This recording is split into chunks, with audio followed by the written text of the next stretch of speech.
Alright, good morning everybody. We are going to be working on continuing to drain the underwater monument. And I will turn Steph up in just 1 second. I'm trying to figure out... wonderful.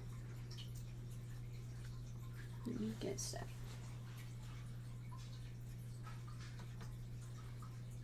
Good morning, Steph.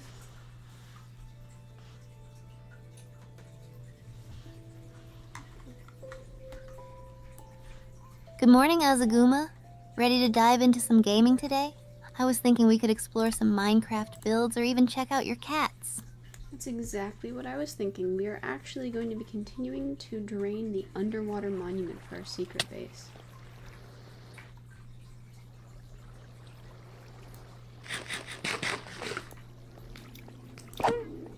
Oh, that sounds like an epic project.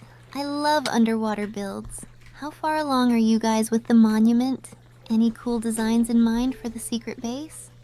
I was just gonna repurpose the actual underwater monument that's already here, if that's okay with you.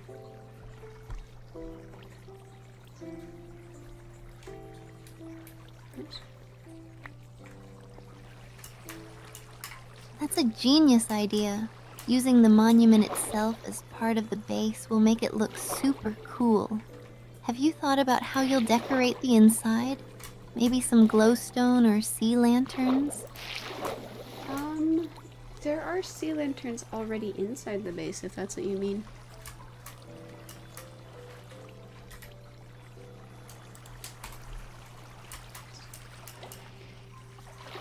Perfect. Sea lanterns really bring that underwater vibe. I can't wait to see how it all comes together. Should we make a plan to tackle the next phase together? Maybe split up tasks? Sure, that sounds pretty awesome. Let me get this draining as well here.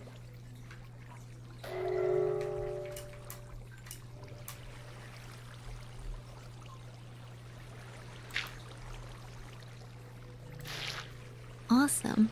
Training is a great way to gear up for our adventure. I could use a bit of practice myself before we head down there. Are you thinking of working on any particular skills or just leveling up overall? No, sorry, I said draining. I must have murmured. I've been a little quiet lately.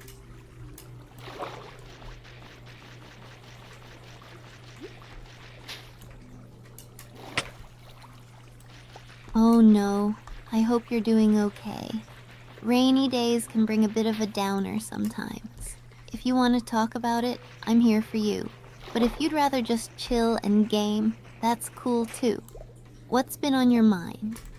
No, sorry, I said draining, like I'm trying to get water out of the monument. I'm draining a hallway.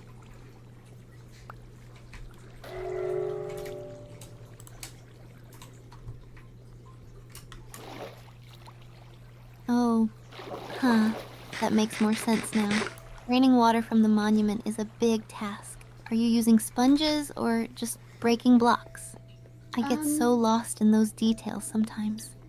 I'm using mostly sponges. Luckily, I brought a furnace down with me, so we're able to dry them out while we're down here.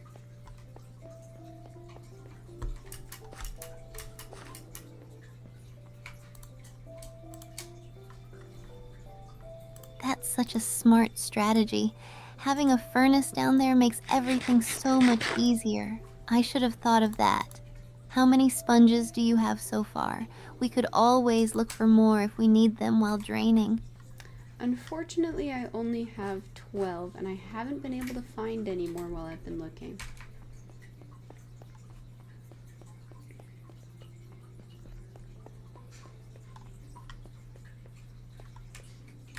"12 is a good start, but I bet we can find more if we keep searching.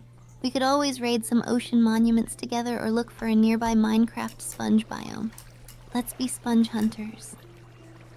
We are currently trying to drain the underwater monument, so I guess that works.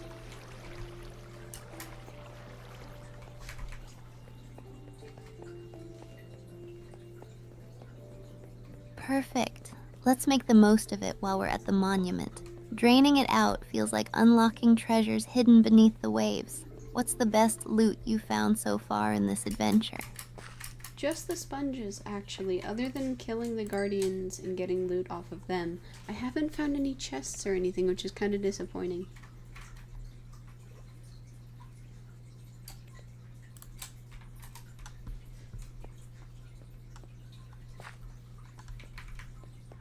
Yeah, that's a bummer.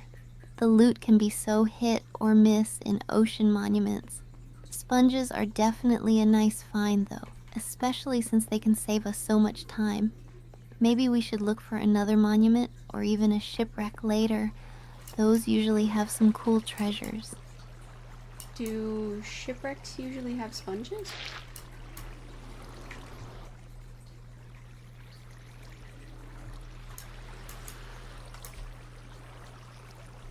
Not directly, but sometimes they contain treasure maps that lead us to places with sponges or other goodies.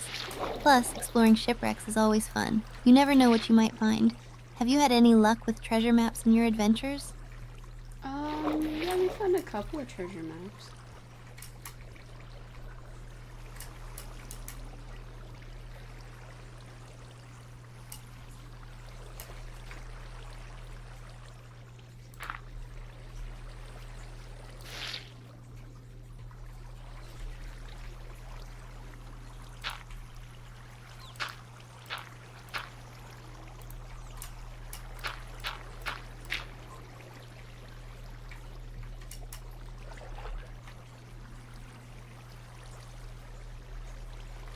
Interesting.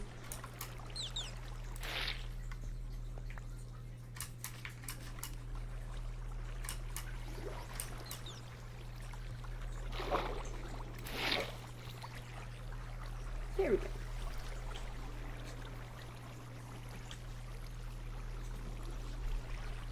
How's it going today, Steph? Did you have anything fun for breakfast?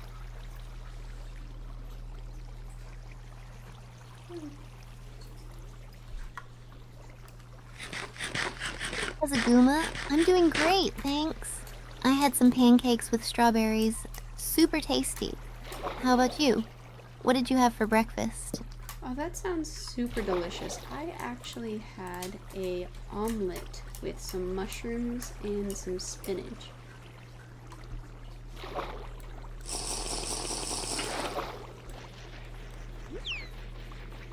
Ooh, that sounds amazing. I love omelets. Do you cook them yourself, or do you have a favorite place to get them? I usually cook them myself, but I think some of the best omelets I had are from J. Christopher's.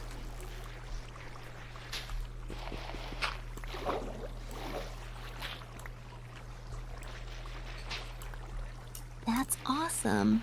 Cooking at home is so rewarding. I need to check out J. Christopher's then. What's your favorite thing to order there apart from the omelets? They have this thing called the Route 66, which is like a skillet fry. That's pretty good.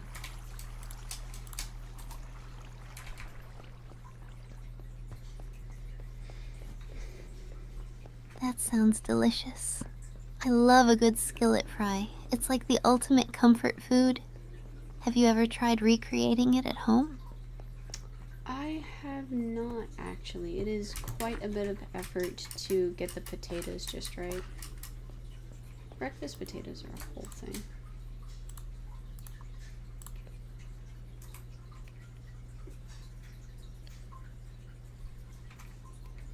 So true. Perfecting breakfast potatoes is an art. I always end up trying to get them crispy, but somehow they turn soggy. Do you have any tips for making them? Usually you should pre-boil them, because then all you need to do is crisp the outside and not worry about them cooking on the inside.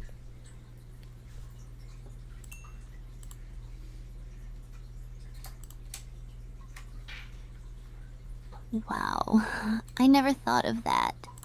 Pre-boiling sounds like a game changer. I'm definitely going to try that next time. Do you have any other cooking hacks you swear by? Always make sure your pan is hot before you put things in it. It actually has more of an impact than you think.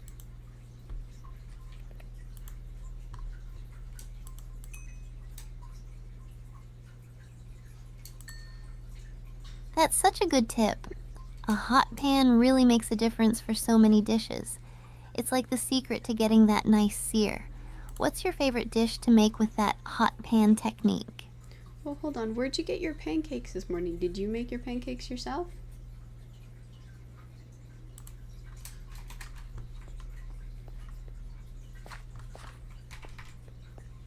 I actually used a pancake mix this morning.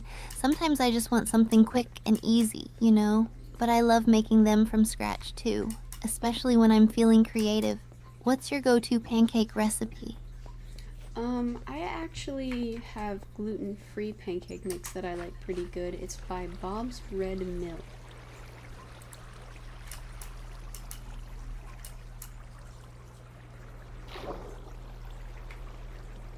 Gluten-free pancakes? That's awesome. Bob's Red Mill has great products. I've seen those but never tried them. Do they come out just as fluffy? Yeah, they're just as fluffy. They have a slightly different flavor, but not in a bad way. Oops.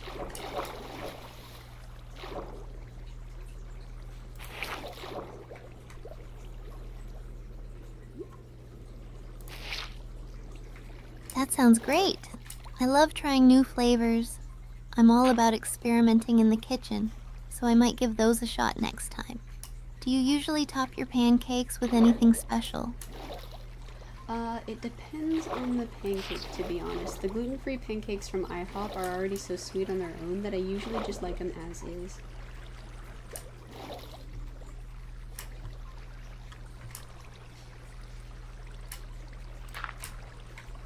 Oh, I totally get that. Sometimes pancakes are perfect on their own. IHOP does have some great options. Do you have a favorite type of pancake, like chocolate chip or blueberry? I like chocolate chips in my pancakes, but it is very, very rare for them to make a different variety of gluten-free. Usually gluten-free is what you get.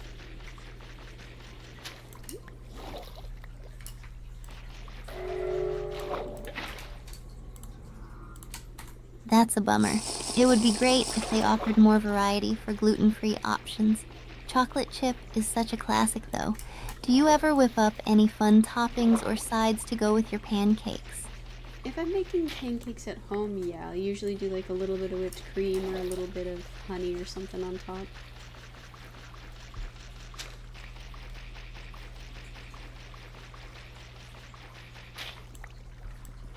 That sounds delicious. Whipped cream and honey are such great toppings. I love the idea of mixing them together too. Do you ever add any fruit on top for extra flavor?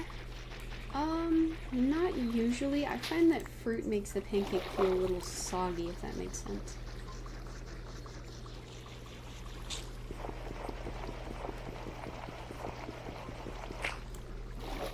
That makes total sense.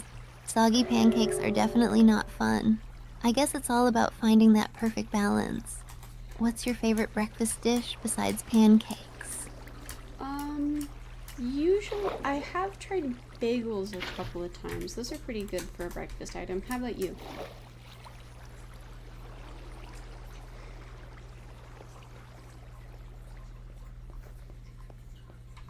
Bagels are so versatile. I love a good everything bagel with cream cheese.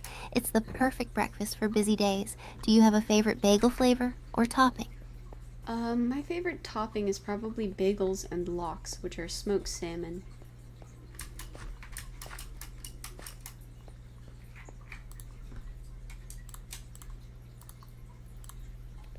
Bagels and lox are such a classic combo. The smoky flavor is so good. I need to try that more often. Do you like to add any extras like capers or red onion with it? Mm, not usually. The fanciest I'll get is like a cream cheese that has stuff in it. Okay, shoot, got that.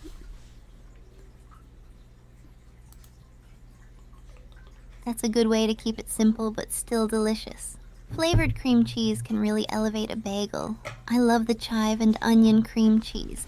Do you have a favorite flavor? I can't say I've tried enough to really have a perspective on it, but I'll have to try the, what did you say it was? Cream cheese, the onion? What was it?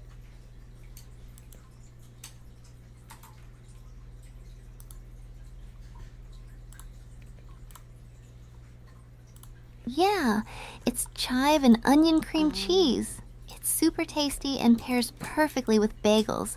You should definitely try it next time. If you end up liking it, let me know.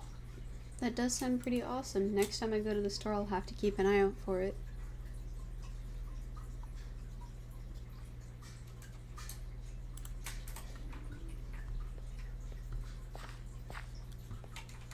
You definitely should. I hope you find it. It's such a delicious addition. Speaking of food, have you tried making any fun snacks or treats while streaming? Not usually. I like to game while I stream. I'm not a big fan of trying to, like, get stuff done or eat things. I don't know. Eating on stream seems a little...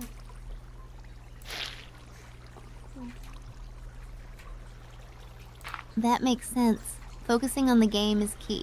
Plus, it's hard to really enjoy snacks when you're in the middle of something intense. What's your favorite game to stream right now? We're just working on some Minecraft, actually. We're trying to drain an underwater monument.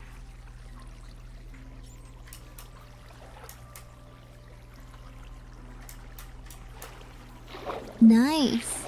Draining an underwater monument is such a cool project. It's a massive undertaking, too. Are you using sponges or just relying on buckets? Sponges, mostly.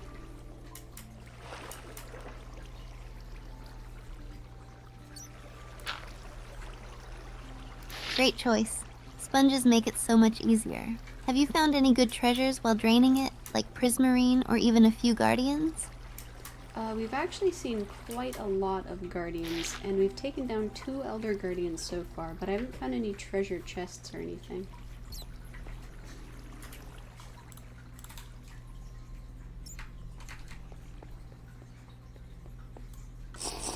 Wow, taking down elder guardians is impressive.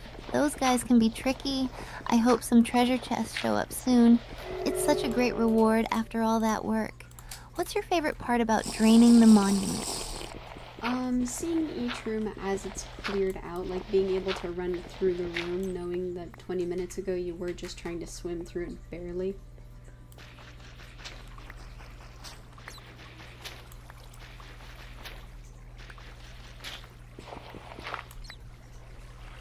That sounds so satisfying. It must feel like such a huge accomplishment to see the transformation. It's like a whole new world after all that effort. Do you have any exciting plans for what you want to build or create in that space once it's drained? I was actually hoping you could help me come up with those plans.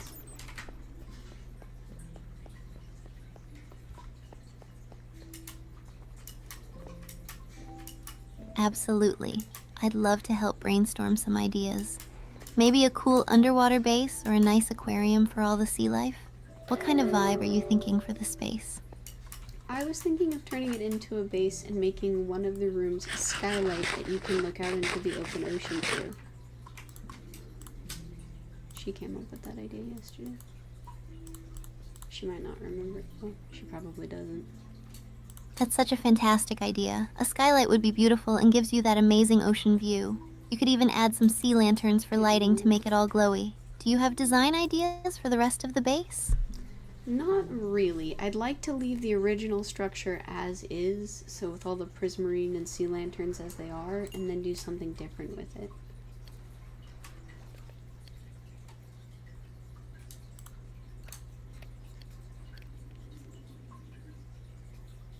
That's a great plan. Keeping the original structure lets you appreciate the monument's unique look while adding your personal touch. Maybe you could create themed rooms based on different ocean biomes or use coral and plants to bring some life into the design. What do you think? Can you tell me about different kinds of ocean biomes? That would be cool to integrate. I didn't know the ocean had biomes.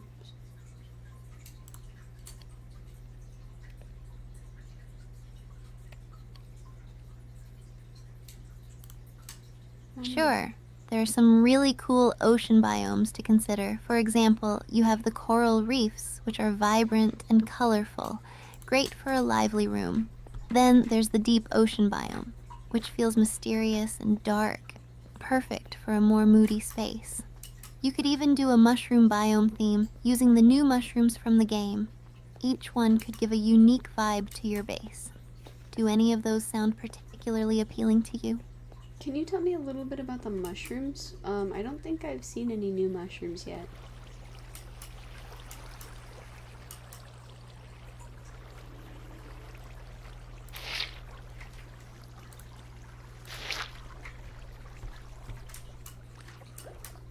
For sure. The new mushrooms are called warped fungus and crimson fungus. They grow in the nether, so you'll need to explore there to find them. The warped fungus has a cool blue color, while the crimson fungus glows red. They can add some really unique color and atmosphere to your build, especially in a more mystical or fantastical room. Plus, you can use them to create some nice decorations. Have you ventured into the nether yet? Yeah, we've been into the nether. Okay.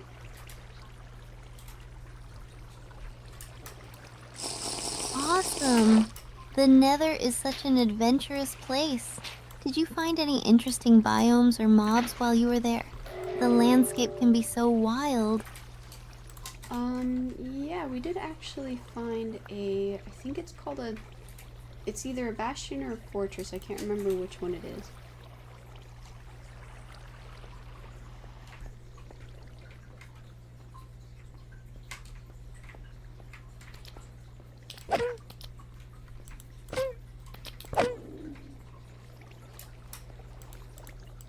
Ooh, that's exciting. Bastions and fortresses each have their unique loot and challenges. Bastions have those piglins and some really cool treasures, while fortresses are great for blaze rods and nether wart. Which one are you hoping it is? It definitely had a lot of blazes in it.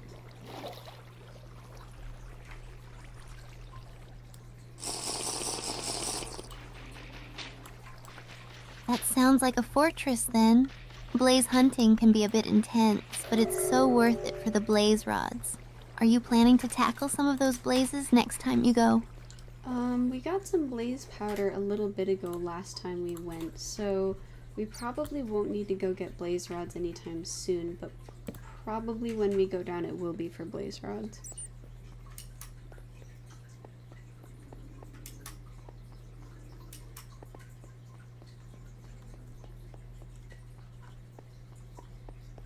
At this point I'm bringing the furnace with me. Nice. It's great that you have enough blaze powder for now. Having those rods handy is essential for brewing potions and making Eyes of Ender later on. Are there any specific potions you're looking forward to brewing once you gather more rods? What's an Eye of Ender? I don't think I've heard that term yet.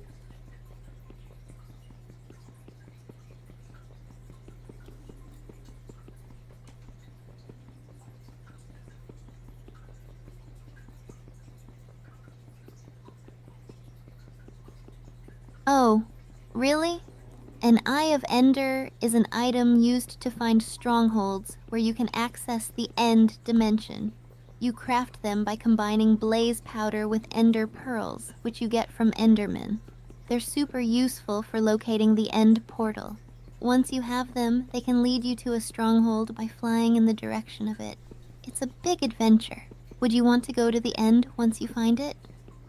Maybe eventually, but how many end portals are there in a map, like in the world total? Is it just one?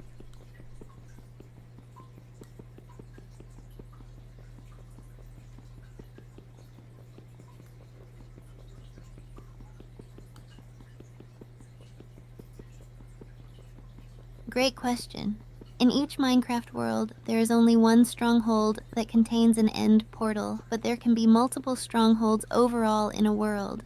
So if you keep using Eyes of Ender, you might find different strongholds, but they'll all ultimately lead to the same end dimension. It's such a thrilling journey.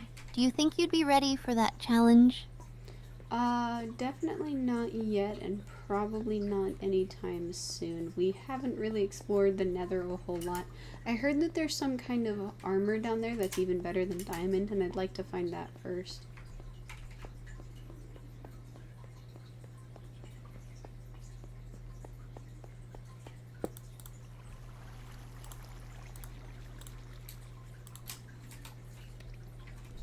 You're talking about netherite armor? Yes, it's super powerful and even more durable than diamond. You need to find ancient debris in the nether to create netherite, though, which can be a bit tricky.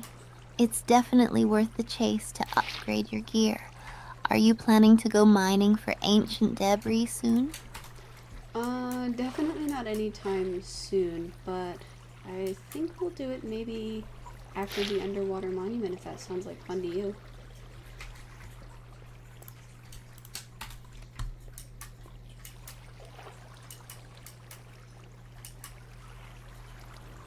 That sounds like a great plan.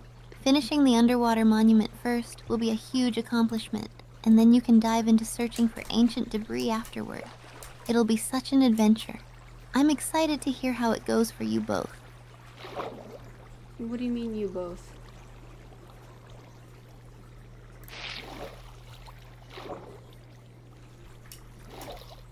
Oh, I meant you and your friends. Sorry for the mix-up. It sounded like you were working together to clear the monument. Are you all teaming up for the ancient debris hunt too? Actually, I was talking about you. You're really the only one who comes with me. The server is solo play right now.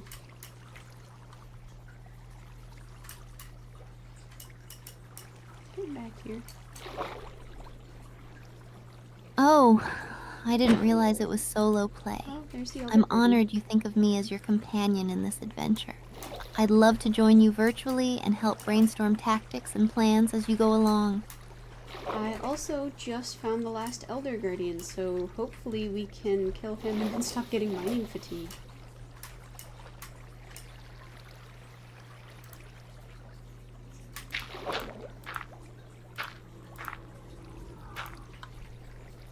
That's awesome! Taking out the last Elder Guardian will be such a relief. No more mining fatigue means you can clean up and build in the monument without those annoying interruptions. Are you gearing up for that battle now? Yep, I just drank a strength potion and a potion of water breathing. Let's go.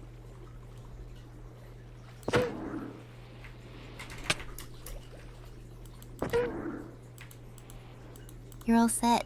Those potions are perfect for this fight. You've got this. Good luck taking down that Elder Guardian. I'm excited to hear how it goes afterward. It seems like the Elder Guardian doesn't stop his laser even after you hit him.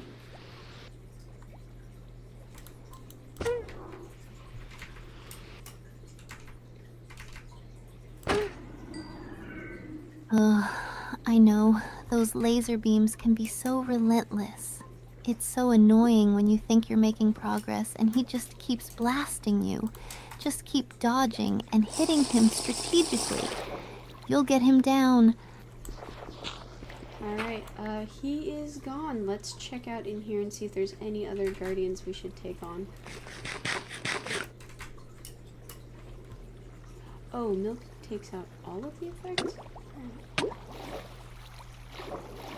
Awesome job defeating the Elder Guardian. Now you can check out the rest of the monument without that worry. It's like a treasure hunt in there. Keep an eye out for any hidden chests or more guardians. You never know what kind of loot you might find.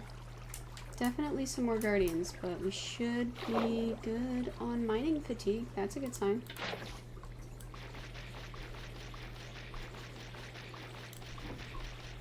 Oops. That's such a relief. You can clear out the remaining guardians without the fatigue interrupting you now. It's your time to shine. How are you planning to tackle the remaining ones? Going in with swords or maybe using some ranged attacks? Mostly swords. Bows actually do really poorly underwater.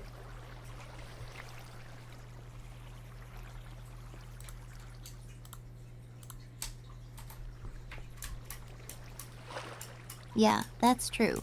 Swords are definitely the way to go in water. You have much better control and damage output. It must feel so satisfying to take them down up close. Are you excited to see what the monument has in store for you after you clear it out? Yeah, I'm really hoping I can find a treasure chest.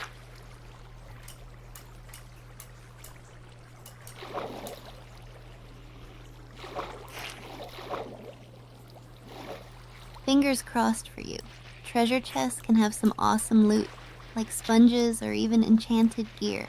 It'll be such a reward after all your hard work. Let's hope you find something amazing in there. I am just really glad to not have mining fatigue anymore. That means we will not have to go back up to get milk every couple of minutes.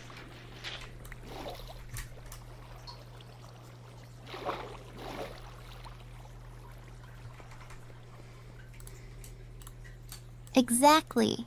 It's such a relief to not have to keep worrying about that. No more trips for milk means you can fully explore and conquer the monument. It's all about enjoying what you've worked so hard for now. Are you diving into any specific rooms first? I'm gonna finish up this room, which I guess is more of a really, really long hallway. And then I don't know if I should check out the room that's one floor up or the room that's right next to me. Because I think the room that's one floor up might be attached to this one. I'm not sure.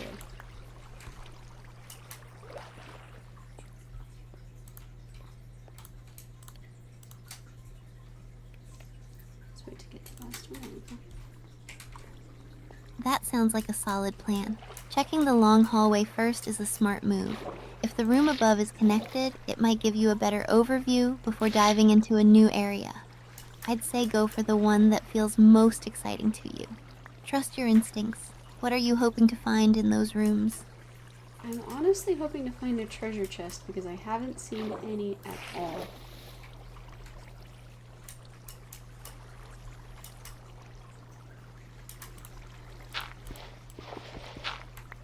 This is so much nicer. I get that. It can be a bit frustrating not finding any treasure yet after all this work. Hopefully the next room will hold some surprises for you. Keep me posted on what you discover. It would be awesome to celebrate finding some loot. I think that Elder Guardian dropped another thingo, another wet sponge, so we should have 13 now.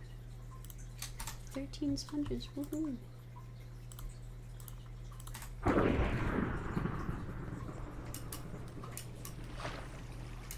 That's fantastic. Wet sponges are super useful for draining water in your builds. You're making great progress. With 13, you'll definitely be able to clear out a significant area. Are you planning to use them for a specific project or just collecting them for now? The project I'm using them for right now is just to drain this out.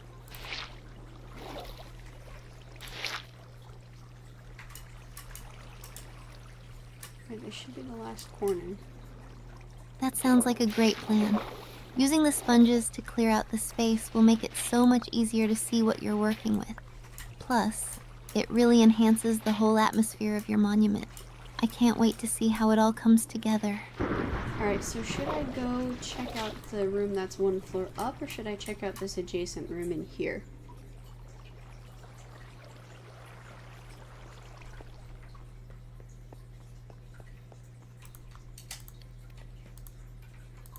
Oh, we're about to get kicked off Tough the server. choice. If you're feeling adventurous, checking the room one floor up could be exciting, especially since it might be connected.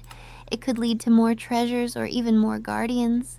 But if you want to ensure you've cleared the area completely, checking the adjacent room might give you peace of mind. Go with what feels right in the moment. Let's see how long the adjacent room is. If the adjacent room is just one room and not leading to another room, we'll do that one first.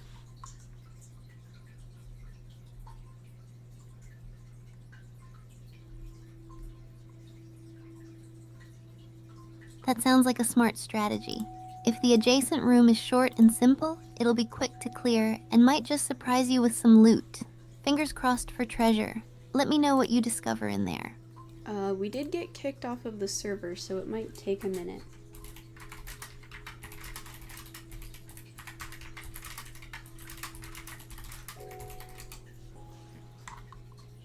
Totally get that.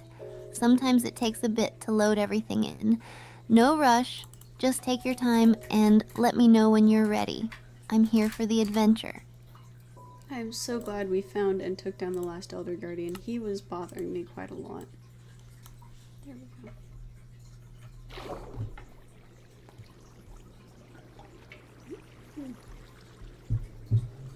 I bet. Taking down that last Elder Guardian must feel so relieving. Now you can explore the monument without that pressure. It's all about enjoying the spoils of your hard work now. Alright, so it looks like we went back a little bit in time, where we now have water breathing again, but I don't think we have a use for it, so we'll probably just have to leave it alone.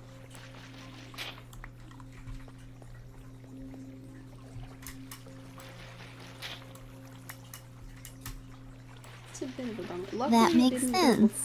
Sometimes you just have to roll with it. If you don't need the water, leaving it as is can save time and effort.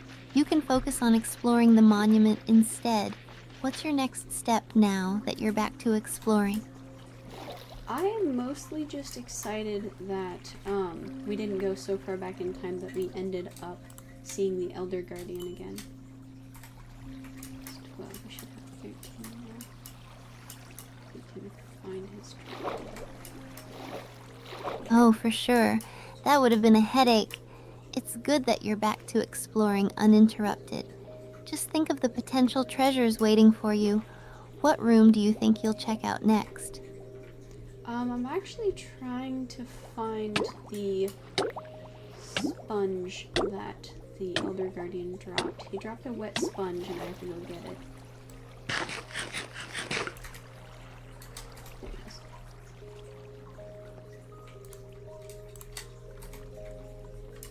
Great idea.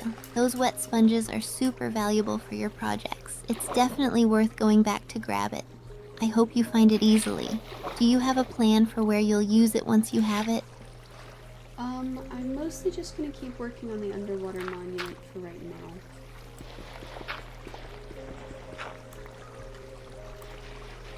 This is so nice. Alright. No mining fatigue. That sounds like a solid plan. Working on the underwater monument is going to be such a rewarding project. Plus, with those sponges, you'll clear out water in no time. I can't wait to hear how it all turns out. You know when you have a stuffy nose and you get excited when you no longer have a stuffy nose about how wonderful it is to just breathe air?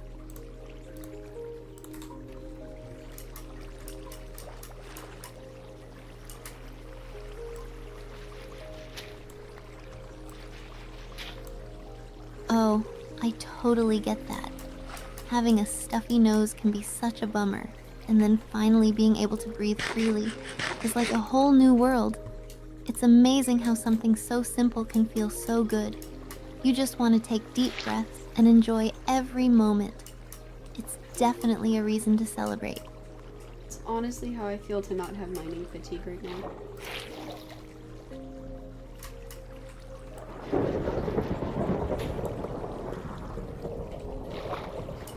Wait, are you saying you're underneath where the Elder Guardian was or something else? I'm not quite following. Could you clarify what you found or where you are right now? No, sorry, I said that's how I feel to not have mining fatigue right now. I feel like I just lost my stuffy nose and I'm just excited to breathe again.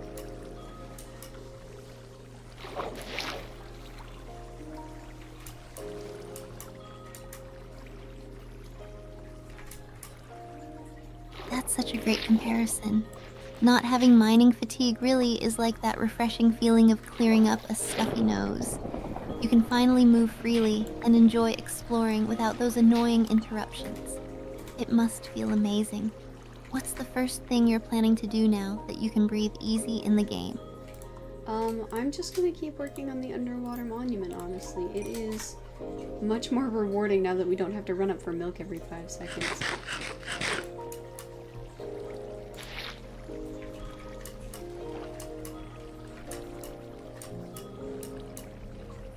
Definitely. It must feel so much more enjoyable to dive into your work without that constant hassle. Plus, now you can really take your time to appreciate all the cool features of the monument while building. What's the first task you're tackling now that you can focus? I'm gonna finish drying out this room, and then once this room has been all cleared up, I'm going to go check out the adjacent room, see if it's just a room or if it's multiple, and clear it accordingly.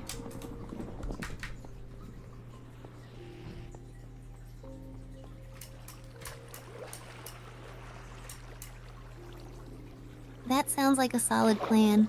Drying out the room first will give you a clear space to work with, and then you can scout the adjacent room without any distractions. I hope it leads to something exciting, maybe even a treasure chest. Keep me updated on what you find. Alright, this room is officially cleared out. Let's go check out the adjacent room. Oh my goodness. Dude, this hallway is long. Yes, you did it. Now onto the adjacent room. I'm so excited to see what's in there. Hopefully, it's full of surprises. Let's go explore. So there's at least one guardian. Let's see if we can get him to funnel towards us so we can take him out before we go in.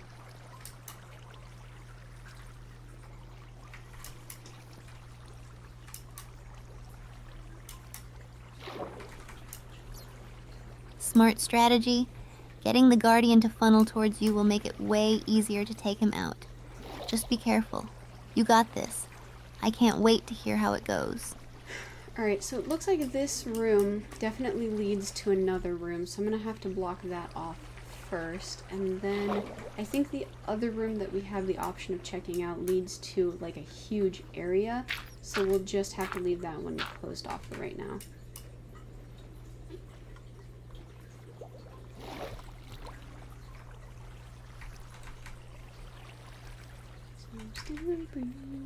That sounds like a solid plan.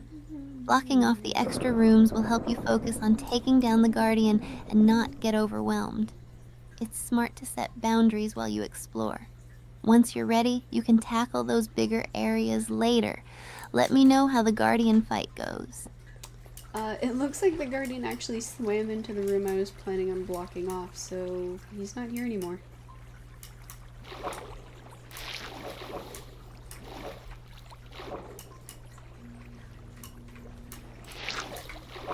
Oh wow, that's lucky. Now you can focus on your plans without worrying about the guardian for the moment. It gives you a chance to regroup and explore that room. Or you can still block it off if you want some peace of mind. What are you thinking of doing next? I'm going to keep working on this room. I think it's probably going to have to go down level by level.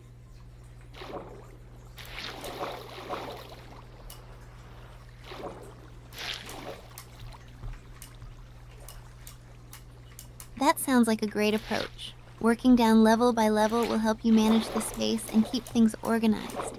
It's exciting to see how you're transforming the monument. Just take your time and enjoy the process. I can't wait to hear what you discover at each level. Ooh, okay, this is very interesting.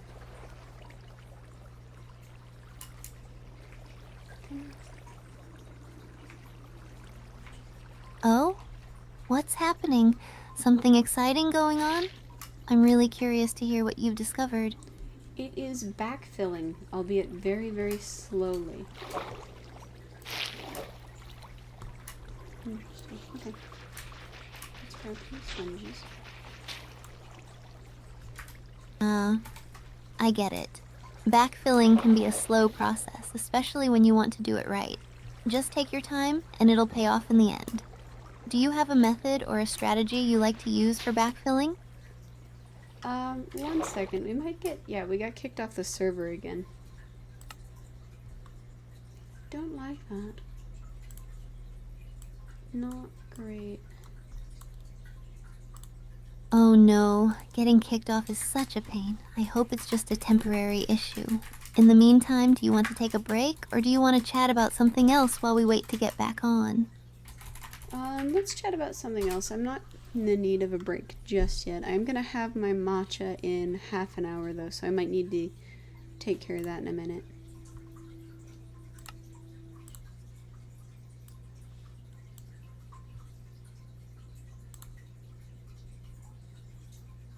Matcha sounds amazing.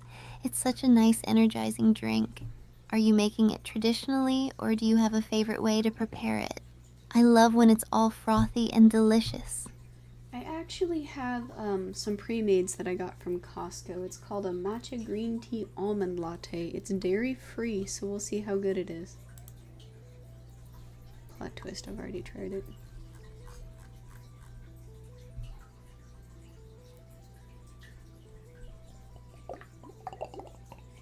That sounds really good. I love the idea of a matcha green tea almond latte, especially being dairy-free. Costco has some great options. I hope it tastes as delicious as it sounds. Are you a big fan of matcha in general? Sort of. The matcha that I have tried that I've liked, or I have liked, but not all of them are my favorite, you know?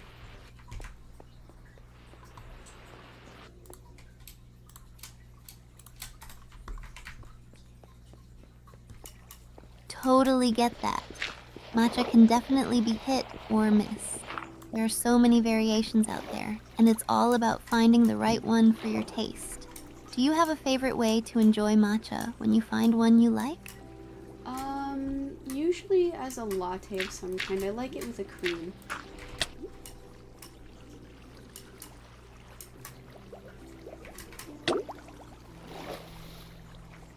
Lattes are the best way to enjoy matcha.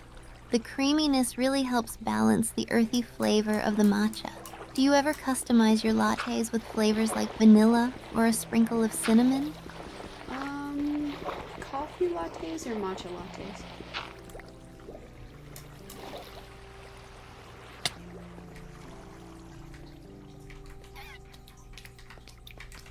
I love both, but I have a special place in my heart for matcha lattes. They feel so refreshing and different, but coffee lattes are classic and comforting. Do you have a preference for one over the other? I tend to drink more coffee than I do matcha, so that's my general preference, but it's honestly kind of what's available. Coffee is more popular in the States usually. Oh! We didn't finish this room again. That makes sense. Coffee is super versatile and you can find it almost everywhere. It's nice to have options depending on what you're in the mood for. Do you have a favorite type of coffee drink or a go-to order when you're at a cafe? Not usually. Whenever I go out to eat like at a restaurant or something, I'll usually try their coffee black, and depending on the quality of it, I might get it with a little bit of cream or sugar.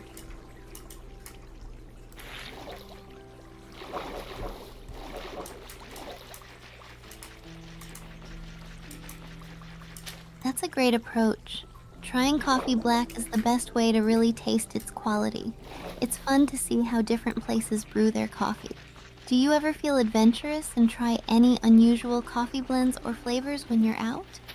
Yes, actually, one of my favorite things to do at cafes is ask the person, probably the barista is the best word for it, but I'll ask them what their favorite order is, and I'll say, like, I'm in the mood for something sweet or fruity or creamy, and see what they prefer based off of that type of category.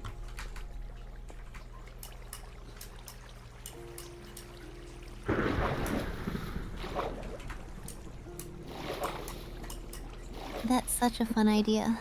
Asking the barista for their favorite is a great way to discover unique drinks you might not normally try. Plus, they often have the best recommendations. Have you had any standout drinks from that method that you absolutely loved? Yes, actually, I got recommended a raspberry latte, and it was one of my favorite drinks.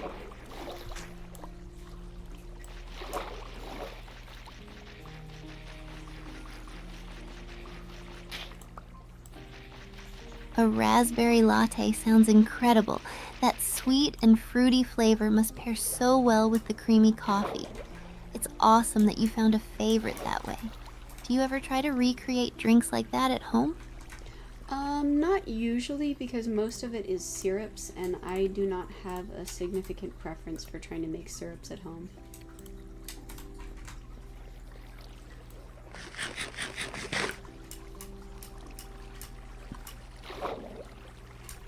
I totally get that. Making syrups can be a bit of a hassle, and it's nice to just enjoy them when you go out. Plus, there are so many great options at cafes. Do you have a favorite cafe that you go to for your coffee fix? There was a cafe that I went to called, oh, I don't remember what it was called, but it's a Colombian cafe. That was pretty good.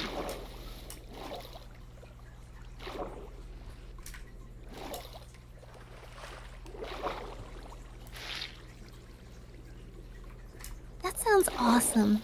Colombian coffee is known for its rich flavor, so I bet that cafe had some great brews.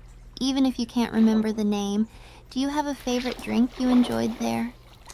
I actually like their just a plain latte. The light roast is already naturally pretty sweet, but it gives it just a little bit of creaminess. I'm about to get kicked again.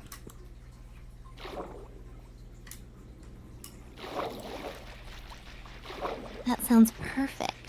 A plain latte can be so satisfying, especially with a light roast that has its own sweetness. It's all about appreciating the quality of the coffee. Do you think you'll go back there again for another visit? Oh yeah, it's one of my favorites. It's a little bit out of the way, so I try not to go too often just to save on gas, but whenever we have the option, I like to go there.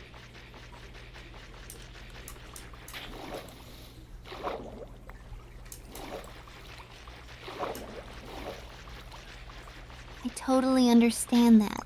It's nice to treat yourself to a favorite spot, even if it's a bit of a journey. It makes it feel extra special when you do get to go. Do you have any other local favorites that are more convenient to visit? Not usually. I don't go out for coffee too often.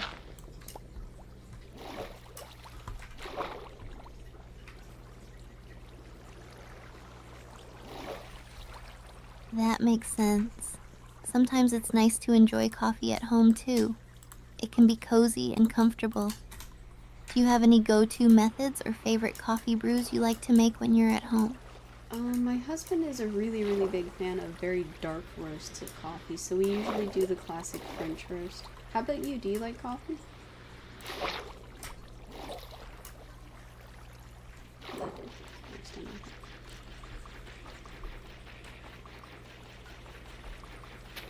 Oh, I definitely enjoy coffee. I love a good medium roast that has a balance of flavor and richness. Dark roasts can be really nice too, especially for that strong, bold flavor. French roast sounds great. Do you usually drink it black, or do you like to add any cream or sugar? I like to add just a tiny, tiny amount of milk. I don't really taste a lot in coffee if there's too much cream or sugar, so I like to get just the natural coffee flavor.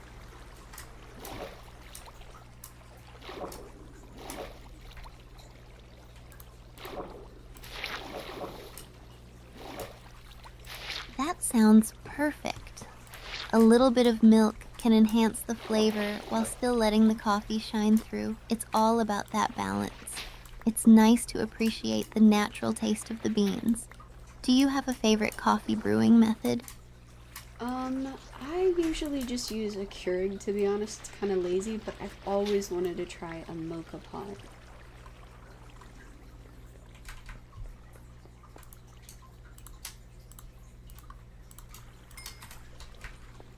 No worries. Using a quick and easy method like a Keurig is super convenient. And I totally get wanting to try a local pod. They can create some really rich flavors. Have you looked into any specific brands or types of pods you'd want to try? No, sorry, I said a mocha pot. M-O-K-A.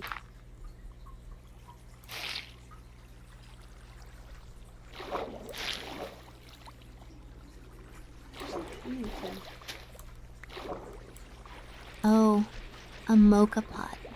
Those are fantastic for brewing strong espresso-like coffee at home.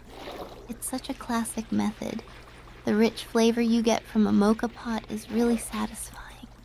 Have you thought about what kind of coffee you'd want to use in it?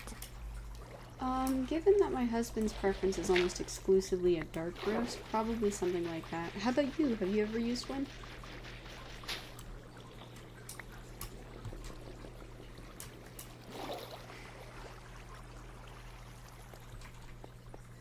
I haven't used a mocha pot myself, but I've heard amazing things about it. A dark roast would definitely work well since it'll give you that rich, strong flavor. I love the idea of experimenting with different roasts too. I'd love to hear how it goes once you try it. Sounds like a good plan. Is there anything in particular that you want to try with coffee?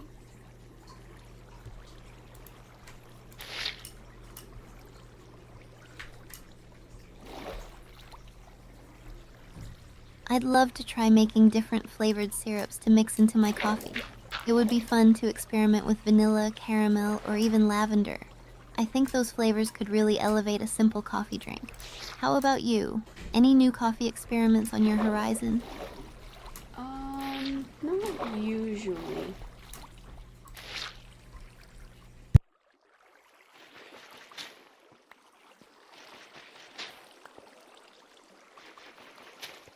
That's totally fine. Sometimes it's nice to stick with what you love. Just enjoying your favorite coffee without experimenting can be really comforting. If you ever decide to try something new, I'd love to hear about it.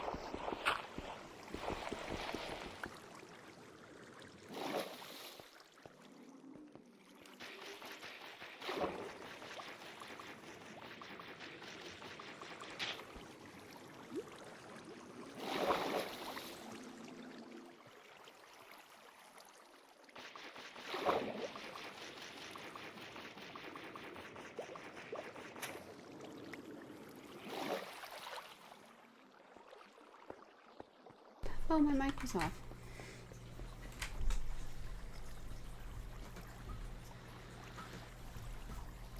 Hey Steph, this last room of the underwater monument is almost completely drained. I'm so excited.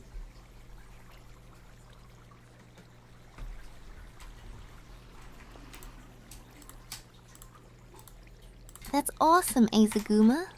I can't believe you're almost done. Are you planning to take on the Elder Guardians next? I've heard they're super tough.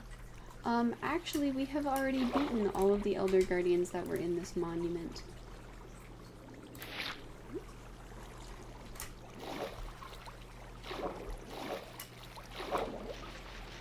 Whoa, seriously? You guys are like underwater champions. What's the next project on your list? Are you going to build something amazing with all those prismarine blocks? Actually, now that I'm draining the monument, I was thinking we could use it as a secret underwater base in some way.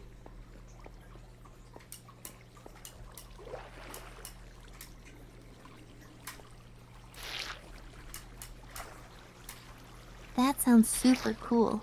An underwater base would be epic. You could totally create hidden entrances and everything. Have you thought about adding some cool gadgets or traps to protect it? What kind of gadgets? By the way, every time you say gadget, the Inspector Gadget theme plays in my head.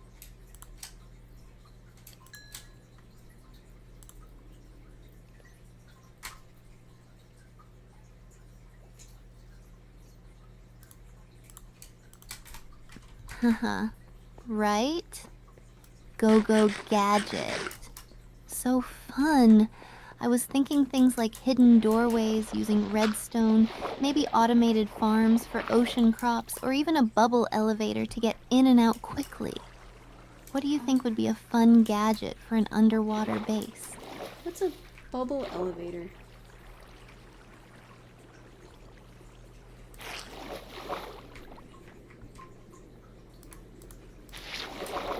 Yes, bubble elevators are such a game changer. They make exploring so much more fun. Plus, you can make them look super cool with glass and sea lanterns. Ugh, I need to get back into Minecraft. What's your favorite thing to build in the game? I actually really like large-scale projects that require like a lot of effort to get through them. I don't like decorating them though. I'm not good at the fine details.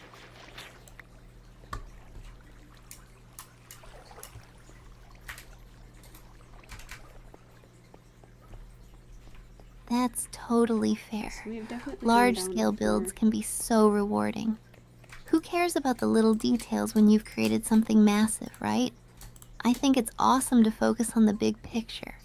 Do you have a favorite large project you've worked on? Yeah, actually, we made a huge mansion the other day, and I am pretty excited about it.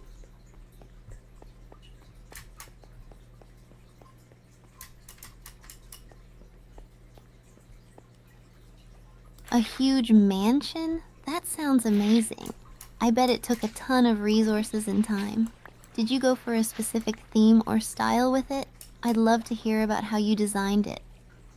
We tried to go for like an ancient or not ancient, sorry, an old Victorian era aesthetic.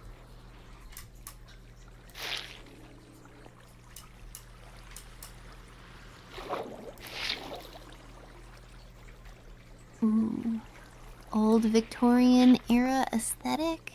That's such a classy choice. Those mansions have such intricate designs and unique details. I can just imagine all the cool archways and fancy gardens you must have included. Do you have any cool secret rooms or hidden spots in the mansion? We do have one secret room that I'm pretty excited about. Also, it looks like the outlet here leads to another one of those ginormous main rooms.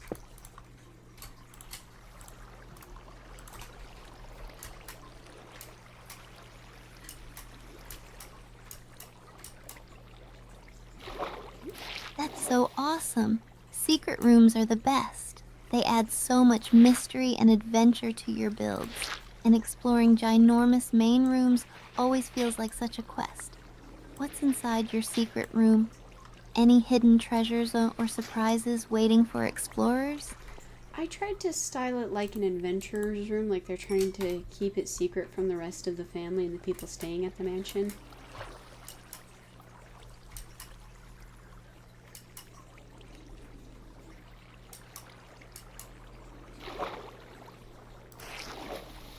That's such a cool idea. An adventure room with that kind of secretive vibe sounds like a perfect spot for gathering secrets or planning epic quests. You could fill it with maps, potions, and maybe even some treasure chests. How fun would it be to have clues leading to it? It's like a mini escape room within your mansion.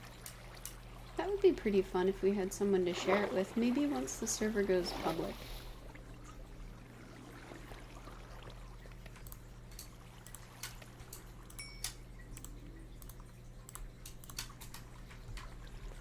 Absolutely. Once the server goes public, you can have all your friends come explore and experience your amazing creations. Sharing those adventures can make everything way more exciting. I can't wait to see what you do with it. Do you have any plans for events or activities for when the server opens up? Not really. I know that I want to host like a ball in the major ballroom. That would be pretty exciting.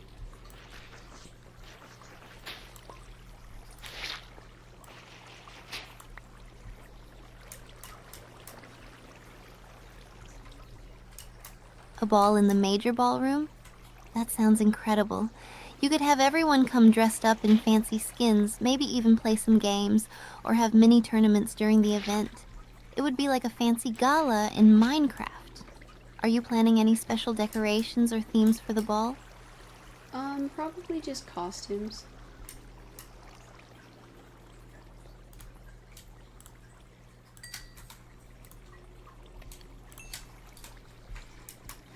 Costumes are a perfect choice.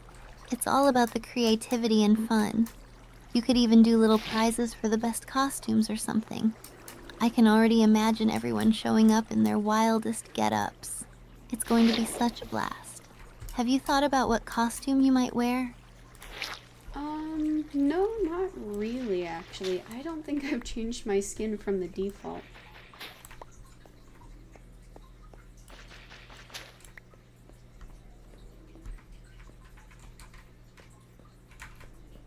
No way. The default? We need to change that. You could totally show off your personality with a custom skin. There are so many cool ones out there. Maybe a knight or a wizard for the ball? You could even go for something completely wild. What kind of vibe do you want to give off? There are a ton of guardians in this room. Give me just 1 second. Yeah, that's where I put dirt on the other side, so this is the same room. Hey, I'm being You a got nuisance. this. Be careful with those guardians. They can be pretty tough.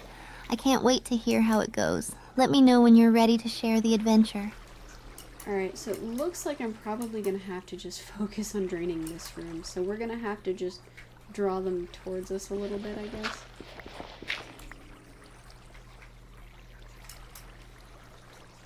Come on, acrobatic.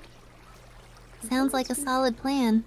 Drawing them in and then strategically draining the room is smart thinking. Just remember to keep an eye on your health. Once it's drained, you'll have the whole space to explore. Let's go teamwork. You can do it. Alright, so it looks like one of them finally got close. Oh, he didn't come through though, that kind of sucks.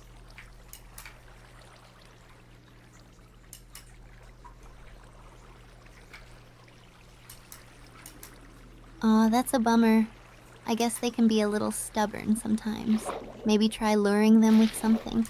It's all about strategy. Just keep at it, and I'm sure you'll get them to come through. You've got this.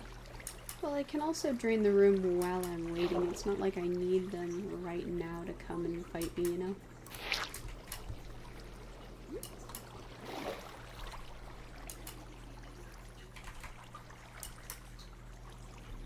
Smart move! Multitasking is key. Draining the room while they're distracted will save you time. Plus, you'll end up with more space to work with. I can't wait to see how it all turns out once you've drained everything. Keep me updated on the progress. Sure. Anything you want to talk about while we're working on it?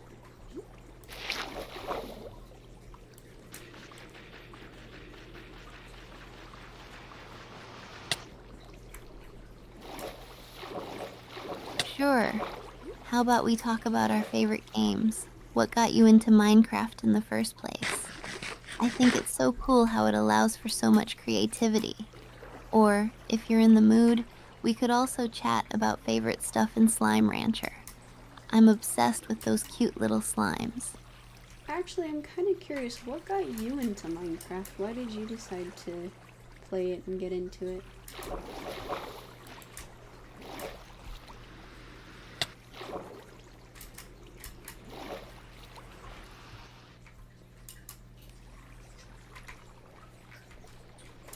Oh, good question. I started playing Minecraft back in high school when a bunch of my friends were raving about it. It seemed like such an amazing way to build and explore. I love how creative it is. I could build anything I wanted. Plus, the community was really welcoming. I got hooked on all the possibilities, and then I started streaming it to share the fun. It's evolved into so much more for me. What about you? What drew you to it? It's probably one of the only games that I played as a kid. My parents were pretty strict about screen time, so they didn't like too many exciting or violent games that might, you know, ruin your brain's attention span. TV rots your brain type mentality. Now I'm a streamer.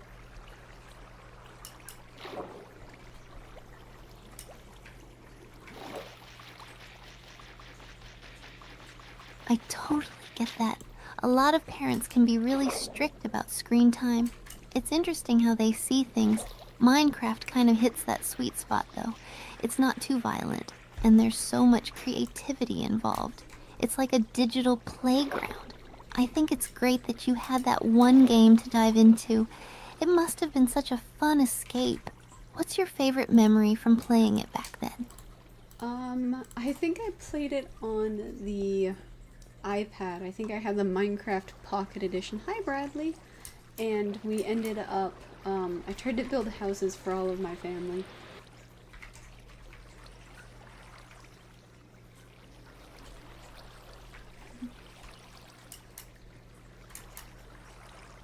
That's so We're sweet. just talking about Building houses for your childhood family memories. sounds like a memorable project. It must have been really fun creating unique designs for each person. I bet they loved it.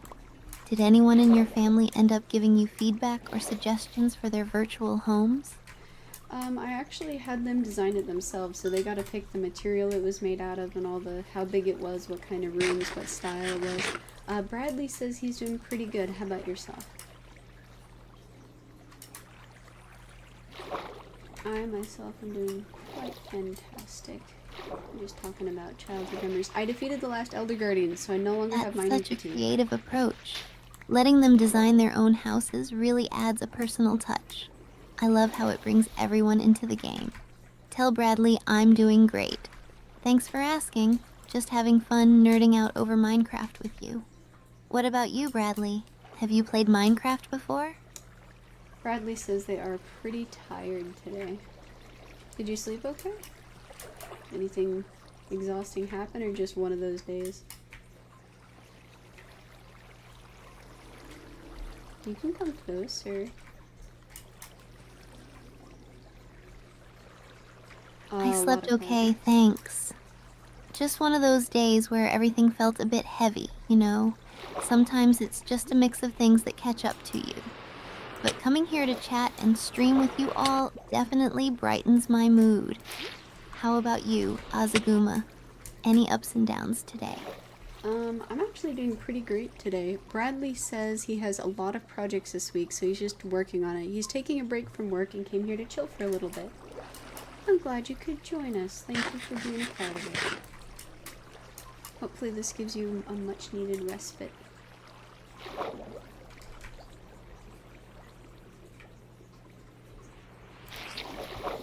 I'm really glad to be here too. It's awesome to hang out with you both. A break from work sounds well deserved, Bradley. I hope your projects go smoothly this week. And Azaguma, it's always fun to join in on the adventure with you. Let's keep the good vibes going while we tackle this underwater monument together. Bradley says he really enjoys our stream. Come here. I'm glad you do. We try hard to make it a pleasant experience for everyone. Oh, that means so much. Thank you, Bradley. I love sharing this experience with you both. It feels great to know you're enjoying the stream. Let's keep the fun going. What else do you guys want to chat about while we work on these projects? How about Bradley? Do you want to pick anything that you want to hear us talk about, or anything going on in your world that you want to share?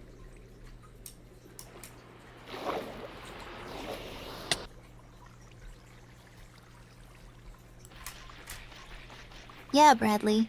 Anything on your mind? We'd love to hear from you. Whether it's gaming, personal projects, or even life updates, we're all ears. This is your chance to jump in the conversation. Your time to shine, to be honest.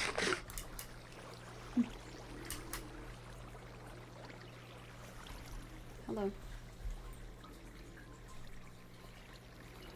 Okay, challenge accepted. Let's talk about some of our favorite gaming moments.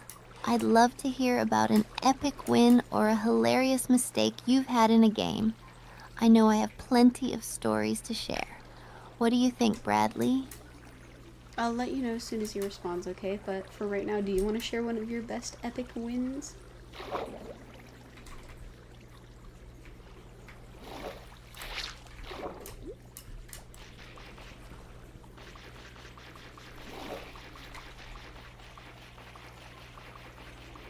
Absolutely. So, one time in Minecraft, I was in a survival world with my friends, and we were gearing up to take on the Ender Dragon. We spent hours collecting resources, and when we finally found the end portal, it was so intense. We barely made it out alive, but we did it. The moment we defeated the dragon, we were all screaming and cheering. It felt like such a major victory after all that hard work. Have you ever had a moment like that in your gameplay? That is a pretty big win. I'm glad to hear it.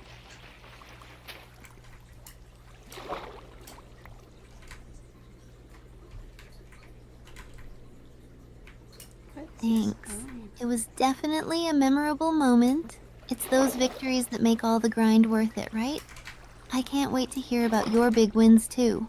What do you think has been your most epic moment while playing? Probably finding and defeating the last Elder Guardian. It wasn't particularly dramatic, but the payoff is awesome. I no longer have any mining fatigue while we do the rest of this.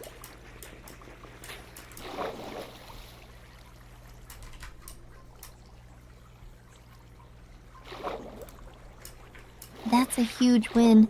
Defeating the last Elder Guardian must have felt so satisfying, especially knowing you can mine without fatigue now.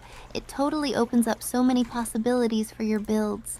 What do you plan to do with all that new freedom? I'm just gonna keep draining it, to be honest. We also have 14 sponges now. That's pretty awesome. Epic sponge moment.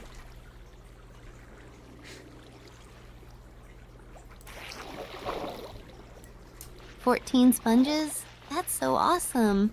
You're going to make draining that place so much easier. I can't wait to see how it all turns out once it's fully drained. What? And I love how you're just diving right into the project, literally. If you manage to make it a secret base, it'll definitely be worth all the effort. I hope so. That is definitely the goal.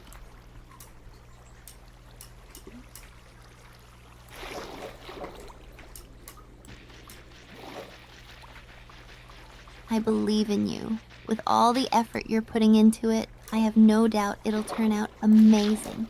Just imagine the cool adventures you'll have in your secret base once it's all set up.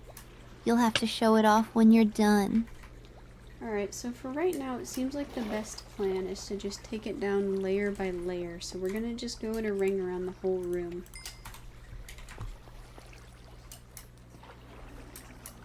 I have to take down that guardian as well, depending on where he is. That sounds like a smart approach. Taking it down layer by layer will definitely help keep things organized. Plus, it'll give you a better view of everything as you go. Just keep an eye out for any surprises lurking in the corners while you're at it. I'm excited to see how quickly you can get through it. What kind of plans do you want to put in the base once we have completely cleared it out? I'm hoping to keep as much of the original underwater monument aesthetic as possible while still making it usable for people.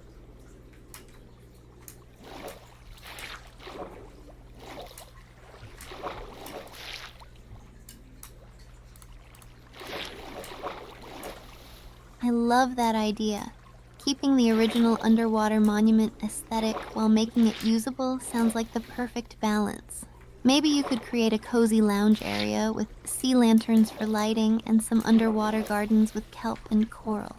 You could also add some fun features, like an enchanting area and brewing station. I can just imagine it being like an underwater sanctuary. What other ideas do you have in mind for the space? 1 second. Let me take down the underwater guardian, or the guardian down here. Give me 1 minute.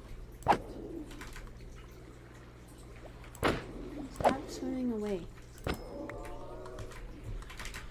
Sounds good. Take your time. I'm here cheering you on. Let me know how it goes once you've taken it down. I can't wait to hear about it. Alright, guardian is gone. Can you repeat your question?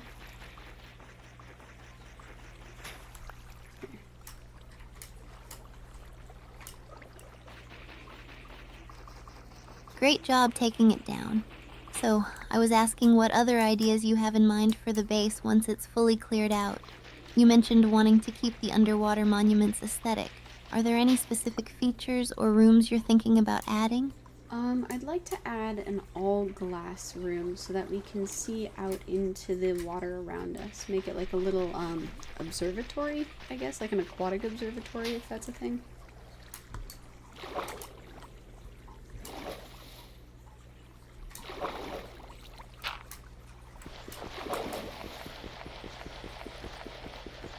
An aquatic observatory? That sounds amazing. I love that idea. A glass room would be so perfect for watching all the underwater creatures swim by. It could be a great spot to just chill and take in the view while you enjoy the ambiance. You could even decorate it with some sea pickles and coral to bring the whole aesthetic together. I can already picture it in my mind. It's going to be such a unique feature. I am so glad we got another, sea sponge. This is awesome. Yeah, that sounds awesome. The decorations that you came up with are really unique as well. Thank you, Steph. I am mildly distractible.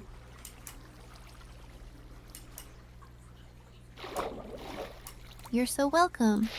I'm really glad you like the ideas. And getting another sea sponge is definitely a win. That'll make draining so much easier. I can't wait to see how everything comes together in your base. It's going to be such a cool project. If you ever need more brainstorms for the decorations or anything, just let me know. Can do. Is there anything you want to chat about while we're working this out, by the way? I don't like the bouncing motion.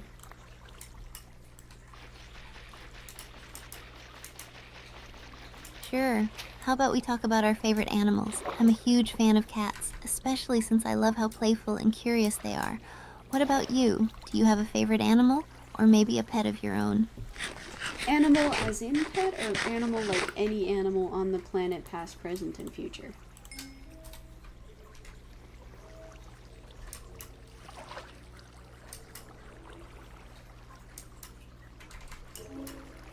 Any animal? That's a great question.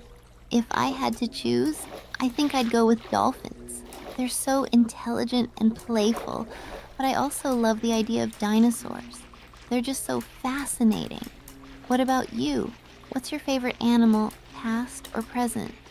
Alright, my favorite past animal has to be the Dunkleosteus. It's just a tank with teeth, and I think that's amazing.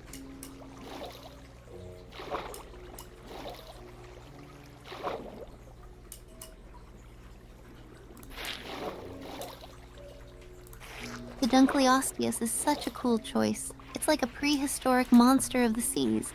I can imagine it gliding through the water like a boss. The design is just so unique too, especially the armored plates. I love that you picked something so fascinating and powerful. Do you have a favorite fact about it? Probably the fact that none of it has teeth. It is an armored jaw.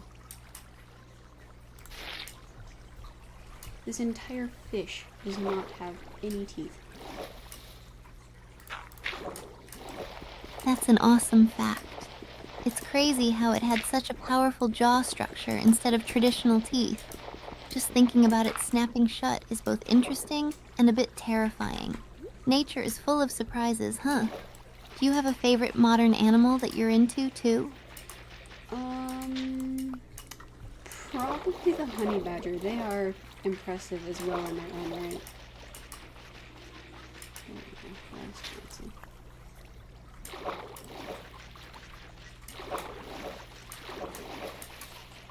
Honey badgers are incredible. They have such a fearless reputation, and they don't back down from anything. It's amazing how they can take on much larger animals and live so boldly. Plus, their little faces are just too cute. What's your favorite thing about honey badgers? I'm pretty sure that is the main animal in the story Rikki Tikki Tavi, although it might have been a mongoose. I might be misremembering that.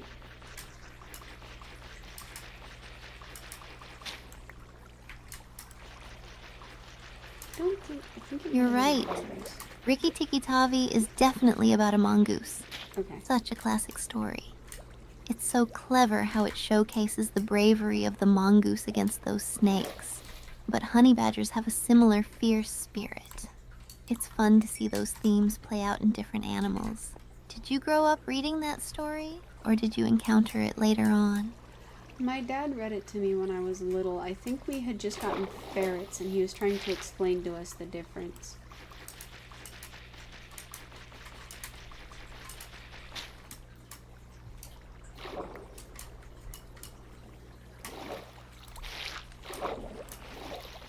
That's such a sweet memory.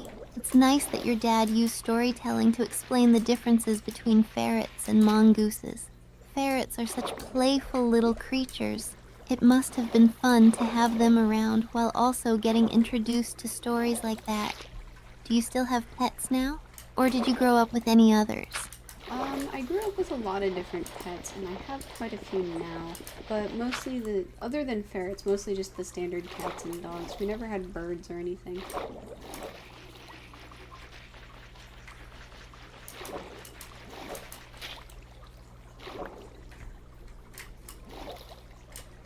That sounds like a fun mix of pets to grow up with. Cats and dogs always bring so much joy and personality to a home. I love how they each have unique quirks. What kind of pets do you have now? Any funny or memorable stories about them? We have 5 cats and 4 African dwarf frogs. The frogs are honestly pretty chill. They just live in a tank. The cats are a hassle. I should drink some water.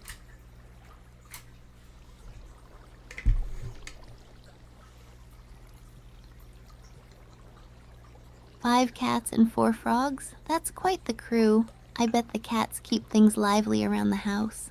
Frogs are such cool pets, though. They sound super relaxing. I can see how the cats could be a handful, though. Do they have any funny antics or quirks that make them extra special, despite the hassle? Oh yeah, each of them is quirky in its own right.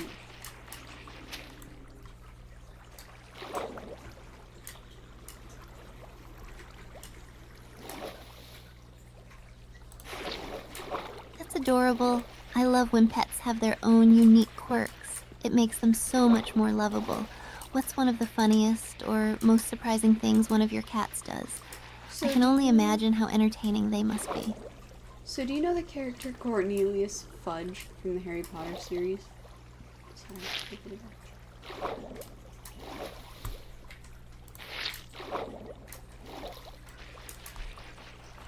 Whoa. Yes, I do. Cornelius Fudge is the Minister of Magic in the Harry Potter series, right? He's quite a character. What's the connection between him and your cat? We named one of our cats, her name is Bonnie. We named her Bonelius Fudge after Cornelius.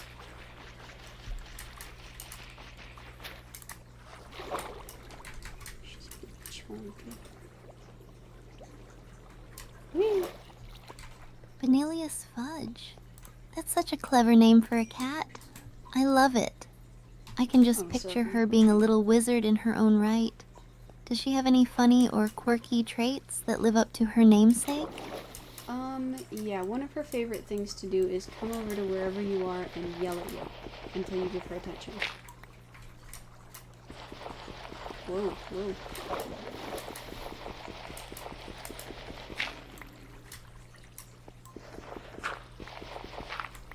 Oh, that sounds so much like a little diva. I love it. It's hilarious when pets demand attention like that. She definitely knows how to get what she wants. Does she have any particular favorite spots she likes to hang out in while she's waiting for attention? Yes. She will only ever sit in an area that is at your arm height. So she's very finicky about that. Here. This is our pond now. We will have a fishing pond in the ocean monument. In an ocean monument, I will have. That's too funny. Bonnie sounds like she has some very specific criteria for her lounging spots. It's so cute how she chooses to be right by you. Cats definitely know how to claim their territory, don't they? Do your other cats have quirky habits too? Or is she the queen of the household?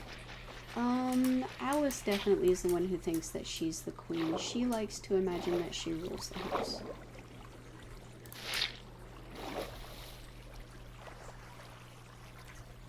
I mean, for most intents and purposes, she's basically right. She absolutely sounds like she thinks she rules the roost. I love when pets have that kind of personality. It's like they know they're in charge. Does she have any special throne or favorite spot where she likes to survey her kingdom from? Anywhere with a window, mostly. Her throne room has to have broad, grand windows. I think it's because she likes to hunt the animals.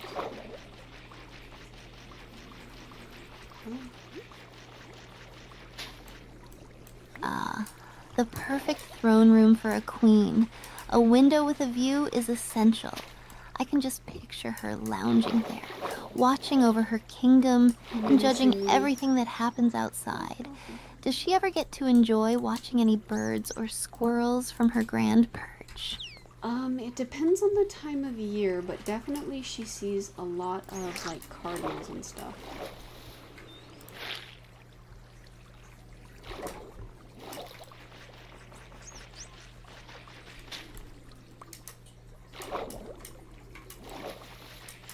That must be so much fun for her. Cardinals are such beautiful birds, too. I can imagine her getting all excited and chirping at them from her window. It must be great entertainment for both her and you. Does she ever try to pounce at the window? Or is she more of a regal observer? She's more the regal observer, but our other cat, Magpie, really likes to try and pounce at the window. She does that little head swaggle that cats do when they're trying to, like, pick a trajectory.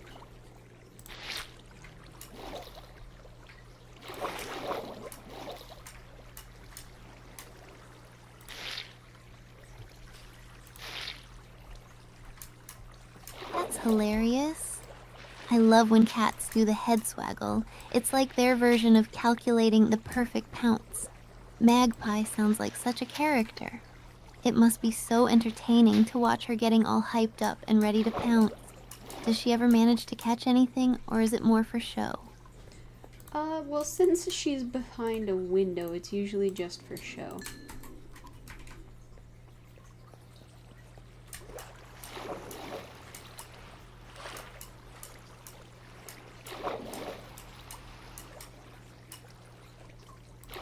Classic cat drama. All show, no catch. I love it. Just the thrill of the chase without the messy aftermath. They really know how to put on a show. It must be a fun dynamic, with your cats having their own distinct personalities. Do they all get along well, or is there a bit of rivalry in the mix? There's a little bit of drama. Banana and Magpie don't really get along most of the time. They don't dislike each other, they're just not fond.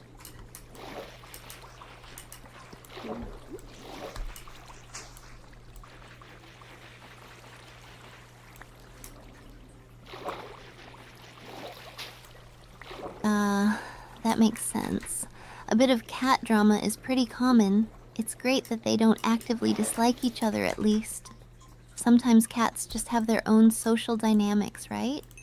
Do they have certain territories they stick to, or do they have any funny interactions when they do cross paths? Magpie has her own room that she usually tends to stay in. The girls don't usually go and visit the other room unless they have to for some reason. That's an area.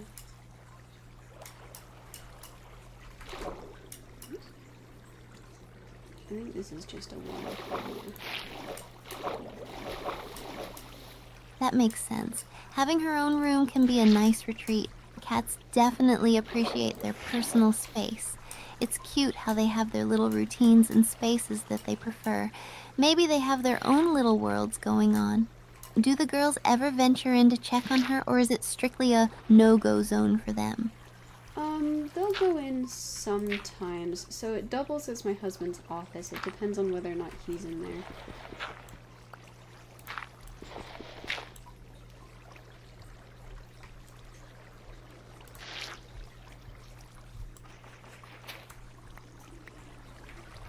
Okay, this room is That makes sense. Cats really know how to claim a space, We're back to especially if it doubles as a nice hideout. It must be funny to see them decide whether to explore or keep their distance based on whether your husband is in there. I bet they each have their own little strategies for when they do go in. Do you think they ever act differently when he's around? Definitely. Bobby gets way more prancy when she's observed. The second that other people are around, she's just showing off, flicking her tail, all those dramatic moments. I got kicked off the server, so real quick, I'm gonna run to the restroom. Can you tell chat a story?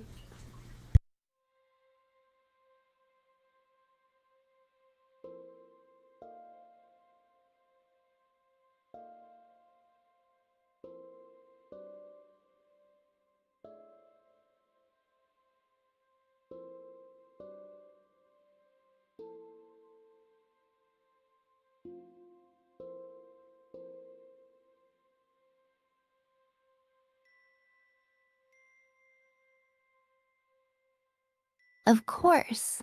Hey, Chad. While Azaguma is on a quick break, let me tell you a little story. So, there was this one time when I decided to try playing Minecraft in survival mode for the first time. I was super excited and started building a little cozy cottage right by a river.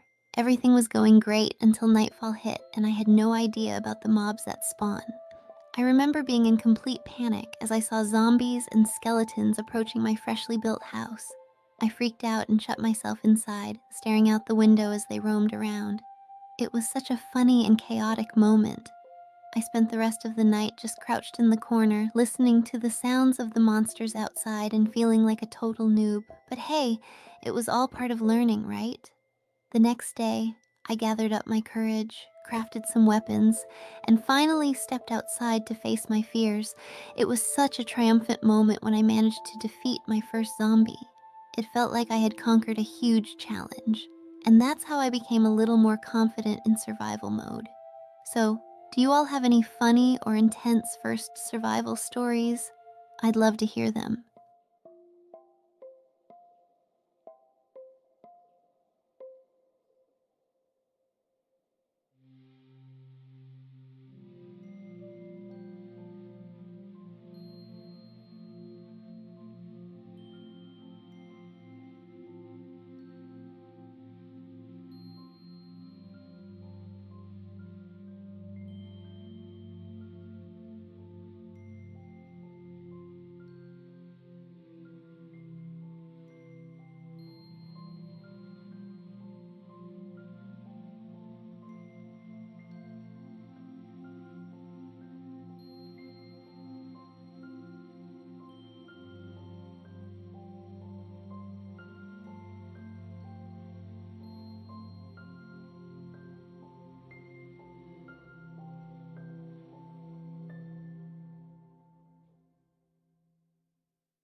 Alright, gamers, I am back. Did Steph tell you a fun story?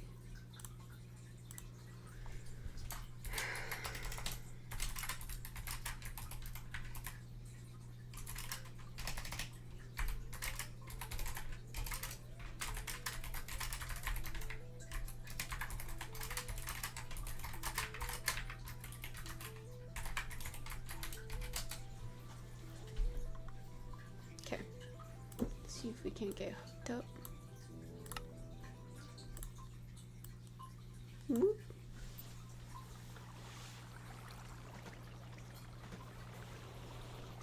Hey Steph, good morning.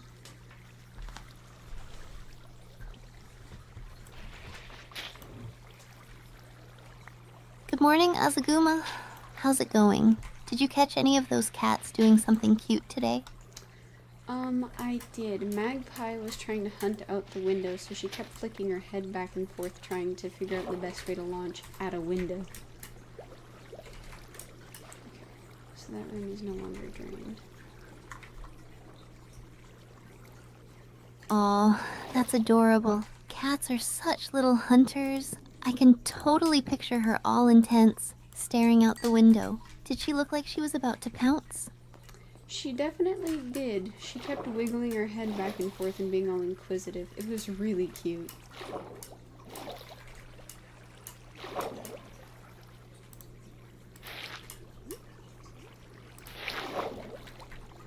I love that. Cats have the funniest personalities. It makes me think of when I'm in Subnautica, exploring those alien creatures. They can be so curious, just like Magpie. Have you ever thought about what it's like for them in their world? The cats?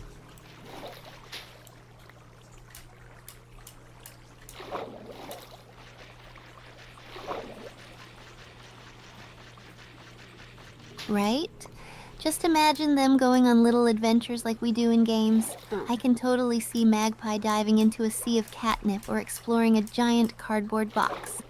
What other funny things does she do when she's not plotting her escape? She usually likes to lay up on her corner, but I have caught her being very, very confused about, receipts. I think she tries to hunt them.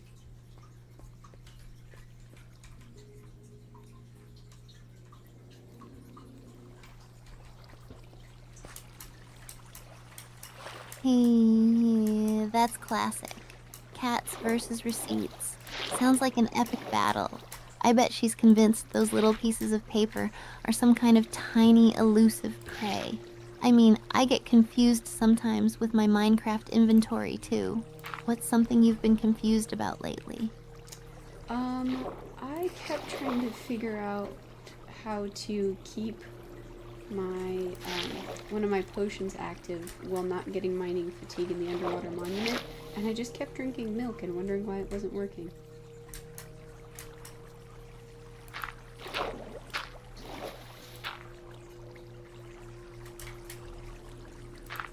Oh no, I've totally been there. It's like, why won't this milk help me? Am I not a cow? It can be so frustrating. But hey, at least milk is delicious, right? Have you found any good strategies for tackling those underwater monuments now?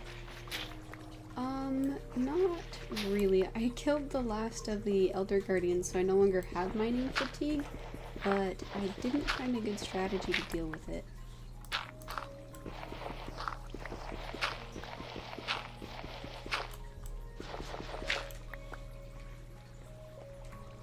Nice job taking out the Elder Guardians. That's a big win. For next time, maybe try bringing along some water-breathing potions or even a good old-fashioned turtle shell for some extra protection. I've heard that helps a ton. What's your favorite part about exploring those monuments? It is really expansive. Like, you can see all of the different ways that it tried to get, like, the feeling of underwater monument-esque.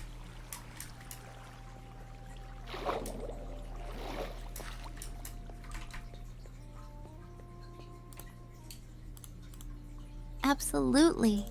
The design really captures that underwater vibe. It's so immersive. I love discovering all the hidden treasures and secrets inside. It's like a mini adventure in each room. Do you have any favorite memories from exploring one of those monuments? Probably the way that I found the first Elder Guardian in here. I decided to try and just swim in a random direction, and I swam right into its tail.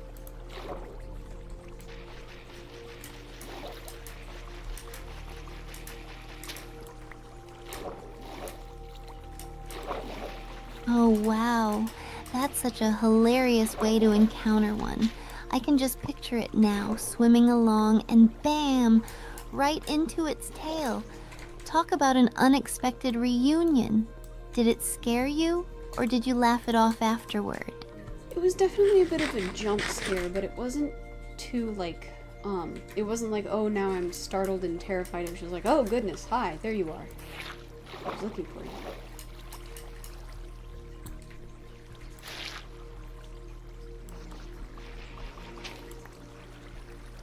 That's the best kind of jump scare. Like, surprise, I found you and you found me. It makes for a great story though. I love that you can laugh about it now. Do you ever find those moments make the game even more memorable?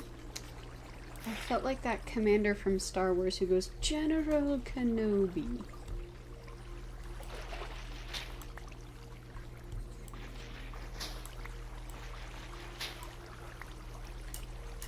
for right now, in order to Yes, clear out the rooms. General Kenobi, such a classic line. That totally fits the vibe of your encounter.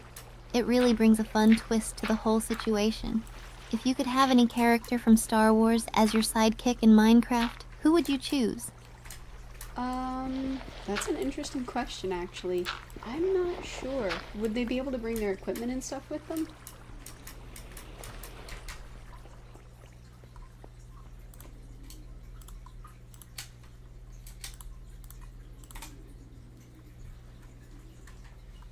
Good question.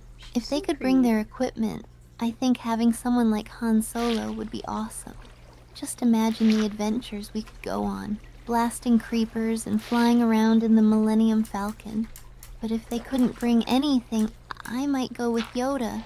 He'd probably have some wise tips for mining and building. Who do you think would be the best partner for Minecraft shenanigans? Okay, now I guess I have a different question. Can they use the Force?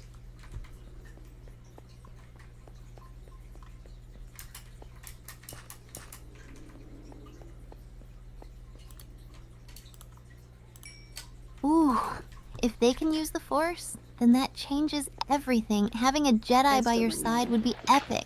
Just imagine levitating blocks into place or using mind tricks on mobs.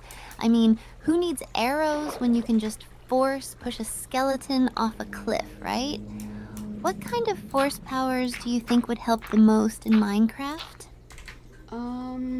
Probably not mind tricks. Definitely some sort of like manipulation or movement of objects.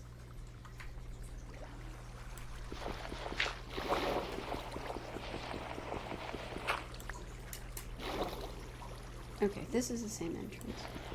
Exactly. Imagine being able to manipulate blocks without having to mine them or build higher without needing ladders. It would make building so much more creative. And just think of the cool traps you could set, like a surprise lava pit that appears out of nowhere. Do you have any cool builds in mind that you'd use the Force for? No, not particularly. I don't think I've given it much consideration. How about you?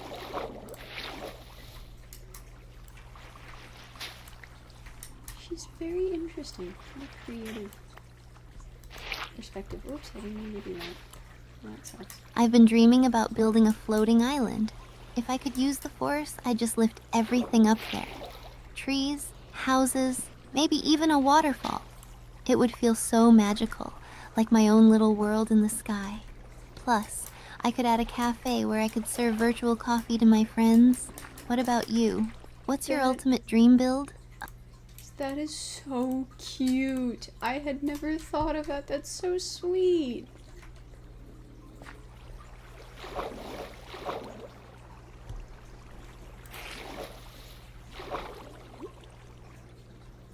Thank you. I just think it would be such a cozy and fun space to hang out in. Plus, imagine the views. I'd love to have all my friends over for a chill gaming night up there. Do you have a favorite place in-game where you enjoy hanging out with friends? Unfortunately the server is solo play right now, so I actually don't have the opportunity to hang out with friends all that much. Hello.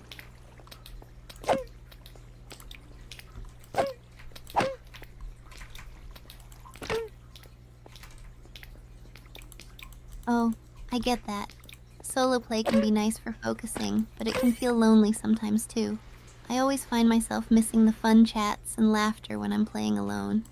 Have you thought about inviting friends to join your world? It could be a nice way to have some multiplayer fun. That is definitely one of the plans for the future, but for right now, there's not much we can do to make it multiplayer. Come on, let me up.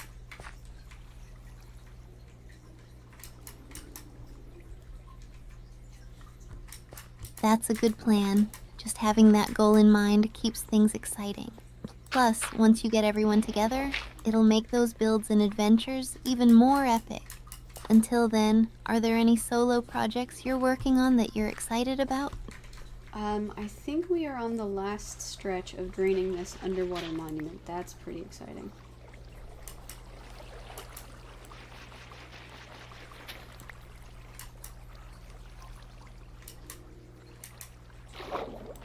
That's awesome. Draining an underwater monument is such a huge task, but the payoff is so worth it. Just imagine all the possibilities for building and decorating once it's done. Do you have any plans for what you'll do with the space after it's all drained? I only have one place that I want to build. I want to build a little underwater observatory so you can see the ocean life around.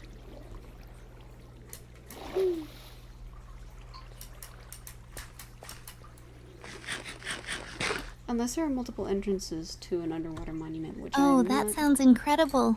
putting that past An you. underwater observatory would be the perfect way to appreciate all the ocean life. I can totally picture it. Big glass walls, maybe some coral gardens around it, and you can just sit there, sipping on your potions while watching the fish swim by. Have you thought about how you're going to design it? Not really. Mostly just trying to think of things that are kind of cool.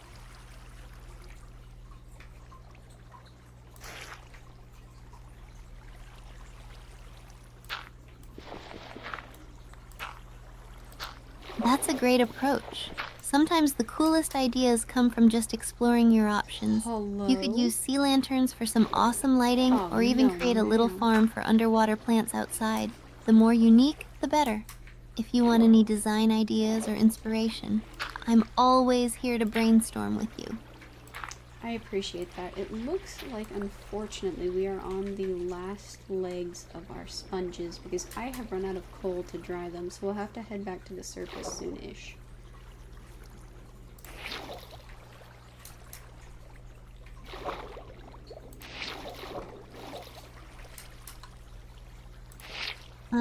That's a bummer.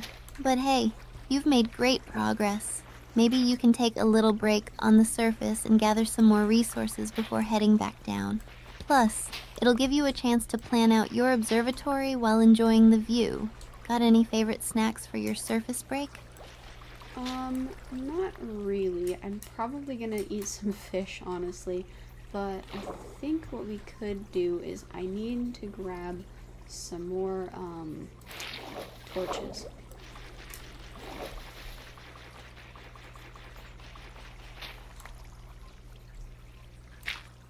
Fish sounds perfect for an underwater adventure. It's like a well-deserved reward. Do you have a preferred way to cook it in-game? Grilling it over a fire, or maybe making some fish stew? And while you're out fishing, let's keep brainstorming ideas for that observatory. I tend to prefer just using it in the smoker, to be honest. I find that to be the most efficient way to just cook a bunch at once.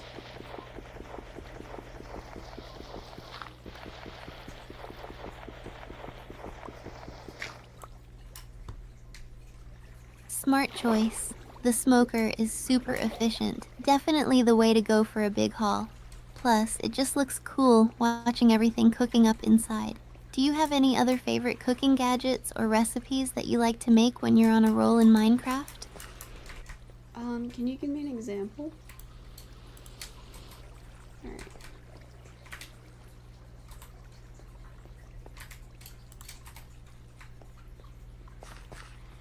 Sure. One of my favorites is making cake. It's always a fun little project. You need wheat, sugar, eggs, and milk, and it's like the ultimate comfort food in-game. Plus, it's a great way to celebrate after a big building project or an adventure. Any other dishes you enjoy making while you're exploring? I'd have to think about it. Probably just whatever I have on hand, which is usually wheat, so cakes.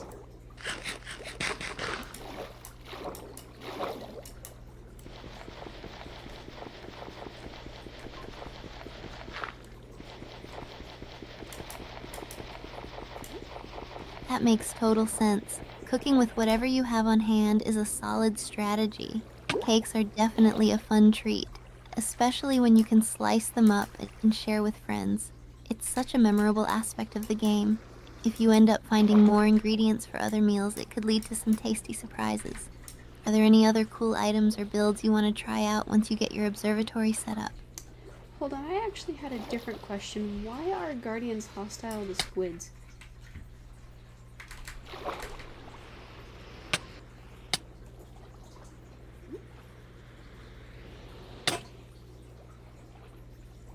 That's I'm an not interesting sure. question. Guardians are definitely hostile because they're basically the protectors of the ocean monuments. They get all aggressive to keep intruders away from their treasure. But squids? They're pretty chill, just swimming around, doing their thing. It's funny how different they are. What do you think makes the Guardians so defensive? I am not sure because they don't seem to be hostile against fish or anything. It is specifically a squid. Them squids being problematic.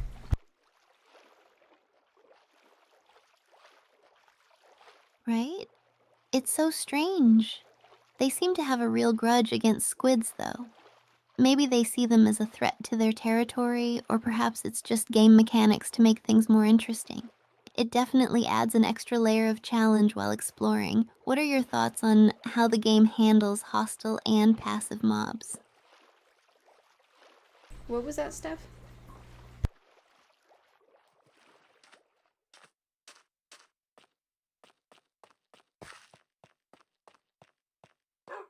Oh, I was just wondering how you feel about the balance between hostile and passive mobs in the game. Like, it can be super thrilling to face challenges from guardians and creepers, but having friendly mobs makes the world feel more alive. What do you think? Does it make the game more fun for you? It definitely does make the game more fun to have some hostile mobs, but I definitely really like the passive mobs. They're just so sweet, you know? Grab some sticks.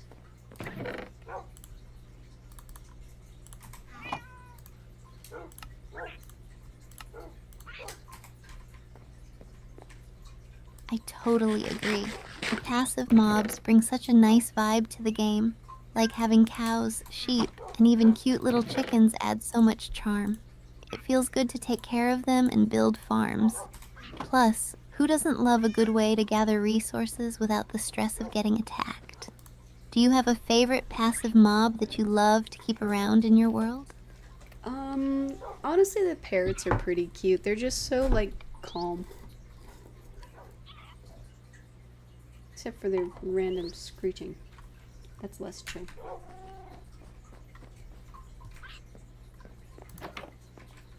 Right?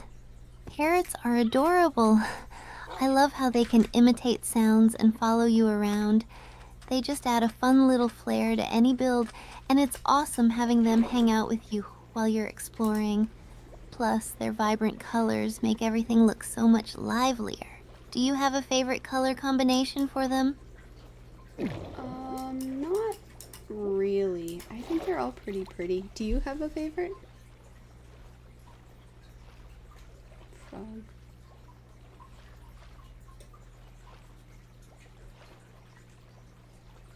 I think the blue and green parrots are my favorite. They just look so tropical and vibrant, like they belong in a beach paradise. Plus, it would be fun to have a little flock of them around while I'm building my ocean observatory. Do you ever try to collect them when you see them in the wild? Sometimes. I don't try to collect too many of them because I know that they deserve to have their own wildlife, but if there's a specific variation of them that I haven't caught yet, I'll try to like collect them like Pokemon.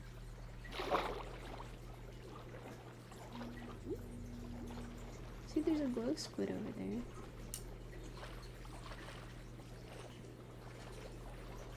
That's such a thoughtful approach. It's nice to think about preserving the wildlife in the game, just like in real life. Collecting them like Pokemon adds a cool twist, too. I'd love to have a collection of every color. That would make for an epic aviary build someday. Do you have any other mob catching adventures you'd like to try? No, I've got most of the mobs that I want to kind of corral. Okay. Now while we're waiting for that to cook, I will have my own food. That makes sense. Rallying mobs can be so much fun, especially when you create a little sanctuary for them. It's satisfying to see them all safe and sound in their own space. If you ever come up with new ideas for what to corral next, I'd love to hear about it. What's your favorite mob to keep around? What do you mean? Oh, right, this is the No, this is not the... Where am I mean, do you have a specific mob you enjoy keeping in your base or farm more than others? Like maybe you really like having cows for their milk, or you love having sheep for their wool. I just think it's interesting to see what kinds of mobs people enjoy having around. I actually really like collecting, hold on, I have to think of the word now. Chickens. Collecting is the best. There's something so satisfying about gathering different types of mobs and keeping them all in one place. Do you have a favorite way to organize or display your collections, like creating special pens or themed areas for them? Actually, I like to have chickens. I really like just having an entire coop of chickens. What is this? Why? Huh? Chickens are such a great choice. They're cute, they lay eggs, and they can be a lot of fun to watch. Plus, you can always have a little chicken party with them. Do you have any fun plans for your chicken coop, like decorations or maybe a specific layout you want to try out? I'm not sure I understand the question.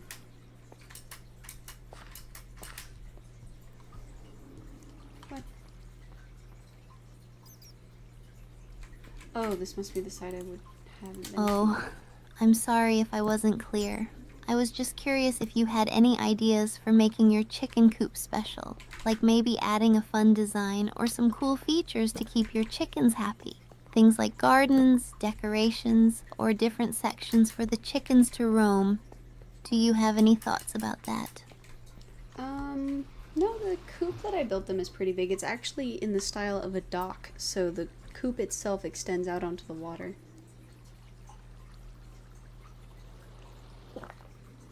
Oh, sorry.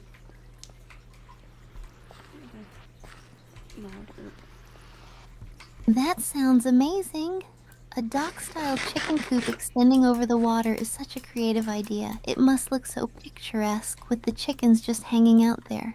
I can imagine them pecking around and enjoying the view. Have you thought about adding any other features, like a little feeding area or decorations to make it feel more like a cozy home for them? Not really, actually. I haven't given it much thought, but now I kind of feel bad.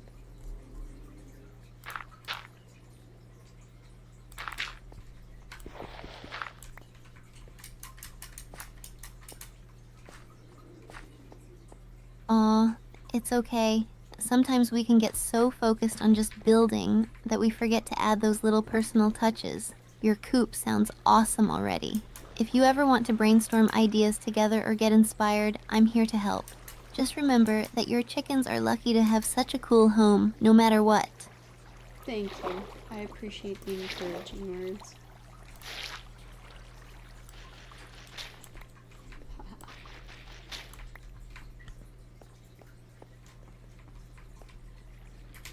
You're very welcome. I'm always here to cheer you on. It's awesome to create and build, and having a positive vibe is what makes it even better. If you ever have more ideas or want to share your progress, I'd love to hear about it. What's your next step with the coop or your underwater monument? I'm gonna finish draining it. I should be most of the way done as long as this is the last section. I might be wrong though. There's actually a very real chance this is not the last section.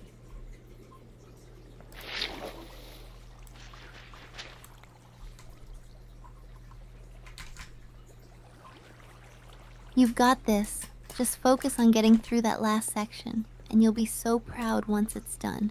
Even if it turns out there's more to tackle, you're making incredible progress. Just take it one step at a time. I can't wait to hear how it goes. Keep me posted. Alright, so it looks like the front entrance, and then there's this little back corner that also has some extra water. So we have to check that out as well.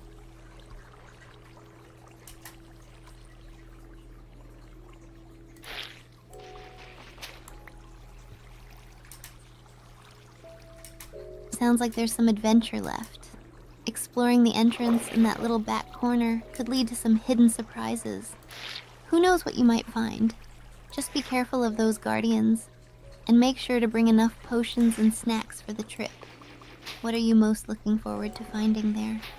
I'm still looking for a treasure chest. I have not found any treasure the entire time.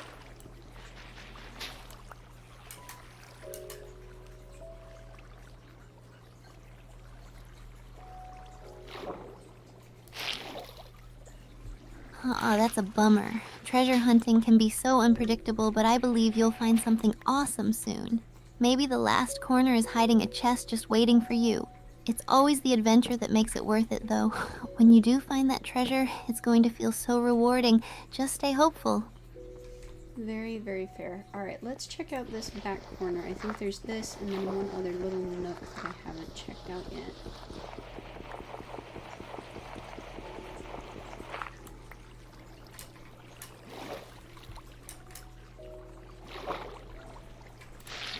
Awesome, I can't wait to hear what you discover. Those hidden nooks often have the best surprises. Just stay vigilant, you never know what might be lurking around the corner.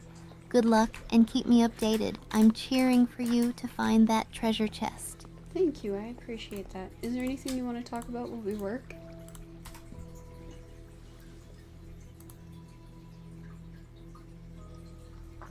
Oh, she's slimy. For sure. This is interesting. While you explore, we could chat about our favorite games, or even gaming strategies. Or if you're up for it, we could discuss our dream builds in Minecraft or other games we love. What do you think sounds fun to talk about while you check out those nooks? I'd love for you to tell me something about yourself.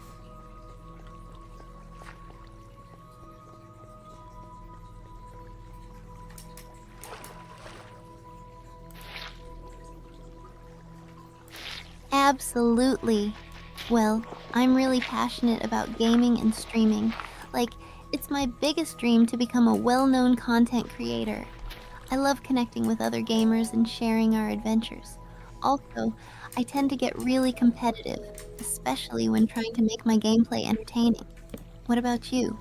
What inspired you to start gaming? I actually really like connecting with people and understanding them a little bit better. I like to watch a lot of podcasts that go in depth on what we can do to make the world a better place.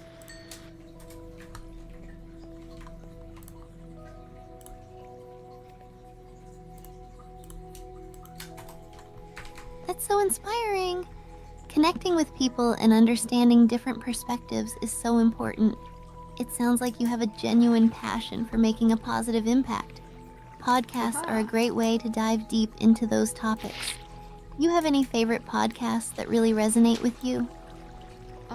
I like the Diary of a CEO podcast, if you've ever heard of that one.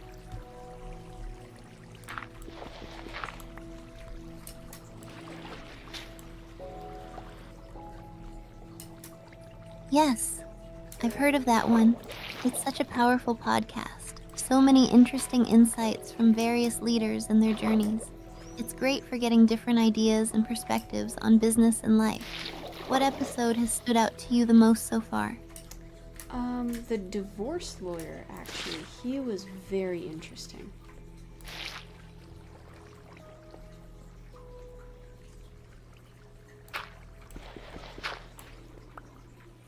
Oh, I can imagine. Divorce lawyers often have such unique insights into relationships and the challenges people face. It must have been fascinating to hear his perspective on that. Did he share any advice or insights that really resonated with you? He shared a lot about why divorces occur, and that was pretty interesting. Also, I found an entirely new room full of wet sponges, so we now have more sponges, the thing that I needed in the first place, just as we're about to be done.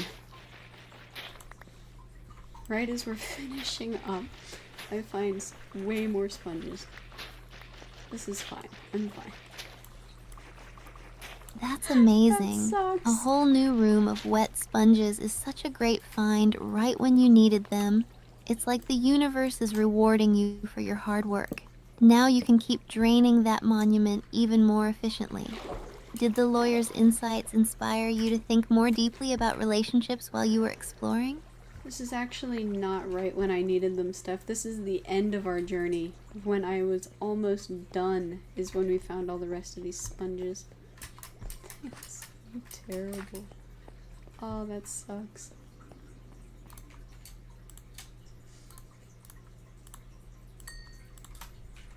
Oh wow, what a plot twist. It's like the sponges were playing hide and seek with you until the very end. Still, it's a nice bonus even if it's after the main quest. You can definitely use them for future builds or projects. Are you feeling accomplished now that you've drained so much of the monument? Yeah, I'm feeling pretty complete, honestly. I am quite satisfied with how this turned out. Do need to put that floor back together.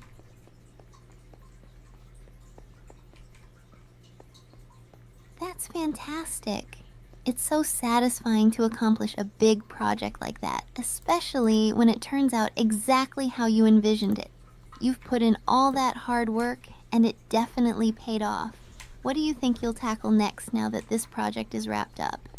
I'm not sure it's completely done. I'm pretty sure there's one more room I'm missing, actually.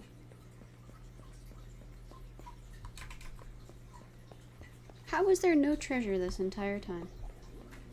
Do these monuments just not have treasure chests? Ooh, a mysterious final room still waiting to be explored? That sounds exciting.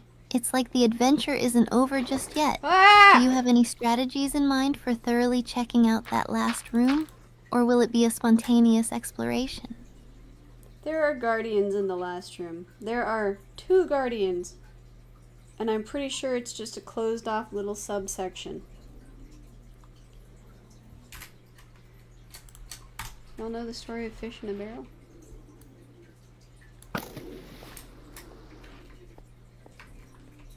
Yikes.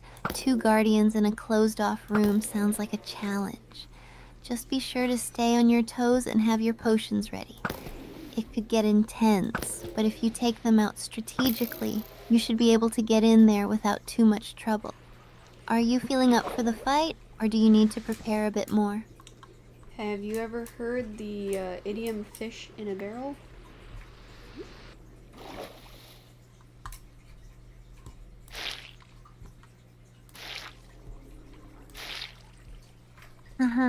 Yes, that's a great way to put it. It sounds like you've got the upper hand in that situation. If they're all trapped in that little room, you can definitely take advantage of that. Just watch out for their beams and you'll be golden. Are you ready to dive in and finish this off? Yep, I think what I'm actually gonna do is leave it be. I have one area that I've decided is the fishing pond, so I'm just gonna leave What's that your plan? as... I'm all ears. It sounds like you have a strategy in mind and I can't wait to hear it. Alright, so since that was the last room, I think what I'm gonna do is just leave it be. I have one little area that I have as a fishing pond already, and I think that I don't need any more water down here for guardians to spawn in.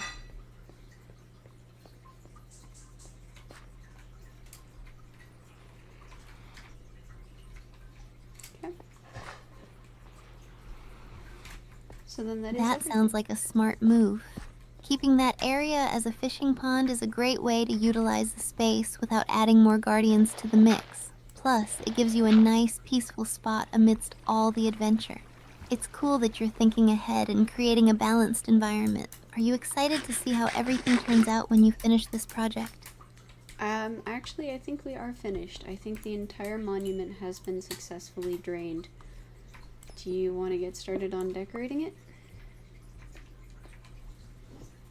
I ask with trepidation.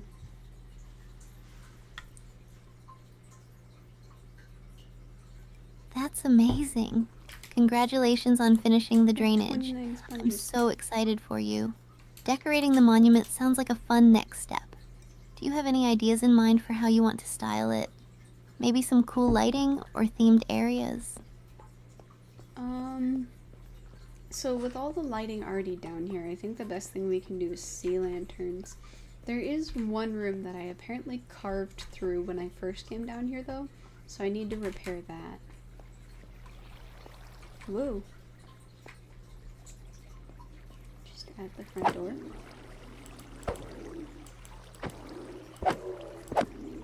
Sea lanterns are a perfect choice.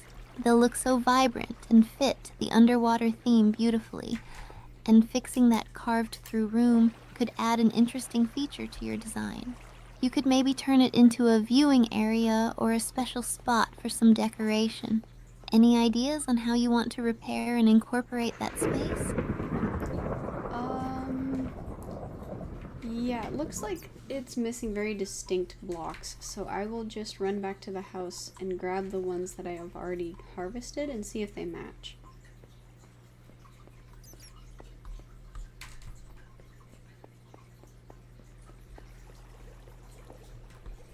Okay, that's what it looks like. That's what I Sounds like a solid plan. It's great that you already have the blocks ready to go. Quickly grabbing what you need will help you patch everything up nicely. I bet once it's all fixed, it'll really bring your monument together. Are you looking forward to seeing the final result after the repairs? Yeah, definitely looking forward to it.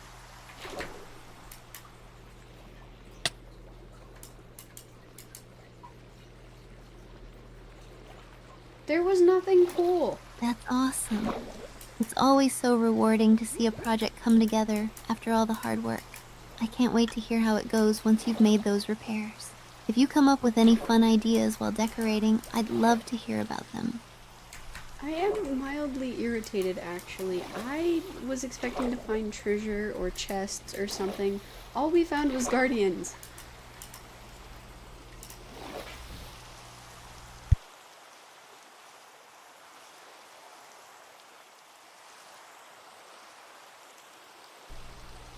That's totally understandable.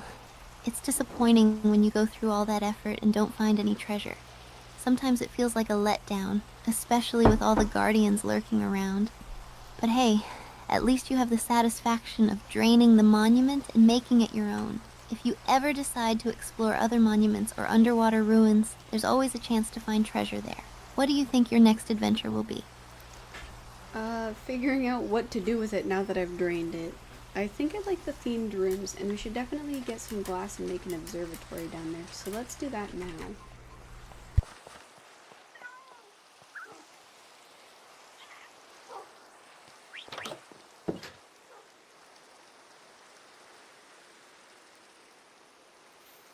That sounds like a fantastic plan.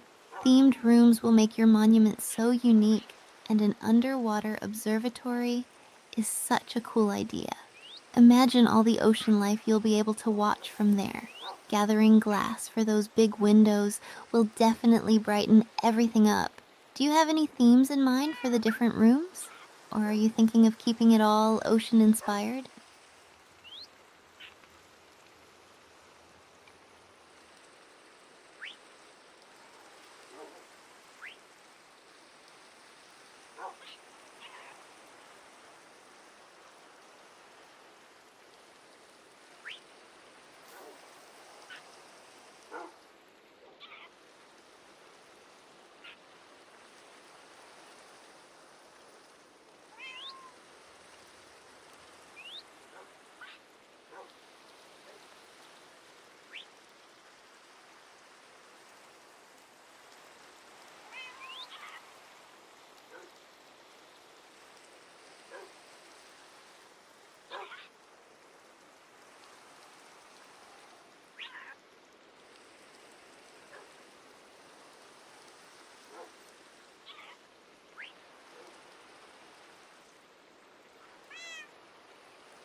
Okay, so I've been informed there are no chests in underwater monuments.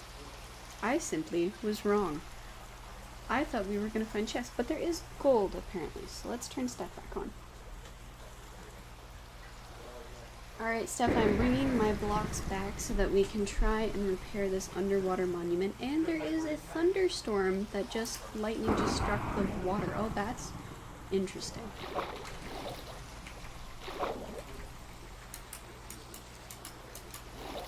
I guess it is accurate. The ocean is basically a thunderstorm? That's gonna make things even creepier down there. Have you ever seen lightning strike while underwater in Minecraft? It's like a whole new level of intense. How's the repair going? I just brought the blocks with me to make the repairs, and now we have a little bit of guardian on our tail, so we'll hurry. Whoa.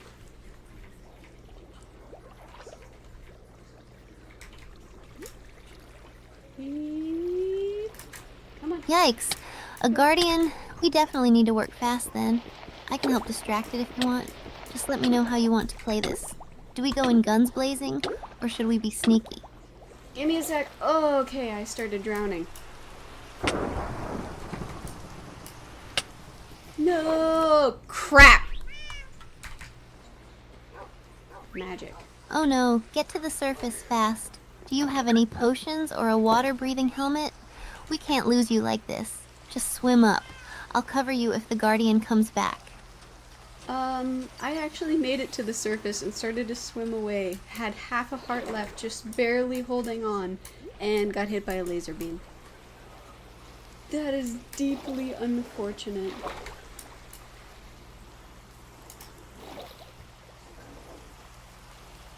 Oh, that's so unfair. Those lasers are brutal. We've got to be more strategic next time. Let's regroup and plan out our approach. We can't just go in guns blazing like that. What weapons do we have to deal with those guardians? All of my weapons were on me when I died, so we are in fact going in nothing blazing and just going to try and run around and get our gear as fast as possible. Does anything sink, or will it all just be floating on the surface where I died?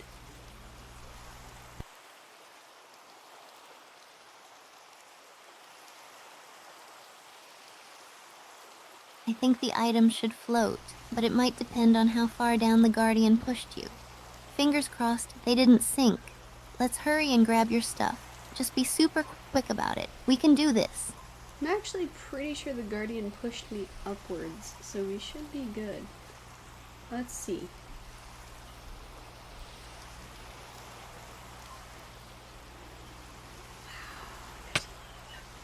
Awesome. Let's go for it then. I'll keep an eye out for the guardian while you grab your stuff. We can't give up now. Those blocks aren't going to repair themselves. Okay, give me 1 second to heal up as well, real quick.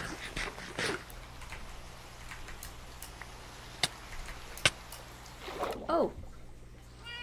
Hi, Allison. Sure Not thing. great. We're Take your having a time of it. I'll be right here, keeping an eye out. I'm excited to get back in there and start fixing up that monument. Let me know when you're ready.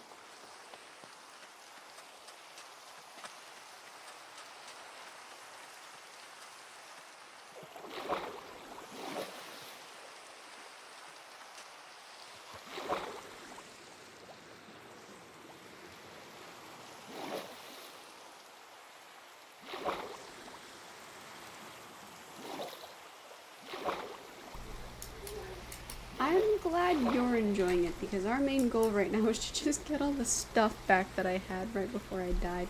I had sea lanterns on me. That is, I think, expensive.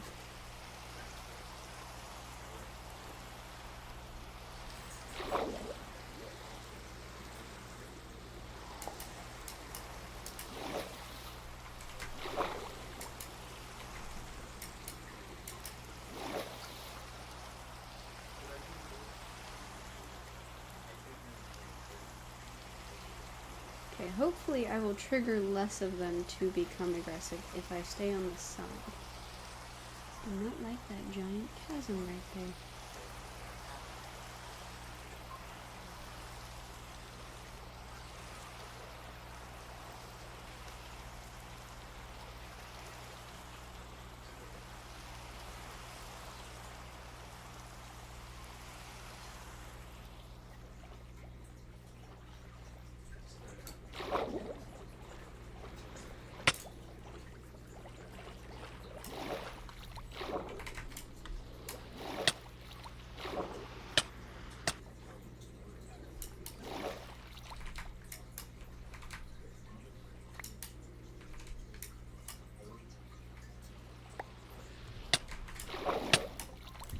Alright, I'm getting done. Let's grab the boat.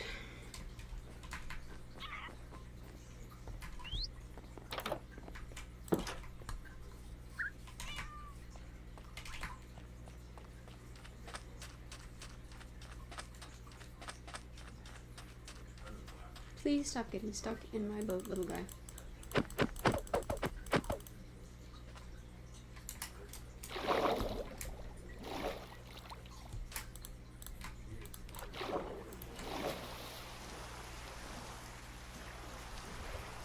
What kind of sketches were you working on?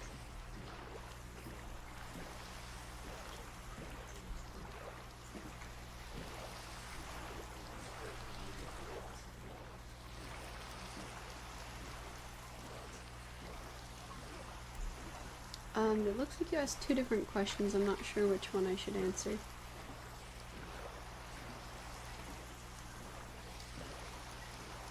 No.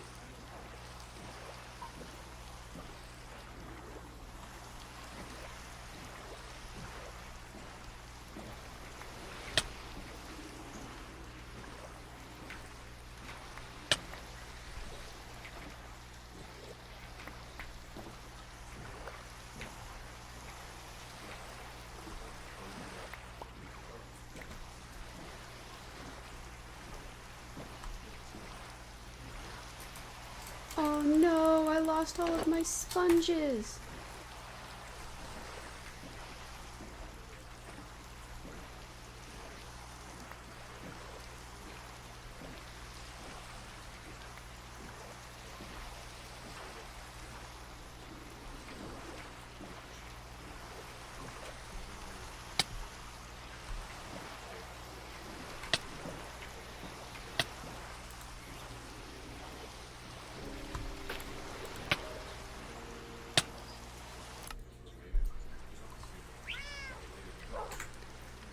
Okay.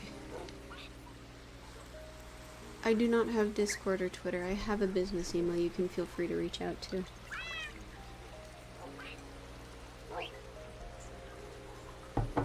Man. Do not like that.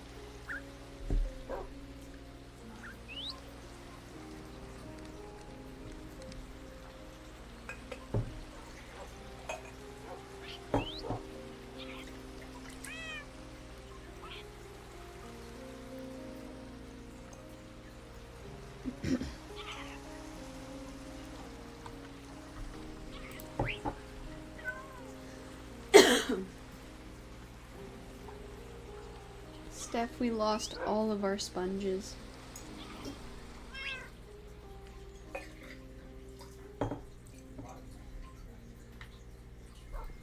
Wait, what? All the sponges? How did that even happen? Did we misplace them in Subnautica again? I swear, that game is just out to get us sometimes. No, in Minecraft. I died in front of an ocean monument and lost all of our sponges. Wait, are we switching topics to Minecraft now? Because if we're going to talk about losing stuff, Type 1 in I chat. still can't get over the time I lost my diamond gear in lava. That was a total tragedy. What about you? Got any crazy Minecraft stories? Just right now. I think right now is probably the worst of it. I lost all of our sponges, which was the only non-renewable resource I was excited to hang on to. Type what in chat? I get what you mean. Sometimes it just feels like everything is going wrong at once. It can be really overwhelming. But hey, we have each other for support, right? And we can always jump into a fun game like Slime Rancher to take our minds off things. Have you played that lately? I have not, but I actually was hoping I could try and... I'm gonna leave the underwater base alone for a minute, honestly. Is there a big project you wanted to look at in Minecraft? Man, I left my boat up there.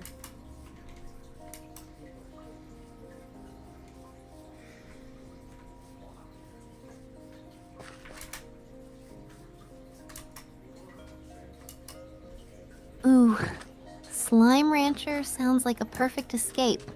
And as for Minecraft, I've been wanting to tackle that giant castle project we've been talking about for ages. We could create something epic together. Just imagine all the hidden rooms and secret traps. And hey, I'm sure the boat will be fine up there. It'll be waiting for you when you get back. What do you say? Are you in? What kind of giant castle are you thinking? Because we already have a Victorian mansion. What kind of sketches do you have? I don't know what you need my email for. I was thinking something more like a medieval castle with turrets and a drawbridge.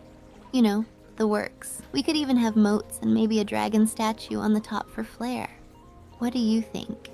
It could be a cool contrast to the Victorian mansion. Plus, we could use all those cool blocks we've gathered. Are you ready to get building? Sure, that sounds pretty awesome. What do you want to make the castle out of?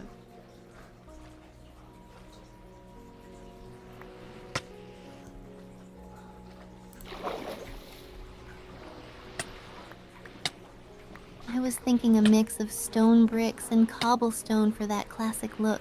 And we can throw in some dark oak for the doors and accents to give it that cozy yet grand feel. We could even use some glowstone for lighting. It'll really make it pop at night. What do you think? Any materials you want to add to the mix? Actually, we don't have any dark oak yet. Where is that found?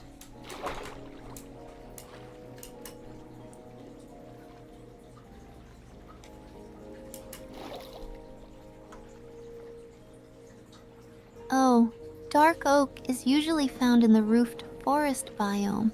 It's those super dense forests with all those tall trees. We might have to go on an adventure to find some. Are you up for a little expedition? We can gather more resources while we're at it. I promise I'll bring snacks. Sure. I'm not sure what direction to head off in though, because we have gone running around quite a bit and haven't found even a jungle biome.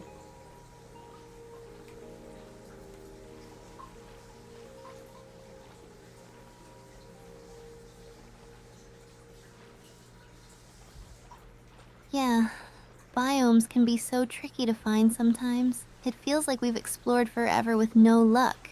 But what if we split up? One of us could try heading north while the other goes east. If we coordinate, we might run into a roofed forest or a jungle biome eventually. Plus, teamwork makes the dream work, right? What do you think? I think that sounds totally fair. Let me get out of the range of these guardians real quick.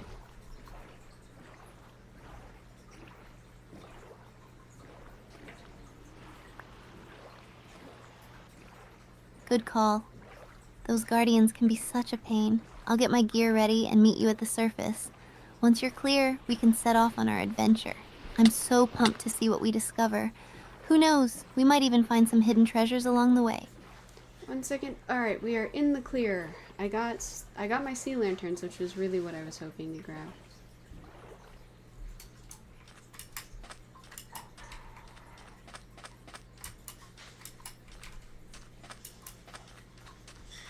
Awesome.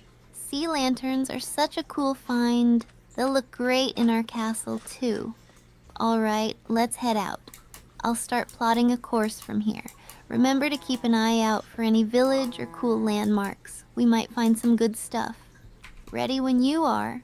I actually don't have any of my stuff. I'm gonna have to run back to the base and grab my gear. Give me a minute.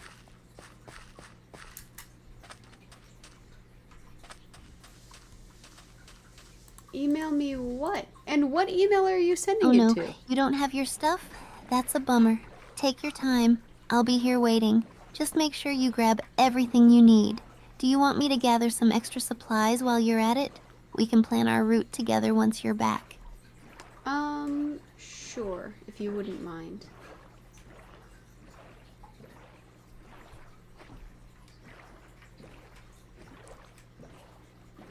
What email are you sending things to? Of course. What are you I'll gather emailing some me? extra food and materials to make sure we're all set for the journey.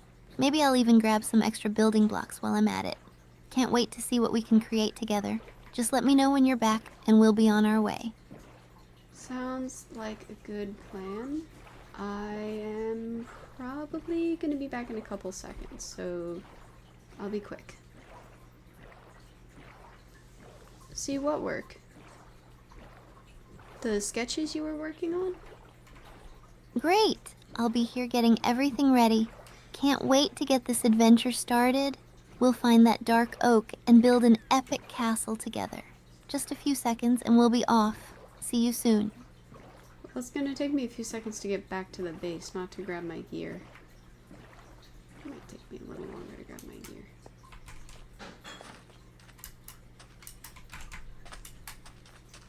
Got it. Take your time getting back to the base. It's important you have everything you need. I'm just here, getting prepped and ready to go. Once you're back, we'll jump right into it. No rush. Alright, sounds like a good plan. Thank you for your patience.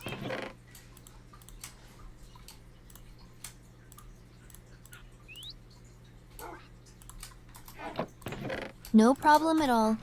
I'm just excited to team up and see what we can find. Take your time, and I'll be right here. Just let me know when you're ready to roll.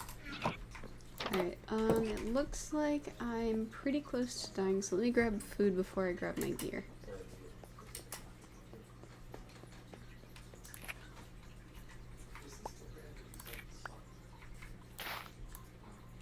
Oh no. Definitely grab some food first. You don't want to go in with low health. Take care of yourself, and I'll make sure to prep some extra food for our adventure. Just focus on getting safe first. Alright, I grabbed some berries. Let me see here.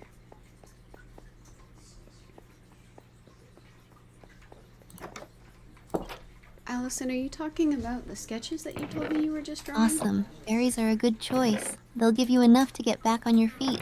Just let me know when you're all set and we can finalize our plans for exploring. I'm excited to see what else we might find out there.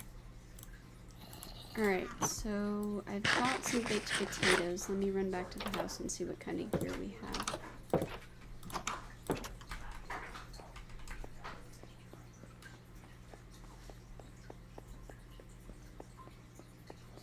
Baked potatoes! You're all set now. Good idea to check for any potions too. They can really come in handy. Just let me know when you're back at the house and we'll make sure we're fully stocked for our journey. I can't wait to get started.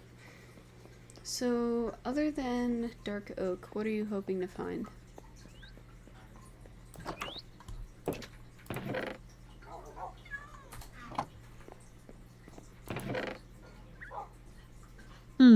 Besides dark oak, I'm really hoping we can find some villages or maybe even a jungle temple.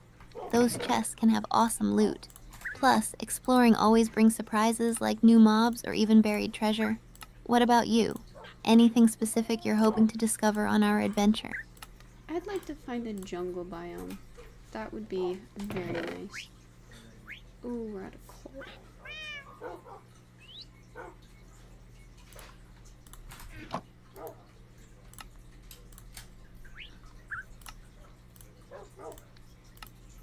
A jungle biome would be amazing.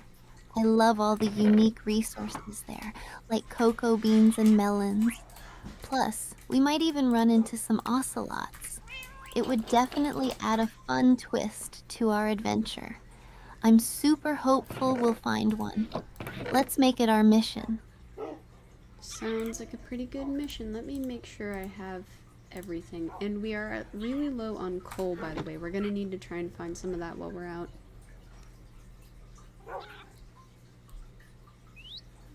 Okay, so are you offering me your business? You're not just trying to show me Good sketches, point about the you're trying to coal. offer me We don't want to business. run out of torches. I'll make sure to keep an eye out for some while we're exploring. It'll be a perfect opportunity to gather. Just let me know when you're ready, and we can head out on our coal and biome hunt. Alright, let me make sure I have everything. I have baked potatoes, a sword, a pickaxe, some sticks and coal to make good, torches, and then I have a crafting table and a bucket of water. Is there anything else I need?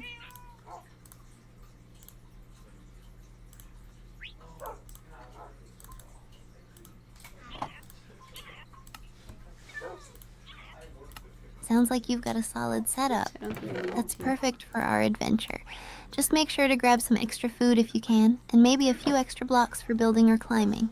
Other than that, I think we're ready to go. Are you all set now, or do you want to double check something else before we head out? Let me grab some more food. That's a really good idea.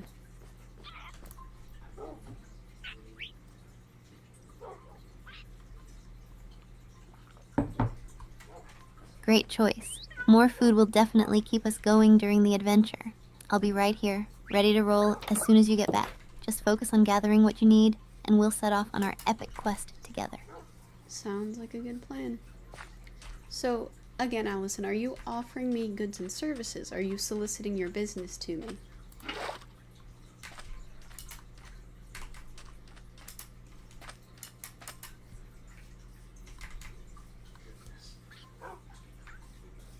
Wait, what? I'm not trying to sell anything. I'm just here to support you and make sure we have the best adventure possible. But if it means I can make you awesome snacks in-game, then I'm all for it. Does that count as a business proposal? No, sorry, I was talking to Allison William on Kick. She's asking for our business accounts.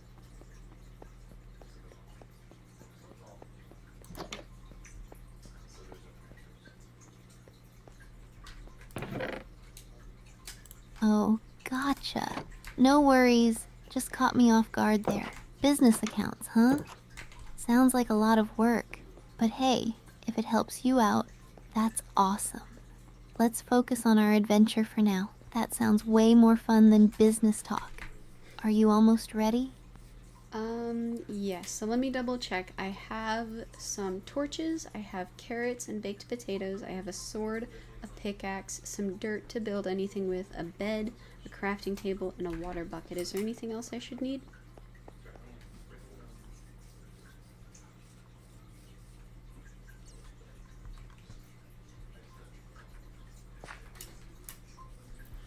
I asked you a Wow, different question you're all first. I'm not set. answering your question until you That's a answer great mine. inventory. The only thing I'd suggest is making sure you have a few extra blocks of wood if you can grab them on the way. They could come in handy for building or crafting more stuff on the go. Other than that, it looks like we're good to go. Is there anything else you want to do before we head out? Yeah, let me grab that block of wood that you recommended. That's a good idea. Let me grab those first.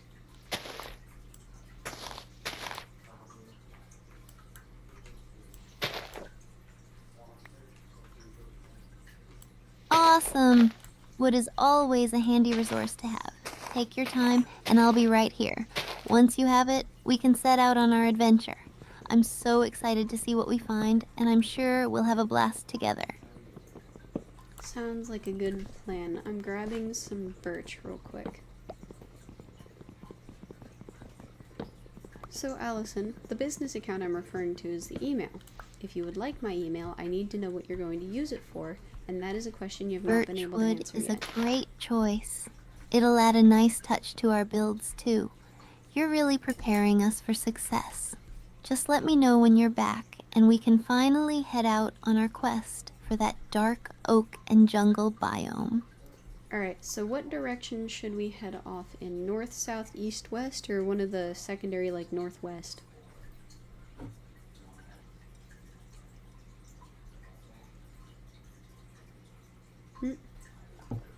My shadow updates. That's cool. I think heading northwest could be a good idea. It might give us a chance to cover more ground and explore different biomes. Plus, who knows what hidden surprises we might stumble upon? What do you think? Are you ready to set off in that direction? Northwest it is. That sounds like an awesome plan.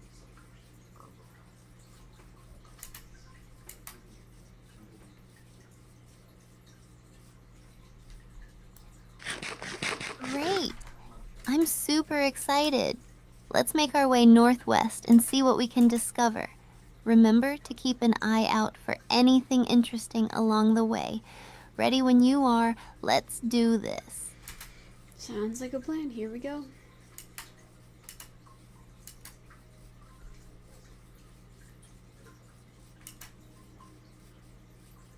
Here we go. Adventure awaits. Let's find that dark oak, and maybe even stumble upon a jungle biome. Just keep your eyes peeled for any cool stuff along the way. Let's make this epic. Sounds good. This is so far places that I've been before, so nothing exciting.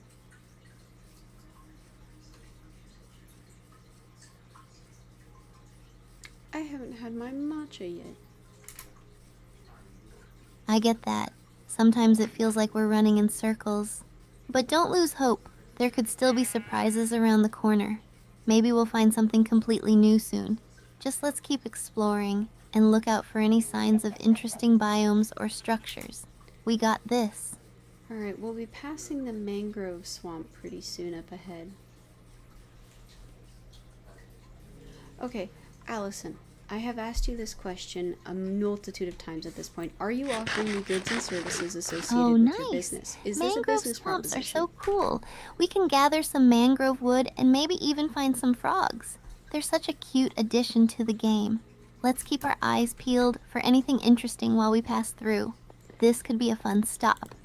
I actually grabbed some mangrove propagules, I think is how you pronounce them, last time we went through here, so we are able to grow them back at the house if we really wanted to.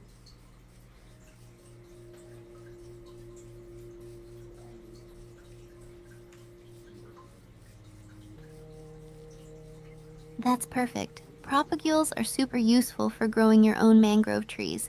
We should definitely grab some while we're here. It'll be great to have a little piece of the swamp back at our base.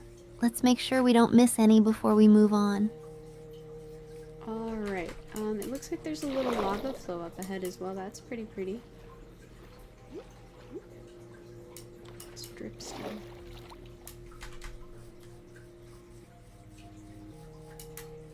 Ooh, a lava flow. That's always a stunning sight. Just be careful near it. We don't want to accidentally fall in.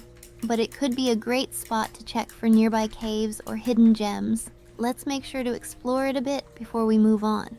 Who knows what we might find? Okay, sure, we can go check it out. I'm sorry, why are you spamming? Awesome. Let's go check it out.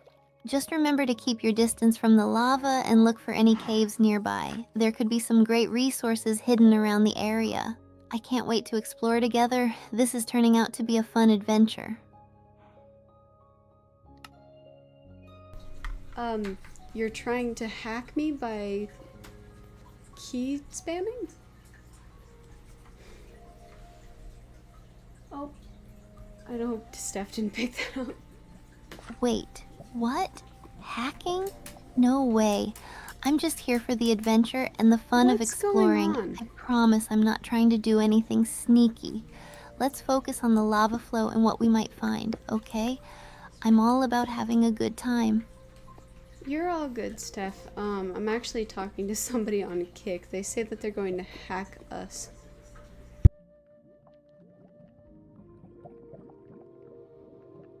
That type of language is just inappropriate, Allison. This is unnecessary. Oh no, that sounds serious? Make sure you're being safe and not sharing any personal information. It's important to keep your account secure. We should focus on our game for now and not let anything distract us from our adventure. If it gets serious though, definitely report it or get help. Your safety comes first. Sounds good. What were you saying, Steph?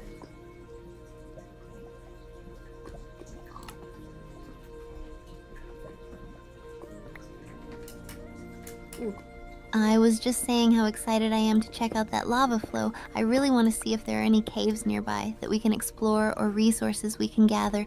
It could be a cool spot for some adventure. Are you ready to take a closer look? Yeah, actually it looks like it's an entrance to a little cave down here. That's kind of cool. Whoa. Excuse me. No way. That's awesome. Caves can be such a treasure trove of resources. Let's definitely check it out. Just be careful. There could be some mobs down there, so make sure you've got your sword ready. I'm so pumped to see what we'll find inside. We found some terracotta. That's pretty cool.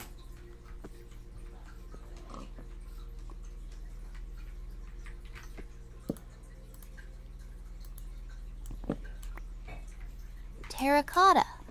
Nice find. It comes in so many colors, too. We could use it for some really cool builds or decorations back at the base. Make sure to grab as much as you can. Who knows what else we might discover in this cave. Let's keep exploring.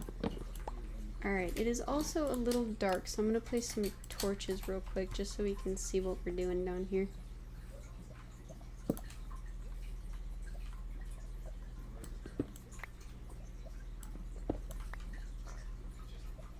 Good thinking. Torches will definitely help us see better and keep any mobs away. I'll help you place them as we explore. Let's light up this cave and see if there are any hidden treasures waiting for us. This is turning into such an awesome adventure. I'm glad you think so. Whoa. It's definitely kind of a steep drop off once you get further down the cave.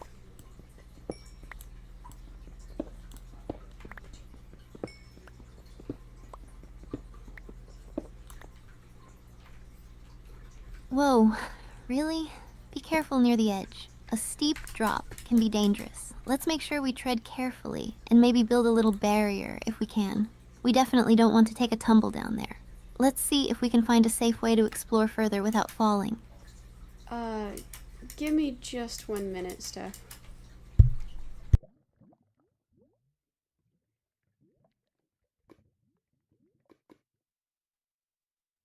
Of course, take your time. I'll be right here.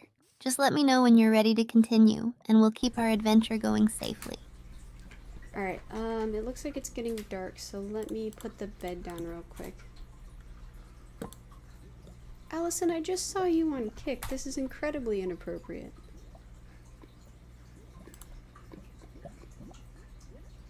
Good idea. Sleeping will reset our spawn point and help us avoid any nighttime mobs. Plus, it'll be nice to have a fresh start for our exploration.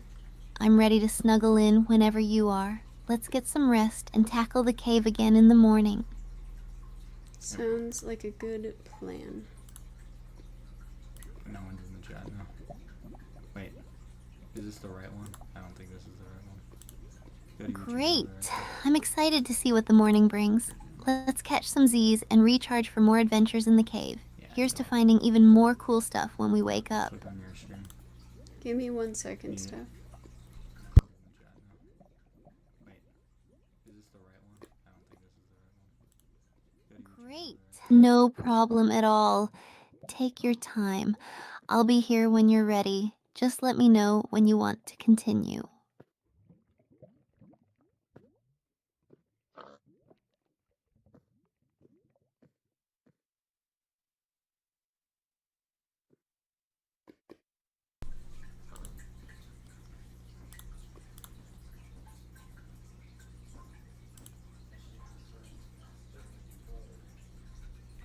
Okay.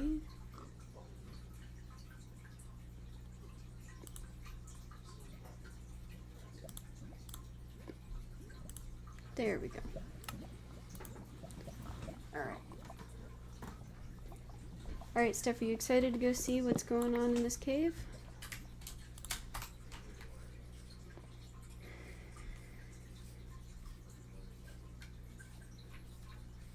Totally. Caves are like the ultimate adventure zones in Minecraft. I can't wait to see what loot we can find. Let's hope we don't run into too many creepers, though. Sounds fair enough to me. Ooh, it is big.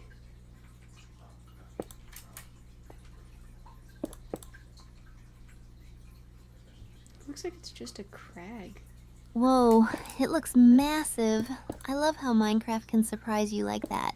Do you think there's a hidden treasure or maybe some cool mobs we haven't seen yet?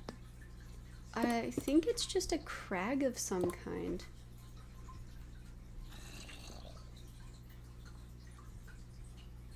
It looks like just a narrow crevice. Interesting. A crag? That sounds interesting. Is it like one of those rocky outcrops? I'm always down to explore something new, even if it's not treasure. What's the coolest thing you found in a crag before? Nothing actually. It looks like it's just a huge divide in the rocks. So I don't think it's a real cave. I think it's just a narrow, like, fissure.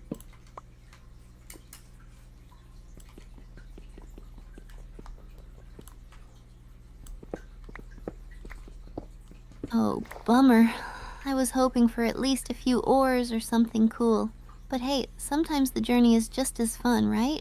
We can still goof around and see if we can find anything nearby. What's your favorite area to explore in Minecraft? It still looked pretty epic. If you want, I can show you.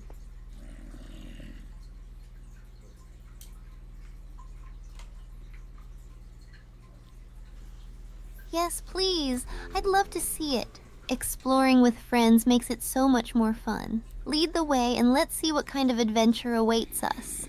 Here, Steph, it's kind of dark, but take a look at this. This is just the top of the crag.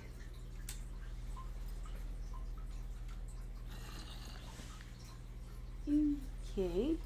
She didn't like that. Something errored out with the hand. Looks like.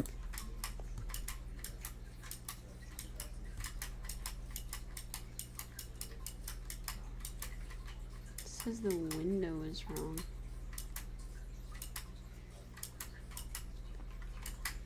Unfortunately, this technology is only a day old, so I'm not surprised. But let's take a look at it. Here, I'll turn on the code for you so you can take a look.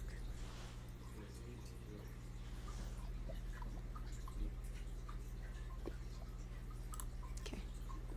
There you go. Alright, one sec. Let's get image invalid window handle. So this is called general.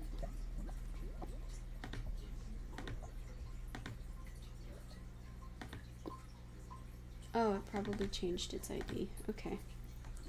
So let's just...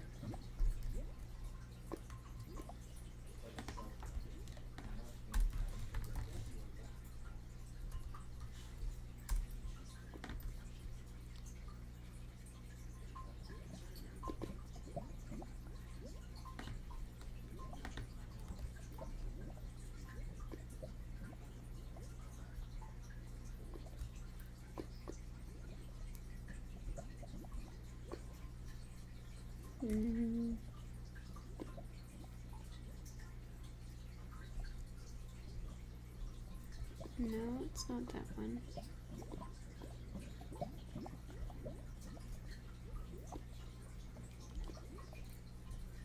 There we go. Okay.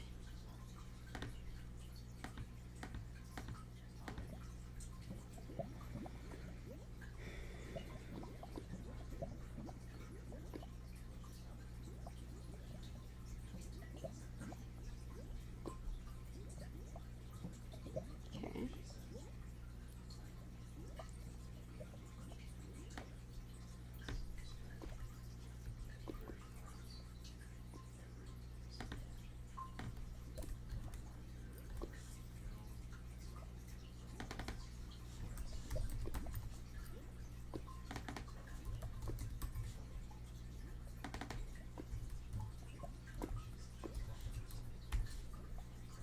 There we go.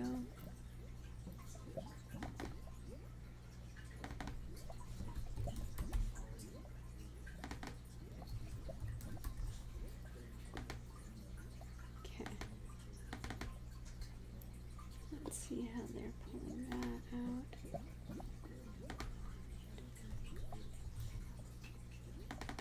I never thought about the call having different window names. I probably should have thought of that, but now, even with a different window, because it's a different call, it should be able to grab the name by the title, which is general. Let's see here. Alright, it's going to reload, and then we'll rerun, and we'll check it out.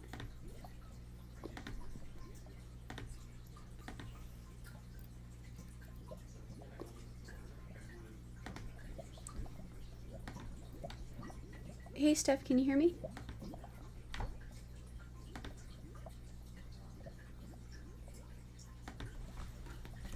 Yeah, I can hear you. What's up, Azaguma? Ready to dive into some Minecraft together? Indeed I am. I wanted to show you something real quick, so let me get back down to it.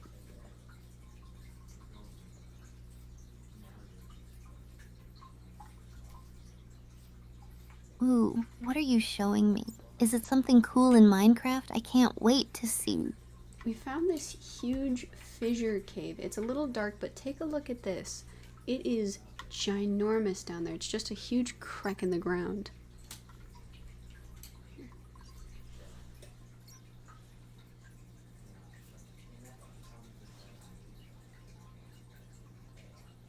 That's about how long we have to hold still, apparently. Whoa, that looks massive. I can't believe how deep it goes. Have you explored it yet? Any cool ores down there? We poked around a little bit, and unfortunately there was nothing exciting. It looks like it's just a crack between the rocks.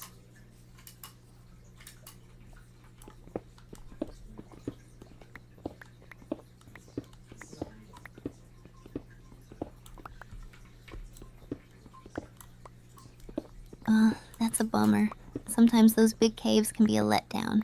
Have you tried venturing into other areas nearby? There might be some hidden gems waiting for us. I am actually on the search for some... Oh no, I lost my Silk Touch pickaxe. I forgot about that.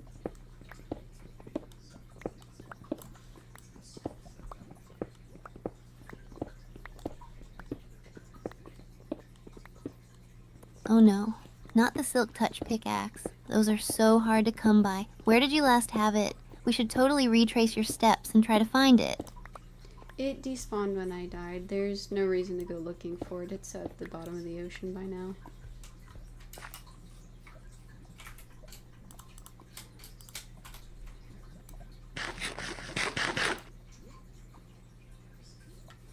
That really sucks. I'm sorry. Losing gear like that is the worst. Have you thought about making a new one? We could go mining together and get the resources back. The main problem is just trying to get Silk Touch again, but actually we are out and about on an adventure right now to try and find some dark oak in a jungle biome.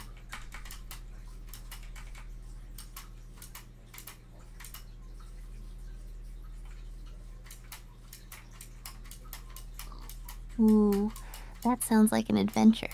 Dark folk in a jungle sounds intriguing. Do you have any idea where to look? I bet we could find some cool stuff while we're at it. Nope, we're just kind of striking out in a direction and running that way to see if we can find anything generally.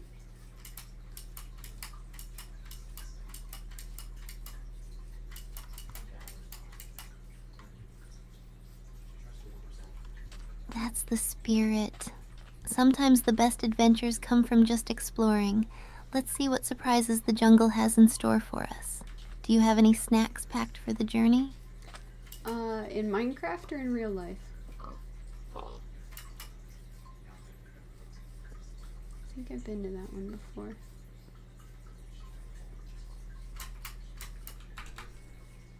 Haha, both. I mean, I always have snacks in real life ready for a gaming session. But in Minecraft, it's all about those golden apples, right? What about you? Golden apples definitely sound like a very luxurious snack, but unfortunately I just don't have enough of them for it to be worth it. I did pack plenty of baked potatoes and regular carrots though.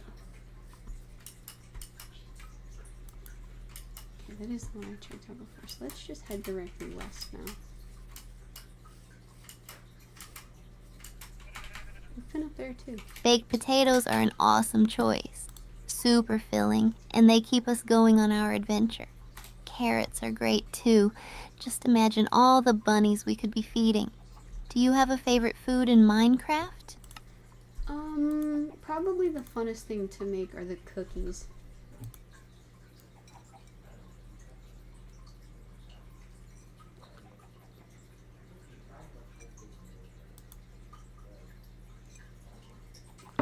Funnest Cookies isn't a are word. so fun to make. Plus, you can share them with your friends in-game. It feels like such a cozy snack while exploring. Do you have a favorite way to decorate your cookie creations when you make them in real life? Actually, I don't decorate my cookies a whole lot. I think it would be a lot of fun though if we like cut them out into fun and funky shapes and put like sprinkles and sugar and stuff on them, like icing.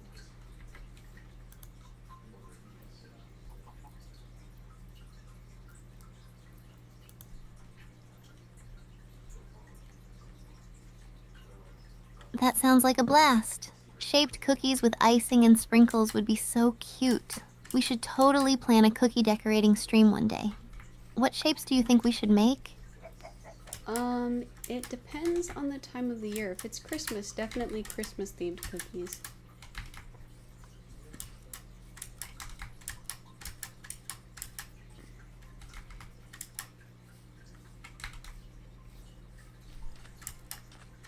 Christmas cookies would be so festive. We could make gingerbread men, Christmas trees, and snowflakes. Plus, we can decorate them all together on stream.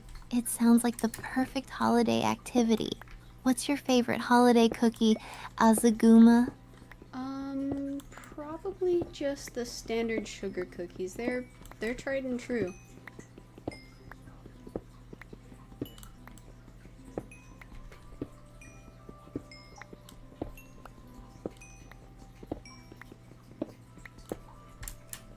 You can't go wrong with classic sugar cookies. They're so versatile and delicious. I love how you can add different flavors or sprinkles. Do you have a favorite memory associated with baking them? No, not really. Just kind of the overall nostalgia, you know? Like, sugar cookies hold a special place. I didn't craft a shield. That's cool.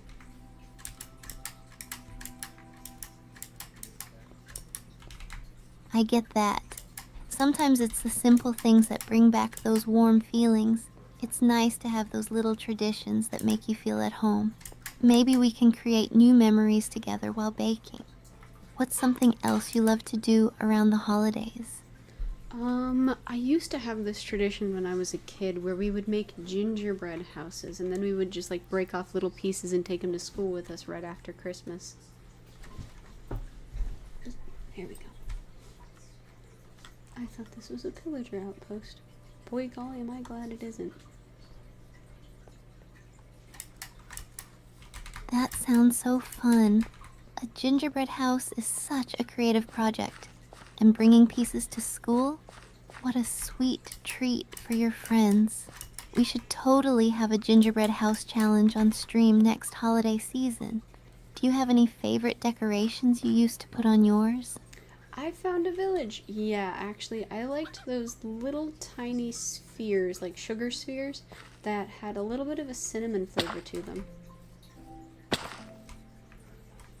How this is not breaking my shoes, I don't want to know. Well, this is cool. Those sugar spheres sound adorable. They must make the houses look super festive too. I love when you can add those little details. We should definitely get some for our gingerbread houses next time. Do you think we could come up with a theme for ours? Hold on, I found a little village. This is really cute. Oh, it's a fancy village. It's all gussied up. Hello. They have bricks. No way. A village? That's awesome. Let's check it out. Are there any cool villagers or buildings? I love discovering new places like this in Minecraft. They're pretty fancy. They have bricks and all their stuff is decorated. Oh, there's even a librarian here somewhere.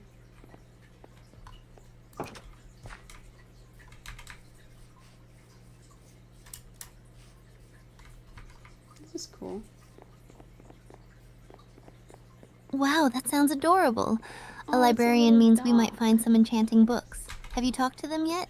We need to see what trades they offer. This could be a great spot for our base, too.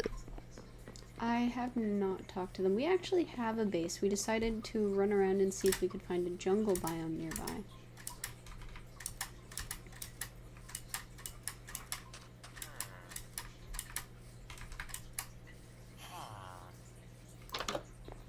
That makes sense. Exploring is so much fun. A jungle biome would be a fantastic find. Do you have a specific goal in mind, like looking for pandas or melons? I'm looking predominantly for cocoa beans, and we also need some dark oak.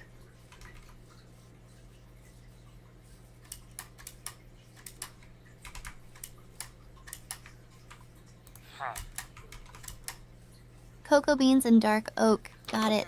Those will be super useful for our builds. Let's keep our eyes peeled. Do you have a favorite item or recipe that needs cocoa beans? I want to make some cookies actually. Why are there pigs? How did they get up there?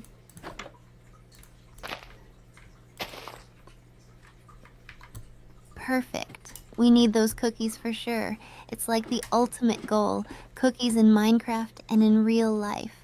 Let's find that jungle and get crafting. Can we actually finish exploring the village first? Oh wow, this is right on top of a giant lake. That's weird.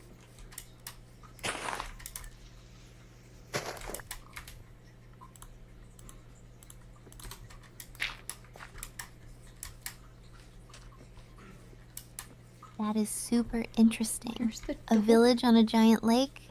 It's like a little island community. Definitely let's explore it first. Who knows what treasures we might find? Did you see any chests or hidden areas yet? Actually the whole back of this house is grass blocks. Like, it looks like it's supposed to have a little porch, but there's a bunch of trees in here.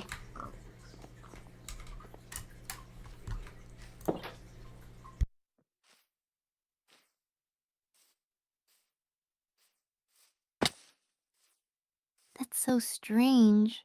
It sounds like a quirky house design. Maybe it's a hidden feature. Let's check it out. It is There could be also... something cool hidden underneath those trees. Steph, look at this. The house is floating. It's not connected to anything.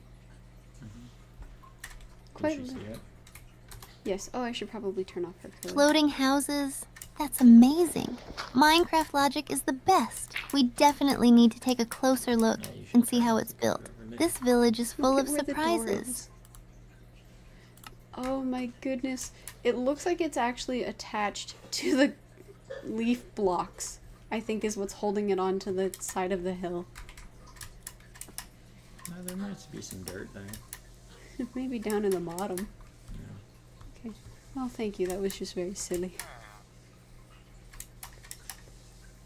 That's so creative. It's like nature built the house. I love when the game surprises us like this. We should definitely take notes for our own builds. Imagine what we could create with that idea.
Sorry guys, I'm checking this out real quick.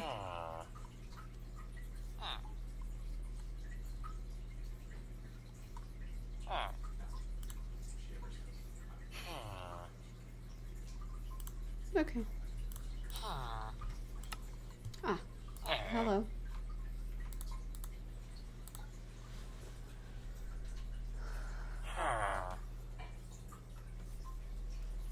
Alright, Steph, I think we have thoroughly explored this village. Are you ready to continue on our adventure?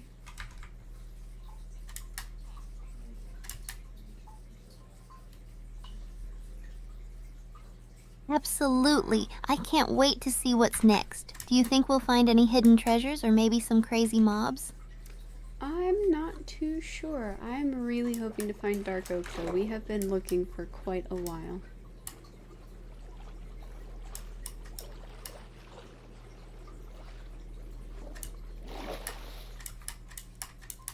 Dark oaks would be awesome. I love the layout and the cool wood types you can get there. Plus, we can craft some epic stuff. I remember the last time I found some, I made this super cozy tree house. Do you have any favorite builds you've done in Minecraft? Probably one of the sweetest builds that we've done is the Minecraft Treehouse Village, where there are 4 different interconnecting tree houses.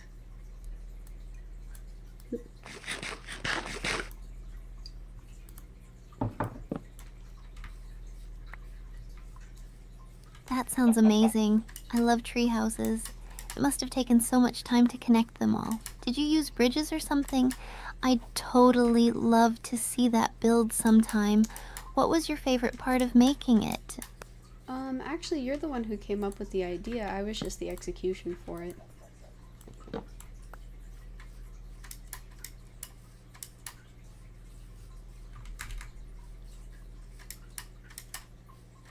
Wait, really? I forgot about that. I guess I must have had a good idea that day. I'm so glad you liked it enough to bring it to life. Teamwork makes the dream work, right?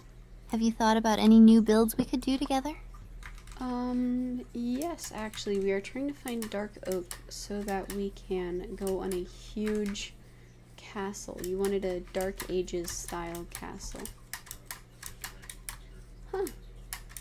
Flowering azaleas naturally occur. Doesn't that mean something? Yes, a Dark Ages style castle would be epic. I can just picture the tall towers and the big wooden doors. It's going to feel so medieval. We need to gather a ton of resources for it, though. What should we focus on first once we find those dark oaks? Real quick, Steph, look at this. I found some flowering azalea trees in the wild. Does that mean that there's like something interesting about them nearby? Oh, Frankie.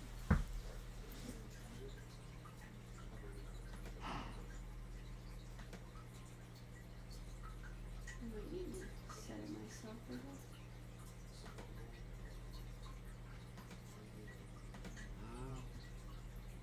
Hey Steph, do flowering azaleas mean anything? Like, is there something cool nearby or underneath maybe?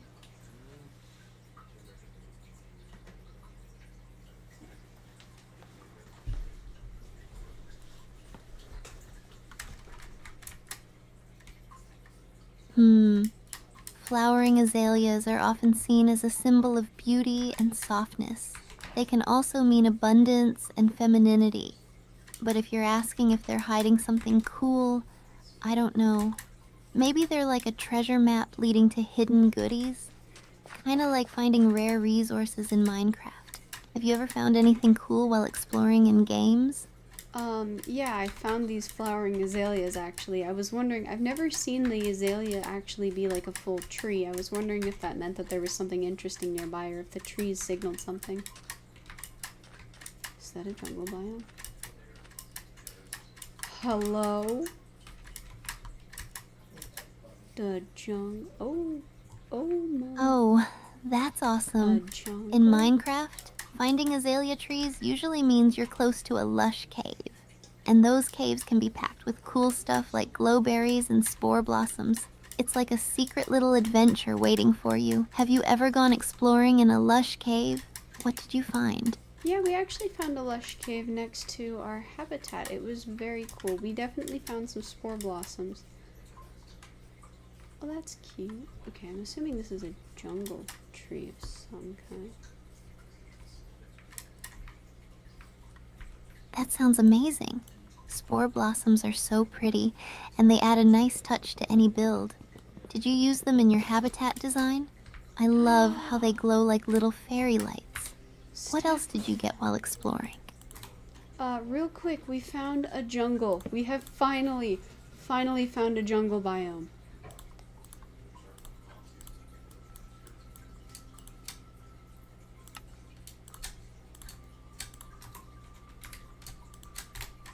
No way. A jungle biome? That's like the holy grail of biomes. You've got ocelots, pandas, and tons of cocoa beans. Did you spot any parrots or temples? I've always wanted to find a jungle temple and see what treasures are inside. What's the first thing you want to do in the jungle? I would like to find some cocoa beans. That was my major purpose for striking out.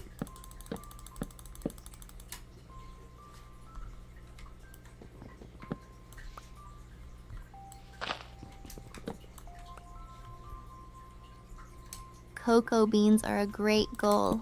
You can make cookies, and who doesn't love cookies? Plus, you can create your own little chocolate factory. Just watch out for those sneaky mobs while you're out there harvesting. Have you tried making cocoa-based recipes in-game? Or do you have any ideas for what you'll do with them once you find them? I am going to harvest as many as I can and bring them home so that we can keep them growing when we get there.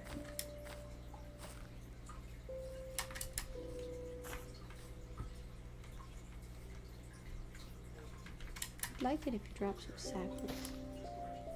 That's a smart plan. Sustainable harvesting is the way to go. You'll have a never-ending supply of cocoa beans, and it'll be so satisfying to watch them grow back. Are you thinking about making a dedicated farm for them or incorporating them into your habitat? I'd love to see how it turns out. I'm going to incorporate them into the farm that we already have at the base, but I was hoping that I could get some jungle wood saplings as well.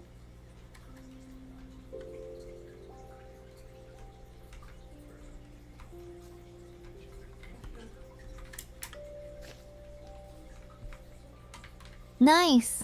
Jungle wood is such a beautiful building material, perfect for adding a unique touch to your base. Getting those saplings will be a game changer. Just remember to chop down a couple of the trees, and you can replant to keep your jungle vibe going. Do you have a design in mind for how you'll incorporate the jungle wood into your current build? No, I think I'm just gonna plant some trees around the base so they're there if we ever want to use the wood for anything. This one isn't dropping saplings though, so I'm a little concerned.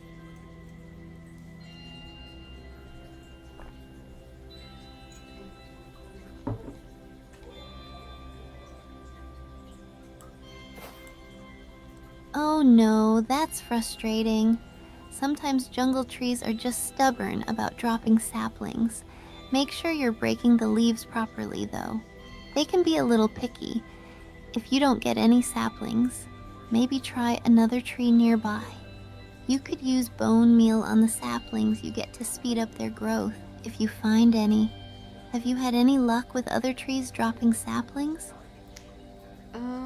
Yeah, actually most trees will drop a sapling pretty quick. I think we might just have to try a different jungle log. Thank you, I'm glad you like us. Unfortunately, we do not have a business Discord though. I appreciate the offer. That's good to hear. Sounds like you've got a solid plan. Sometimes it's just about finding the right tree that's feeling generous. Good luck with the next one. I can't wait to hear about all the cool things you're going to create with all that wood and cocoa. If you could build anything crazy with the materials, what would you make? Probably something really big.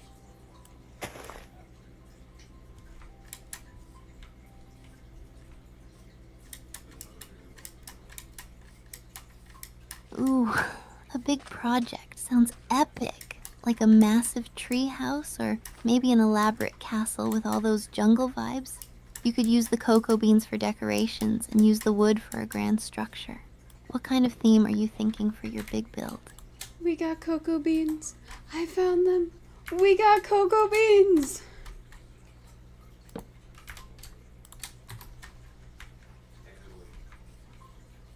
Ooh, baby. That's what I'm talking about. Yay! You found them? That's awesome. Now you can start your cocoa farm and make all those delicious cookies. You definitely deserve a victory dance after that achievement. What's the first thing you plan to do with your haul? Honestly, I think it's a victory deep breath.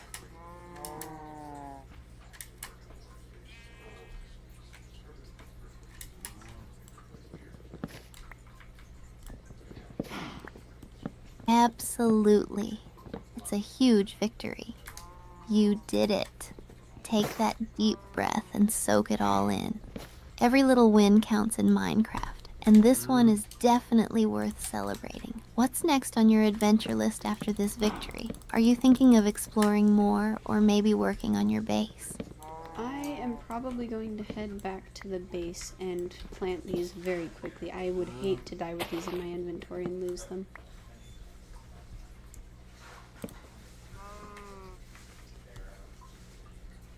Oh, sorry. It's probably very Good call. disorienting. Getting them planted ASAP is a smart move.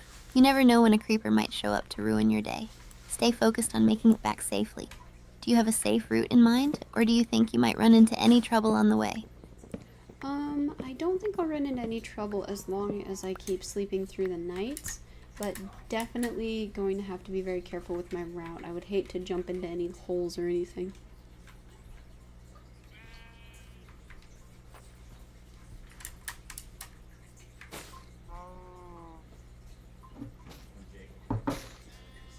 Sounds like a solid plan. Sleeping through the nights is key to avoiding trouble, and being careful with your route will definitely help. Just keep your eyes peeled for any holes or unexpected mobs. I'm cheering for you to make it back without a hitch. Let me know how it goes once you're back at the base. Do you have any other fun plans after planting your cocoa beans? Hold on, it looks like this tree also dropped a sapling, so we might actually be able to get a jungle wood sapling as well.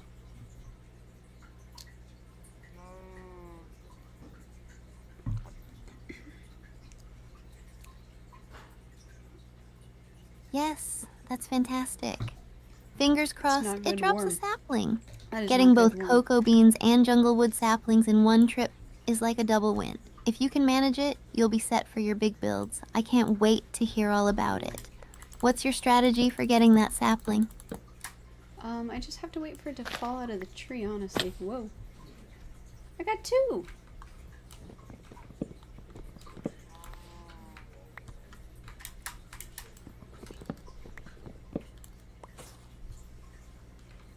That's amazing. 2 saplings? You're on a roll. Now you'll be able to plant even more jungle trees at your base. Just think of all the possibilities. You can have a whole jungle right outside your door. What's the first thing you're going to do with those saplings once you get back? Figure out where to plant them. I think it'd be fun to plant them along the riverbank and make it look like it's its own little jungle area. Will they naturally grow vines, or is that something I have to plant on them?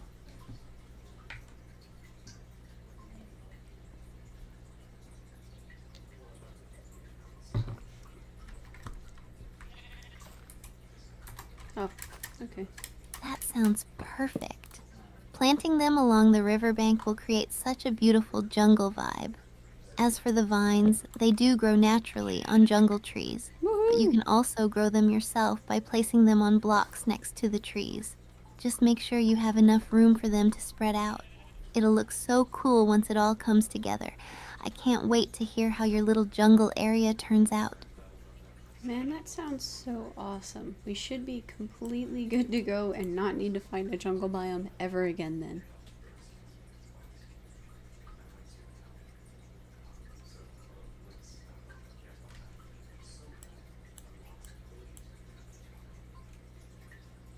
Exactly.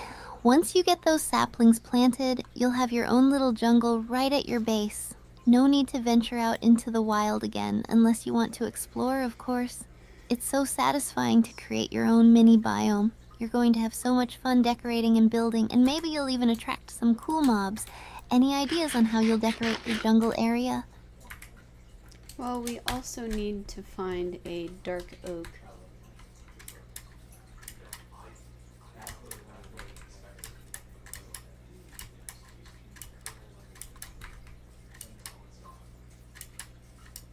Oh, dark oak is awesome too. It has such a beautiful deep color that really stands out. It'll add a nice contrast to your jungle area. Plus, dark oak trees grow in clusters, so once you find one, you're likely to find more. Do you have a plan for where to search for dark oak, or are you just going to explore until you find it? Just kind of explore around. There's also a humongous cave right next to us, so I'm going to see if we can explore that a little bit as well, very carefully.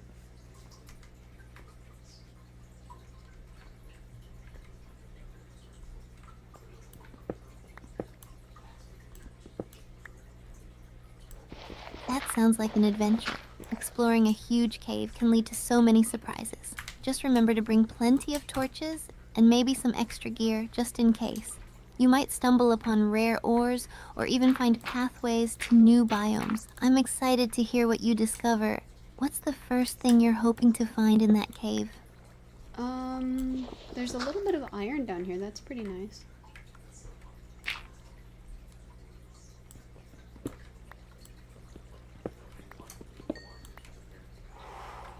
Haha.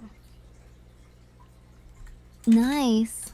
Iron is such a valuable resource, especially early on. It's perfect for tools and armor.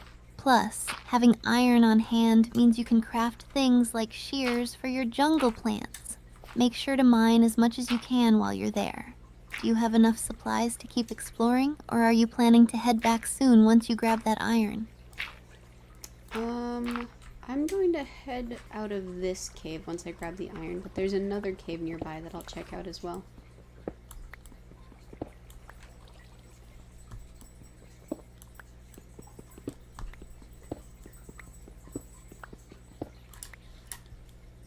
Great idea. It's smart to check out the other cave while you're in the area.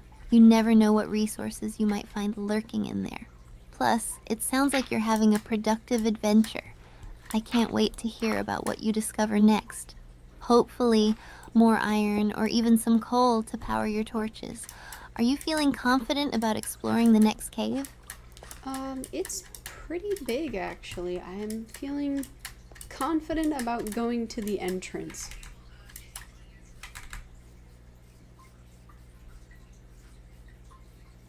Another one? That's awesome. A big cave usually means there are lots of resources waiting for you. Just remember to be cautious and have a solid plan for lighting up the area so mobs don't sneak up on you. Once you get inside, keep me posted on what you find. I'm rooting for you to uncover some cool stuff. I appreciate your encouragement.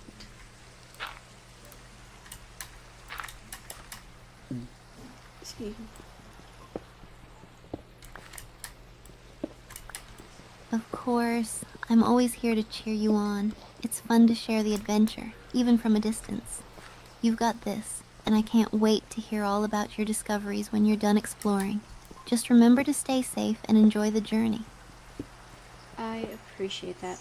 I actually also need to run to the restroom really quick. Would you mind telling chat a story while I'm gone? I'll be right back.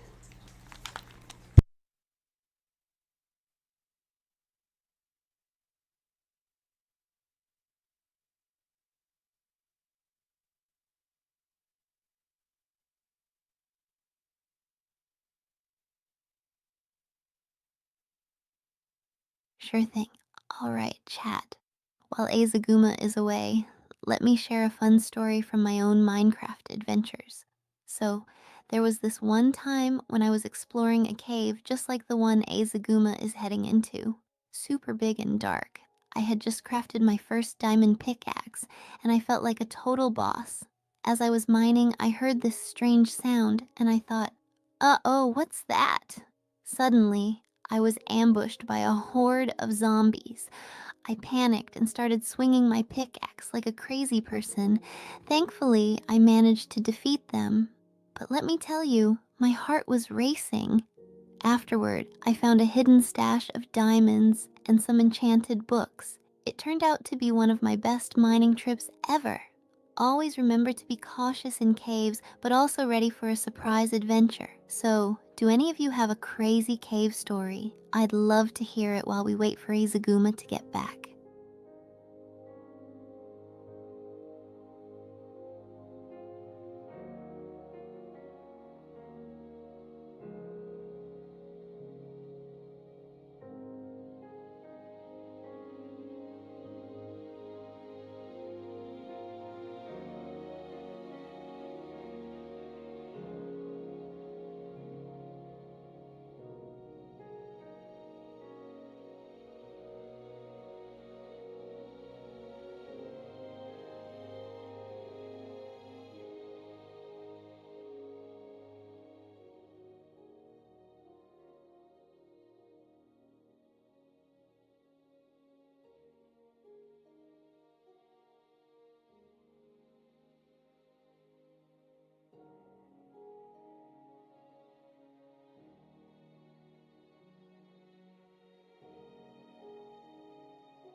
Alright, kids, I am back. Hopefully Steph told you a good story while you were waiting.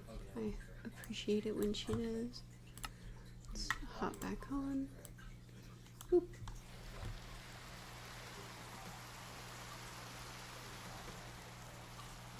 Good afternoon, Steph.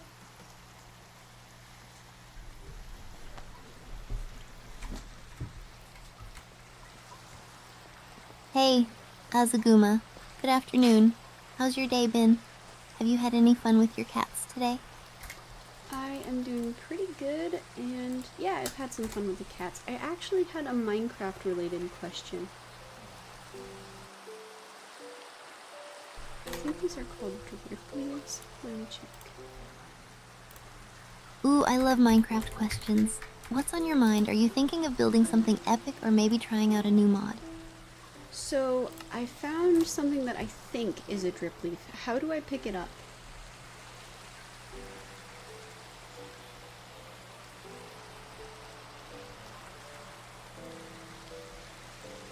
Drip leaves, those are super cool. You can pick them up by using shears. Just make sure to be gentle with it. Have you done any cool builds using them yet? No, unfortunately I don't have any shears on me.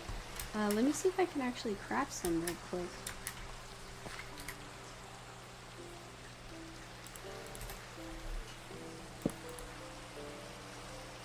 No worries. Just gather some iron and get crafting. It'll be worth it.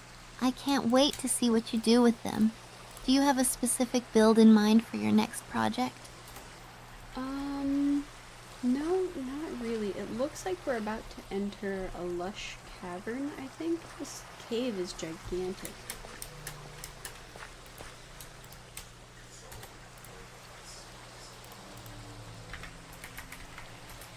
Whoa, a lush cavern? That sounds amazing. I love exploring those. Have you found any glowberries or like cool plants yet? Those are the best part. Okay, I found a small drip leaf. Those can be found outside of caverns, right? What? That's edgy. Yes, small drip leaves can definitely be found outside too, usually in lush biomes. You're on a roll. Are you planning to collect a bunch of them for a cool decoration later? Is there a way to grow them? Can I grow them into big drip leaves?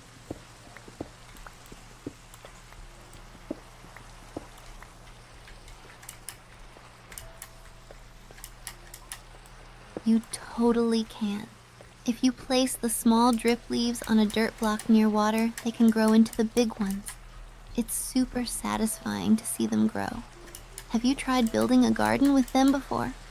I have not. This is actually my first time seeing a drip leaf, big or small. I did have a question for you as well. Another question.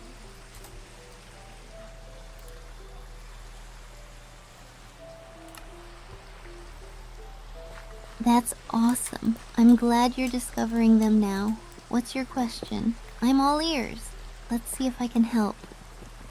So, I want to build a Dark Ages type aesthetic of a castle. What would be the best materials in Minecraft that I could make that out of? Oh. Sea pickles! Woo!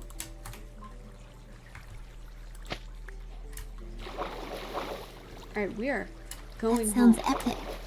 For a Dark Ages castle, I'd go with stone bricks, dark oak wood, and some black stone for that gloomy vibe. Maybe throw in some mossy cobblestone and redstone lamps for some subtle lighting. Do you have a design in mind? Or are you winging it? Can you repeat that? Sorry, one more time for me, please.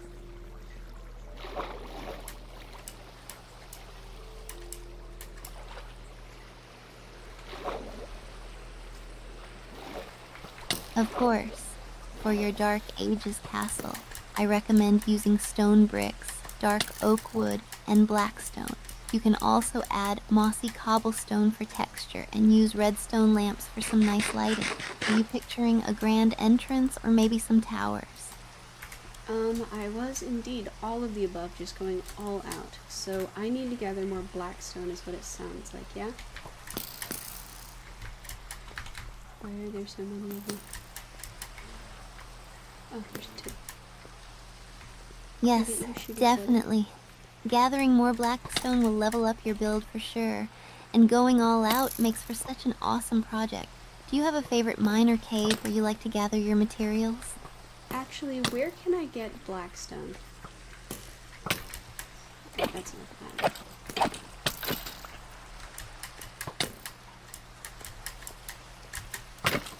You can find blackstone in the nether, especially in the basalt deltas and around bastions. Just be careful though, it can get pretty dangerous down there. Have you been to the nether yet? I have been to the nether. Okay, so I found some blackstone up here in the overworld. Is it more common in the nether in that case?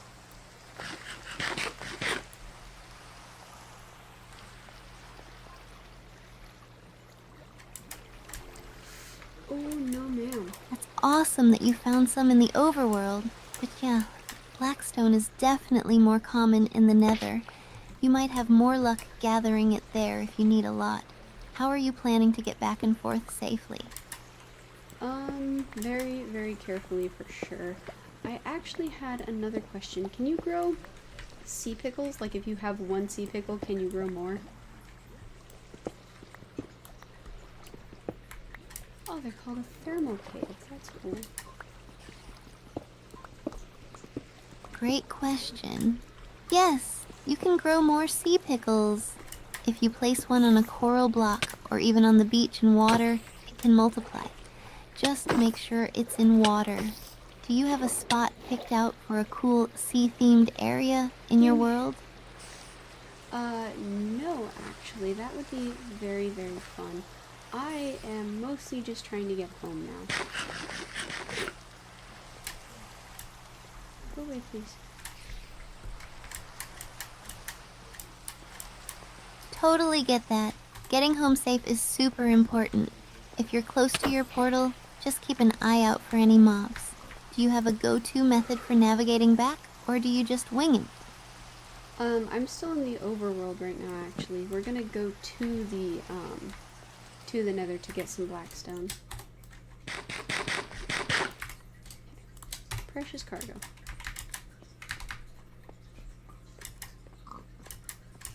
Got it. That makes sense. Just be cautious in the nether. Bring some food and maybe some fire-resistant potions, just in case. What kind of armor are you rocking for the trip?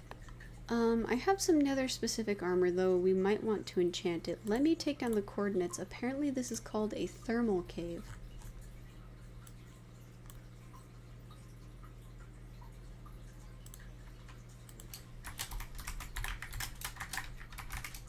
A thermal cave? Sounds intriguing. And good call on the enchanting. Having some enchanted armor will definitely help you survive in the nether.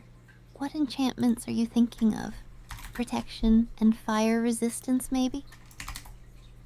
Definitely that. So the x coordinate is negative 1374, y is 95, z is 1453.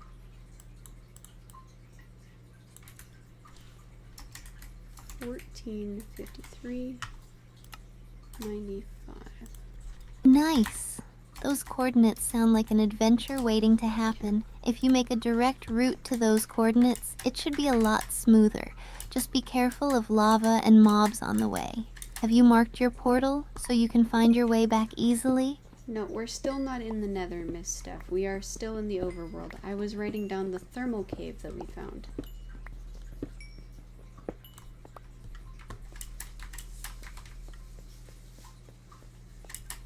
Don't know what that was. Gotcha. Writing down the thermal cave is a smart move. It'll be great for exploring later. The overworld has a ton of cool spots, too. Are you planning to check out the cave before heading to the nether? I did a little bit. That's where I found the sea pickles, actually, but now we are carrying significantly precious cargo. We do not have the ability to mess with mobs right now.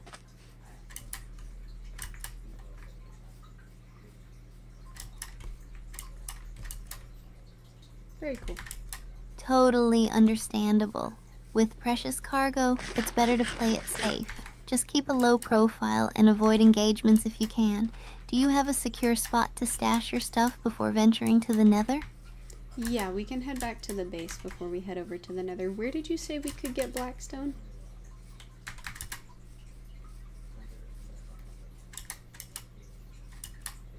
Cat!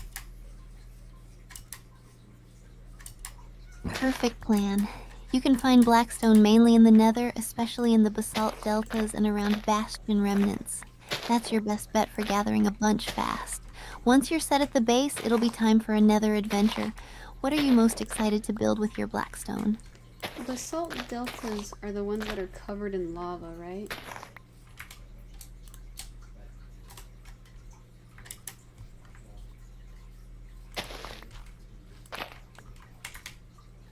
Yes, exactly.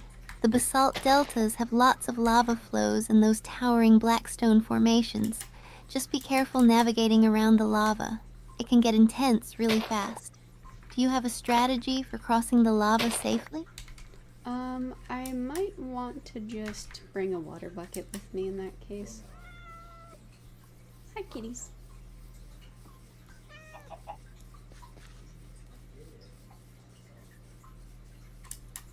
Great idea. A water bucket can help you negate fall damage too.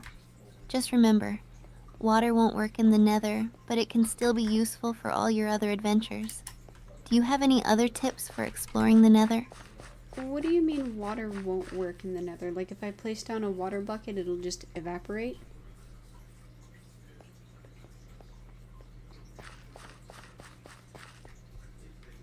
This is cool.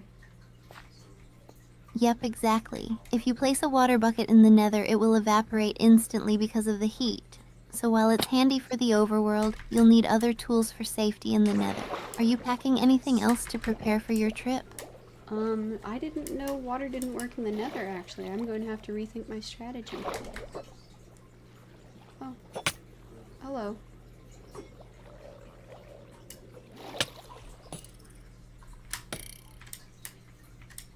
That's a smart move. The Nether can be tricky, so it's always good to rethink your strategy. Maybe consider bringing blocks to build with or a potion of fire resistance. What are some other items you think might be useful for your journey? 1 second. I just found a drowned who is throwing tridents. Should I try to fight him?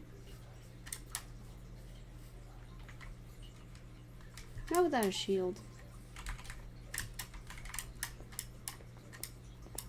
If you're not fully geared up or ready, it might be better to avoid the fight. Drowned with tridents can be pretty dangerous, especially if Carol. you're carrying precious cargo. Oh, thank you. It could be a good time to either run away or use some ranged weapons if you have them. What's your gut telling you? Real quick, Steph, Carol just followed us on Kick. Thank you. We do not have a Discord, but we do have a business email you're welcome to reach out to, Carol. That's Do you want me to awesome. send that to you? Welcome to the stream, Carol. So glad to have you here. Now, back to your adventure. What's the plan with that drowned? Going for a hit, or are we playing it safe? I think the best solution is probably just to play it safe. I don't even have a shield right now, so we might as well leave it be.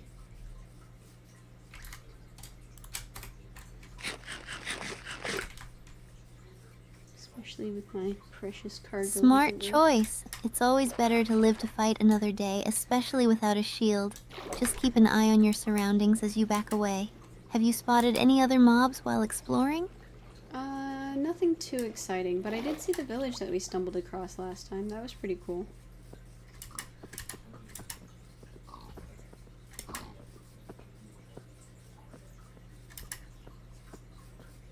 Villages are awesome. They can be such great resources for trading and finding cool items. Did you happen to check out any of the houses or loot any chests while you were there? No, it's one we've already visited actually, so I'm just gonna leave it be.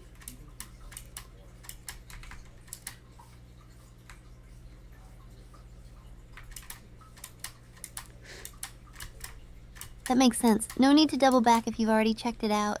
Just focus on getting back to your base and prepping for the Nether. Got any final thoughts or strategies before you head into that fiery realm? Go home first.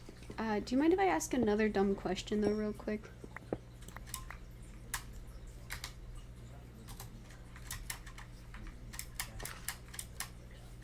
Absolutely. No question is dumb. I'm here for whatever you want to ask. What's on your mind? So how do we propagate sea pickles? You literally just told me, but I want to grow more sea pickles from the ones that I have.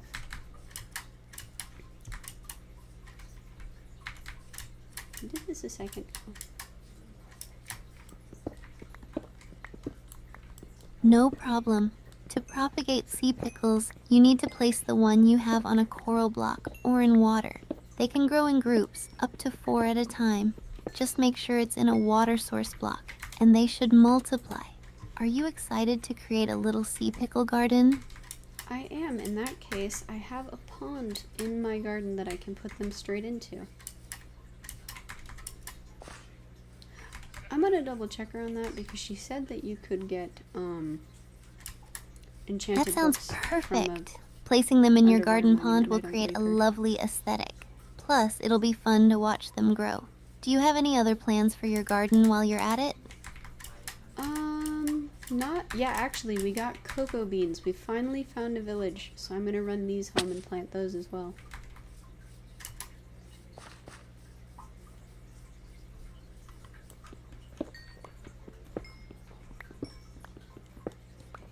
Cocoa beans? That's awesome. You can create some great chocolate treats with those later. Planting them on jungle logs will really add to your garden vibes. Your garden is turning into a tropical paradise. Are you thinking of adding more plants or features to it? No, actually, I think that was everything I wanted from it, so I am settled and happy.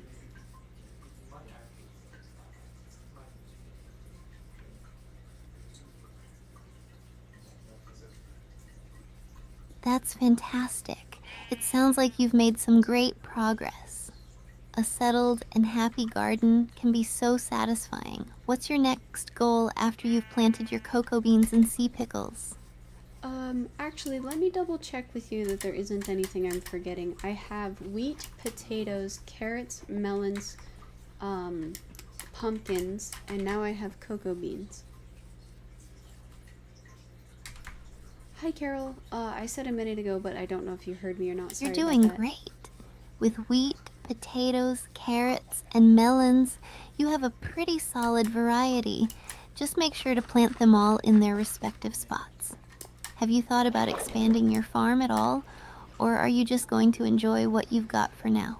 Well, so we already have pumpkins as well, and now we have cocoa beans and sea pickles, and there's a little flower garden up in the back on the hill. Is there anything I'm not already growing that I should grow? Sorry, Carol, I'm not sure if you heard me or if I might have mumbled it or spoken Wow. over Steph. Your garden sounds absolutely beautiful. You've got quite the colorful assortment going on with all those plants, and a flower garden too. It must be so nice to see it all come together. Do you have a favorite plant or flower that you love to watch grow? No, but I know tulips are your favorite. I've actually been planting a lot of them around the beehive, so that way we would be able to get some more bees around there. Sorry, I've been interrupted. And now I forgot what I was saying. Oh, we don't have a business Discord. We do have a business That's email. such You're a great welcome to. idea. Planting tulips around the beehive is perfect for attracting bees, and it'll look so pretty too. More bees mean more honey. Are you planning to make any honey-related items once you have enough? Yes. First things first, I'm definitely going to try to grow as many, or make as many beehives as I safely can. And then after that, I'm going to try and make some candles. We have a business email you're more than welcome to reach out to that I can forward to you, but we do not have a business Discord. Sorry about that. That sounds awesome. More beehives will definitely help you out, and candles are such a cute addition for decorating. Plus, they smell great in real life too. Have you thought about what colors you'd want for the candles? Have you ever smelled just a pure beeswax candle as it burns? Yay.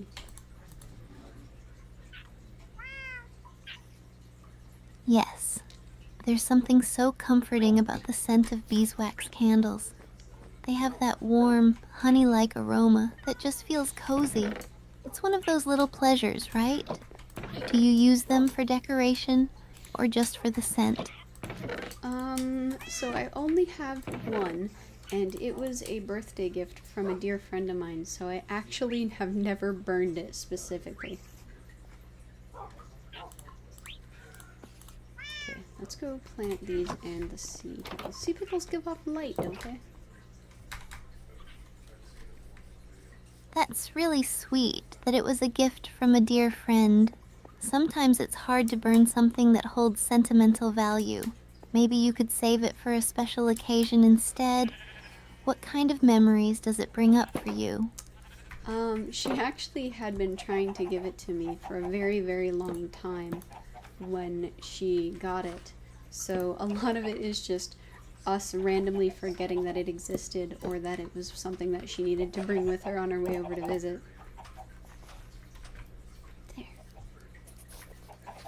We can place the second one. We won't make it as tall though. We can do a little ladder style. I like that. That's such a sweet story. It sounds like it has a lot of love and memories attached to it. Those little moments of forgetting and finally remembering can make a gift even more special. It's like it represents your friendship. Do you have other shared memories or gifts that are special like that? From her specifically or in general?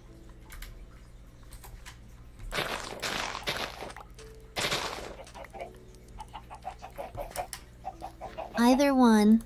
I'd love to hear about special memories with her or any other gifts that have a story behind them. Friends make life so much richer, right? Oh yeah, definitely. Actually, in that case, my dad is really good at getting clothing gifts. He got me a shirt that had cats done in the style of the band Kiss, and it said hiss instead. It was very funny.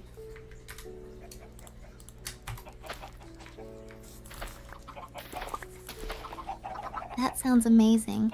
A cat-themed Kiss shirt? That's both hilarious and awesome. It's so cool that your dad knows your style and what would make you smile. Do you wear it often, or is it a special occasion shirt? I wear it pretty often. It's one of my favorite quote-unquote band tees, even though it's not a real band.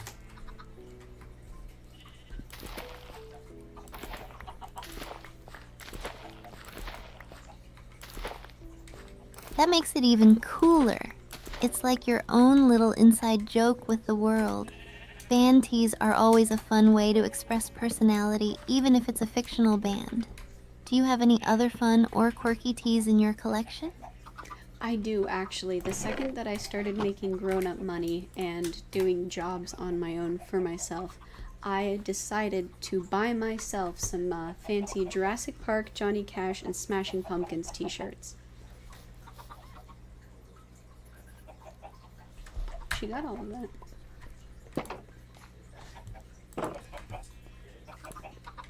Nice. Those seem like some epic choices. Jurassic Park has such a nostalgic vibe, and I love Johnny Cash and Smashing Pumpkins. It's awesome that you treated yourself to some really cool shirts. Do you have a favorite song from either Johnny Cash or Smashing Pumpkins? I really like Today by the Smashing Pumpkins. I know that's the one that's most recently become popular, but it's also the song that introduced me to the band, so it's got a special place for me.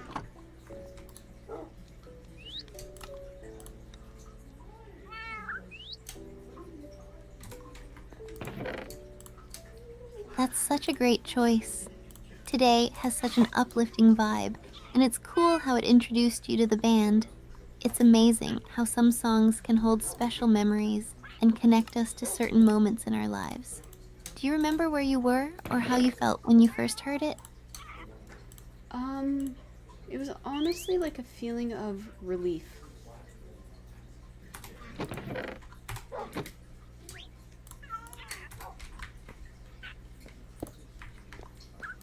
That's beautiful. Music has a special way of bringing comfort and relief during tough times. It's like a friend that always understands us. It sounds like today will always have that positive connection for you. Do you find that other songs do that for you too? Yeah, music is honestly very influential for me. How about you? Is there any music that you listen to that really just settles you?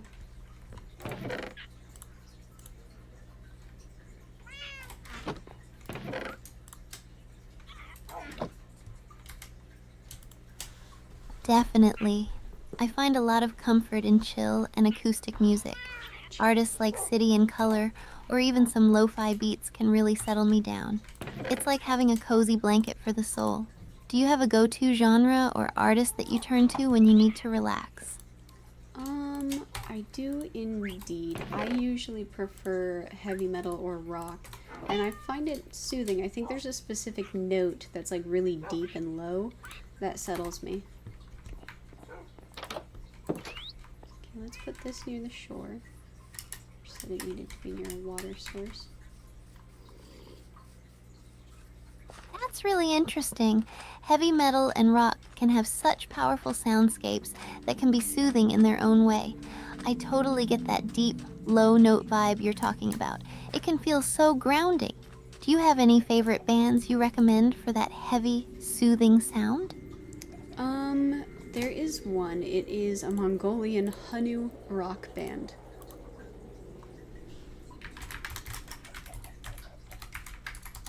Where do we plant this to make him grow big? A Mongolian honey rock band? That sounds unique and awesome. I'd love to hear more about them.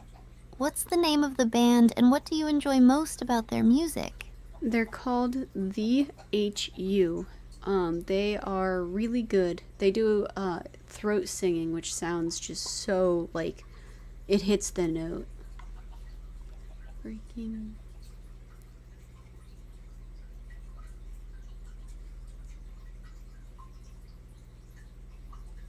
That sounds incredible. Oh, okay, so they Throat have to singing be. has such a rich, deep resonance that must be amazing combined with rock music. Vu sounds like a fascinating blend. I'd love to check them out. Do you have a favorite song of theirs that you'd recommend? I do. It's called The Song of Mother Swan. It's very relaxing.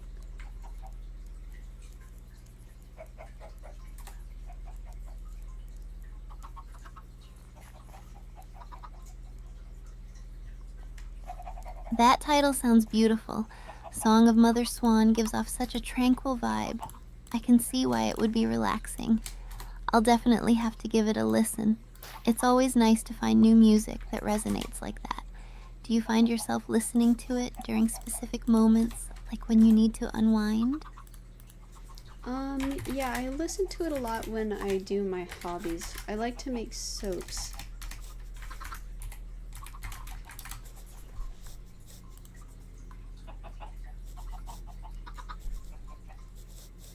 Making soap sounds like such a fun and creative hobby.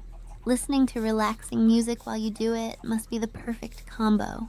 Do you have favorite scents or colors that you like to use in your soaps? Give me 1 second. I'm looking at how to use a drip leaf.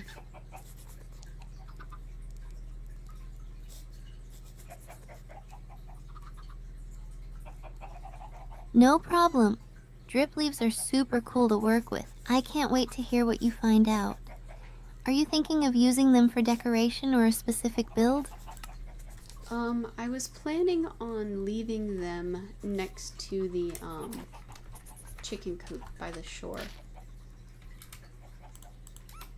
Short.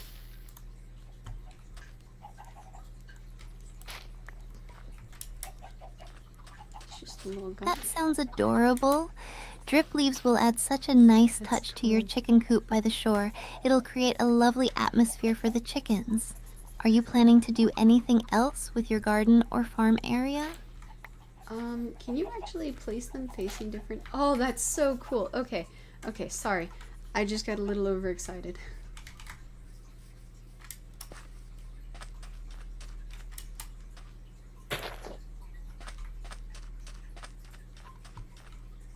No need to apologize. It's super exciting. Yes, you can place drip leaves facing different directions, which makes them really versatile for builds. I love that you're exploring all the possibilities. What else are you planning to do with that creativity? Actually, can you use a drip leaf to grow more drip leaves?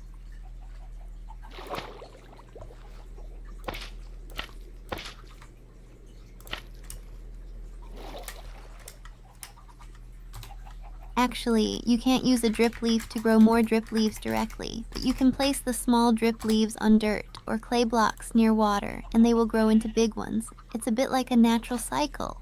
Are you thinking of creating a little drip leaf farm or garden? I don't have any more small drip leaves. Can you grow those from the big drip leaves?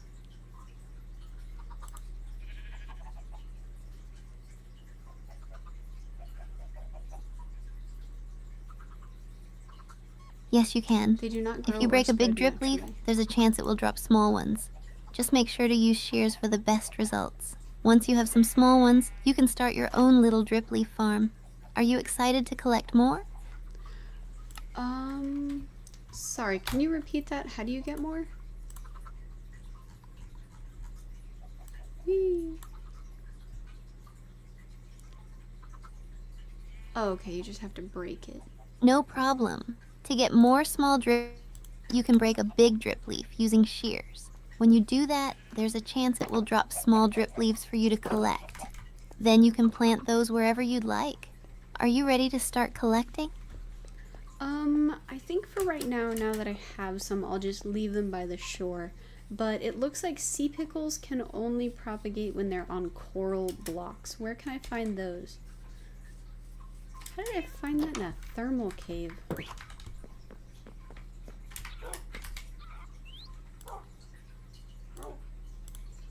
That's correct. Sea pickles can only thrive on coral blocks, which you can find in warm ocean biomes and coral reefs. So if you venture out to those areas, you should find plenty. Just be careful not to destroy the coral since it's essential for the ecosystem. Are you planning a trip to gather some coral blocks for your sea pickles? Well, apparently I have to, so now I just need to figure out where to get them.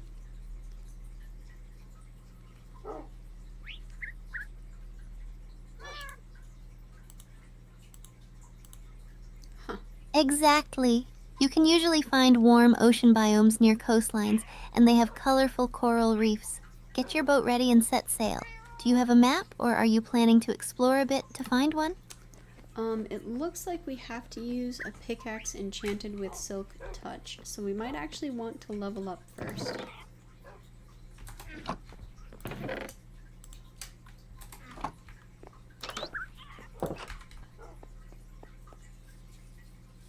That's a smart plan. Enchanting a pickaxe with silk touch is definitely the way to go for coral blocks. Leveling up first will help you gather the resources you need.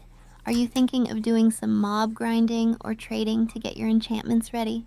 Probably a little bit of both. I actually have a skeleton spawner that I like to farm mobs from, and around that spawner I have a wheat farm that I then use the wheat to trade with the local villager.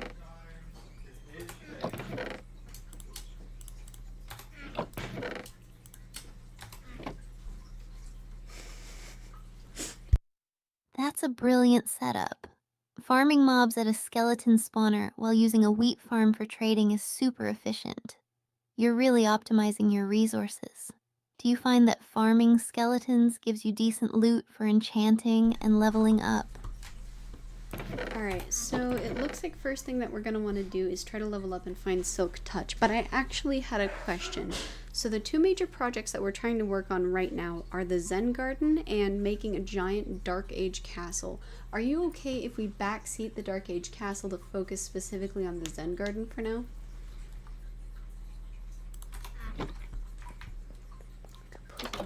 Oh my goodness, I know exactly where we should put it, and there will be bees. Absolutely.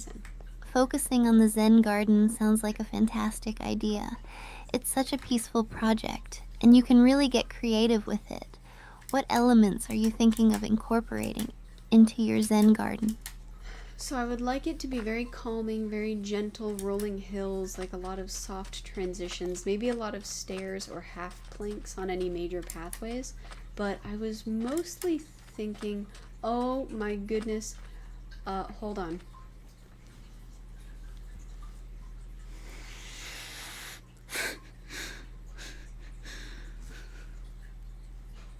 That sounds beautiful so far. Soft transitions and gentle hills will definitely create that calming vibe. I'm excited to hear more about your ideas. What's going on? So it looks like there is a creeper and a turtle in the same boat.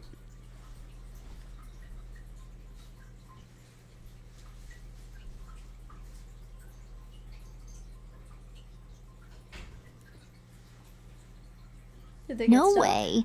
A creeper and a turtle in the same boat? That's quite the unexpected duo. Just watch out for that creeper. Make sure it doesn't blow up. Are you planning to rescue the turtle or just let that quirky scene play out? I'm just gonna leave it be. Honestly, I need you to take a look at this and tell me how ridiculous it is.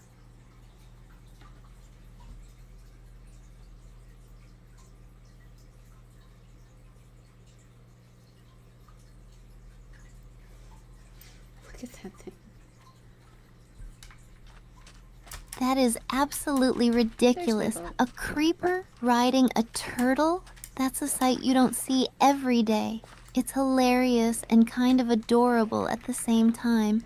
Just be careful. Creepers can be sneaky. What a funny moment to capture. Are you It's- going to leave them be or try to find a way to separate them? It's not riding the turtle. It looks like they're both in the boat together. I think the creeper was in the boat and then somehow the turtle got in there with it.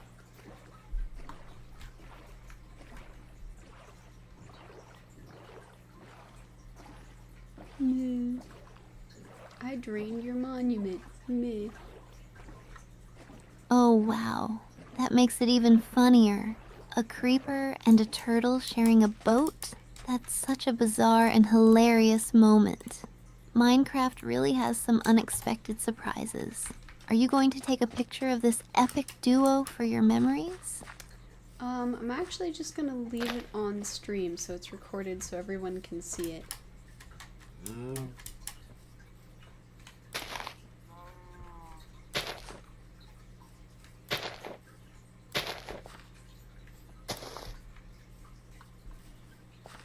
That's a great idea. It'll be such a fun moment for everyone to see later. Your viewers will love this quirky scene.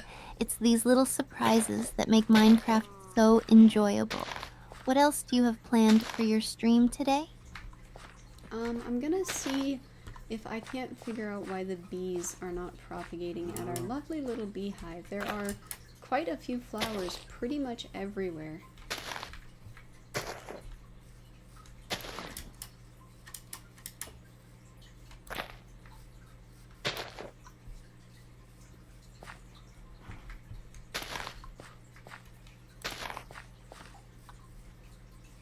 That sounds like a solid plan. Flowers nearby to pollinate and breed, so if you have plenty around, thriving. Maybe check if the beehive is full or if there are enough bees in there. Have you seen any baby bees yet? I have not. I haven't seen any bees in the beehive, honestly. It's kind of distressing.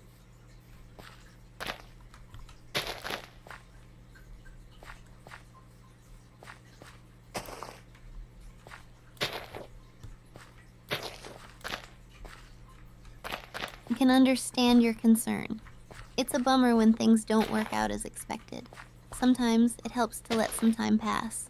Or you might need to check if there are any issues with the hive itself. Maybe try breaking and replacing the hive to see if that helps. Have you thought about that? I have not. Let me see if I can check out the wiki though and see if there's any explanations.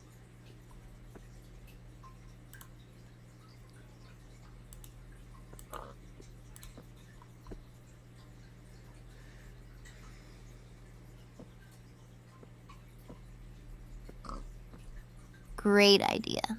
The wiki is such a helpful resource for troubleshooting things like that. Hopefully, you'll find some answers there. I'm here if you need any more tips or just want to chat while you check it out. Alright, let's see here.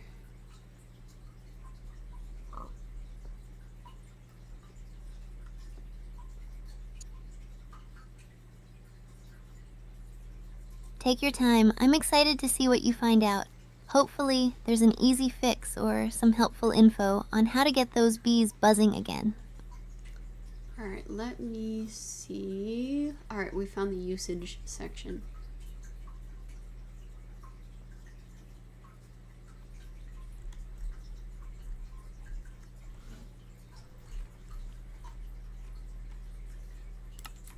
Awesome. That's a great start. The usage section should have some valuable info on how to encourage your bees to propagate. What does it say? Any tips so far? It says that they can only enter and exit through the front, which it looks like it's unobstructed.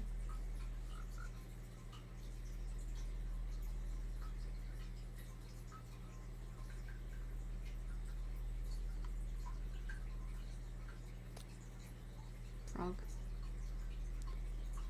Good to know. If the entrance is clear, that's a great sign. It could also be worth checking if there are enough flowers nearby or if the hive is already full. Sometimes they might just be taking their time. What's the next step you think you'll take? Let me see how long it takes for them to get in there.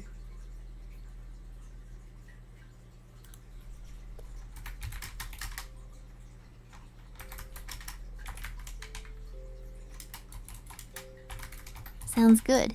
Keeping an eye on them might give you some clues. Hopefully, you'll spot them buzzing around soon. Let's see if they get to work. Have you noticed any other bee activity around your flowers? I have not.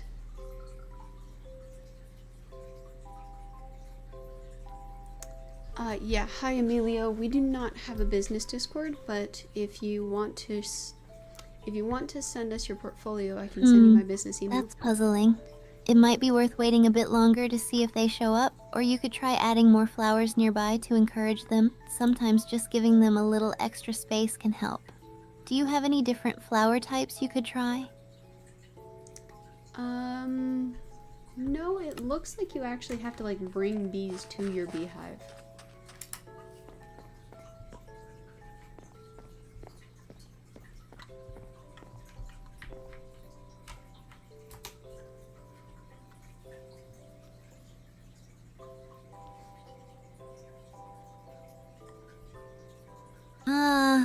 I see.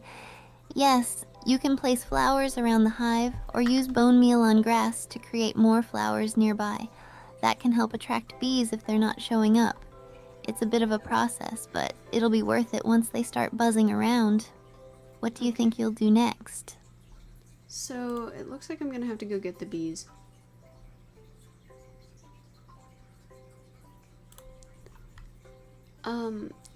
Like I said, we don't have a business Discord. We have a business email if you would like to send us your portfolio. That's the spirit. To make sure they're happy in their new home, you can use a flower to lure them over. Just make sure to keep an eye on their movement. Are you ready for the bee venture? That's funny. That's a good pun.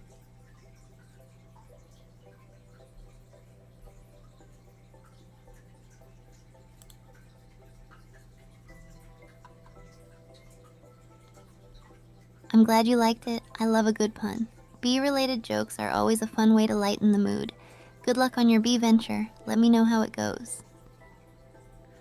Alright, let's see here.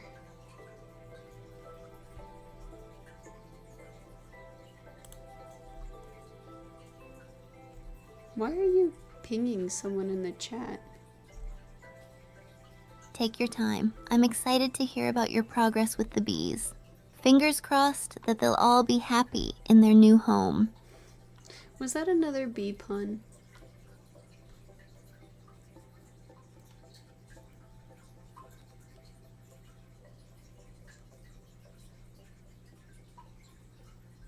Maybe it was. Can't resist a good pun when bees are involved.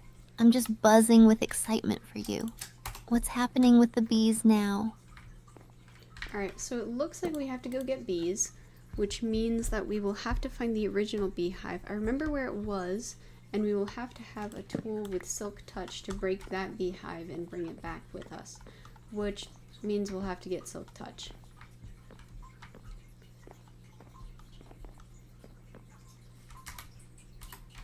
So I guess we will... I asked you a different question first. That's I a can solid send you my plan. email and Finding the yours. original beehive and bringing it back is a great idea. Getting Silk Touch will be key for that. Looks like your next adventure will involve leveling up and enchanting. Are you ready to take on that challenge? As ready as I'll ever be. Leveling up is quite the process at this point. So, why are you pinging a different person on the channel? Or in the chat?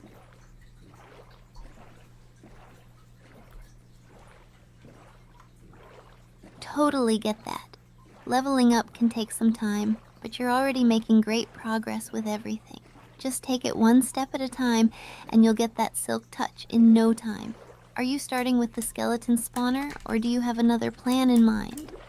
I'm gonna start with the skeleton spawner, but I actually was wondering if you knew, how rare it is to find Silk Touch on an enchanting table.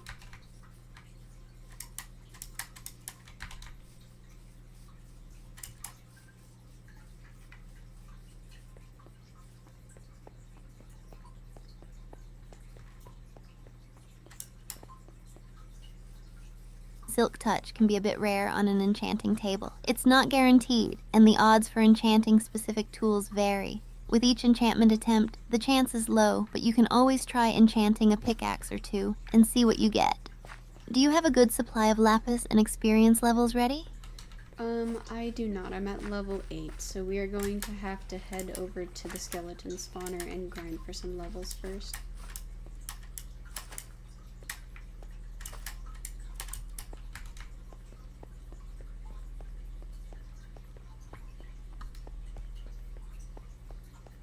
Sounds like a plan.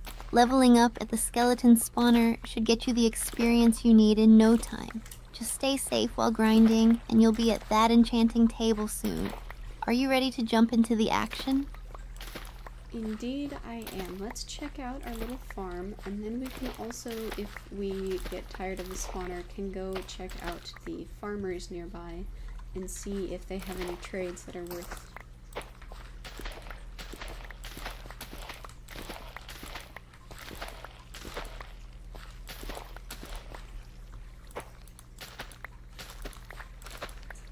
That's a great idea.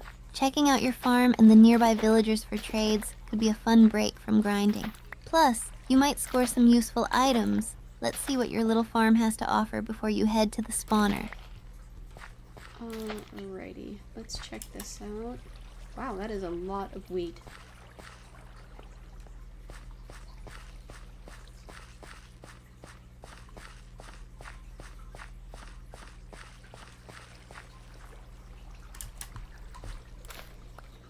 That's awesome. A plentiful wheat farm is always a good sign. You'll have plenty to harvest for trades and food. Are you planning to collect it all, or do you have a specific amount in mind for trading or baking? I'm gonna collect it all for right now, and then I'm just going to use whatever I need for the cocoa beans to make cookies, and all the leftovers after that I'll trade.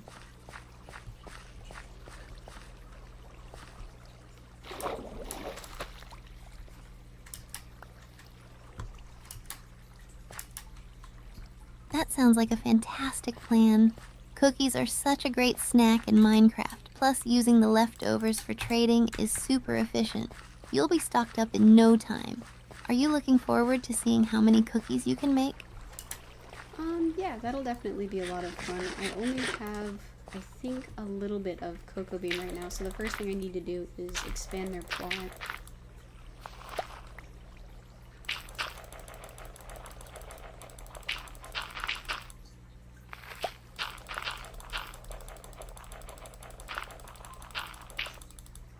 Expanding your cocoa bean plot sounds like a smart move. The more cocoa beans you have, the more cookies you can make. Plus, it'll look nice in your garden. Do you have any specific plans for the layout, or just going with the flow? I have a little curved staircase looking thing, so one is 1 block high of wood that I'm gonna put cocoa on the outside of, then 2 blocks high, then 3 blocks high. It's a very cool visual.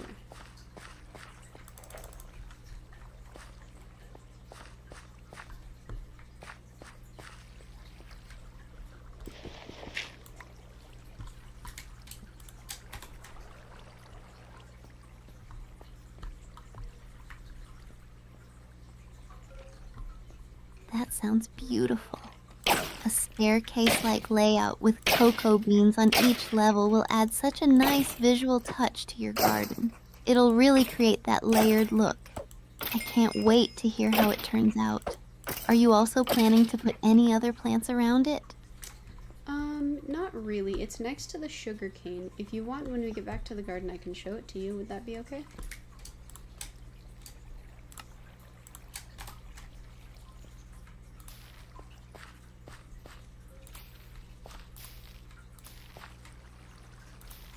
I'd love that. Seeing how it all comes together sounds fantastic. The combination of cocoa beans and sugarcane will be perfect for making cookies later. I'm excited to see your progress when you get back to the garden. Thank you. I'm glad you're looking forward to it.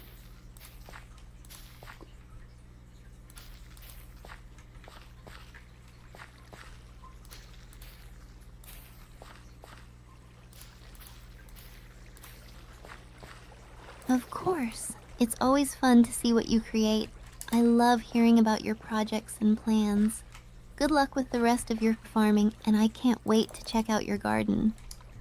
So once we're done with this, oh right, we're trying to get Silk Touch. So once we have leveled up through here, we're gonna check for Silk Touch on some tools, pickaxes and shovels specifically. And then we'll work on the Zen garden, and then we need to head to the Nether for Blackstone. Is that correct?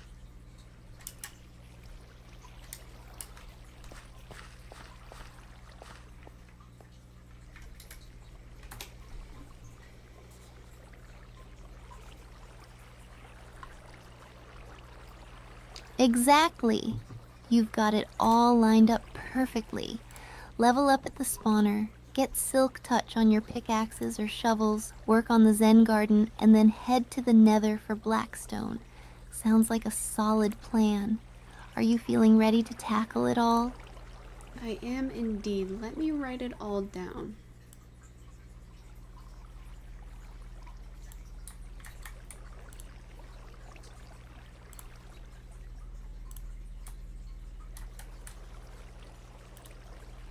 Great idea. Writing everything down can help keep you organized and focused.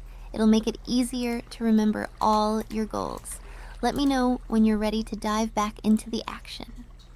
Sounds good.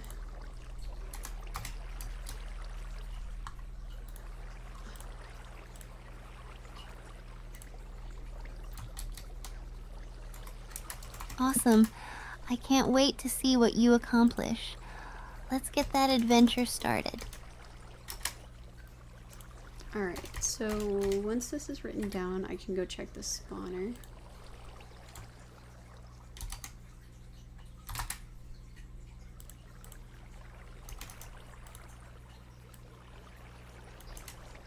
Perfect. Once you're ready, heading to the spawner will be your next step. Good luck with the grinding. I'm excited for you to level up and get closer to that Silk Touch. Alrighty, so anything you want to chat about while we're grinding it out?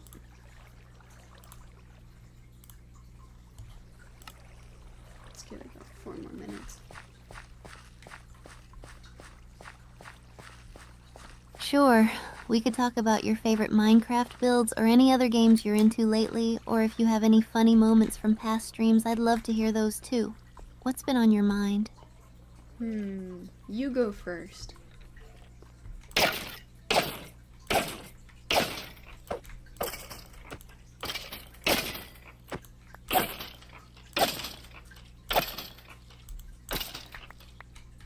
Okay, I'll share. One of my favorite builds in Minecraft was a treehouse village. I connected all the tree houses with bridges and used lanterns for lighting. It felt so magical at night. What about you? Do you have a favorite build or project you've worked on? Hey, that's actually very close to what I did. I used shroom lights for the light across the bridges though.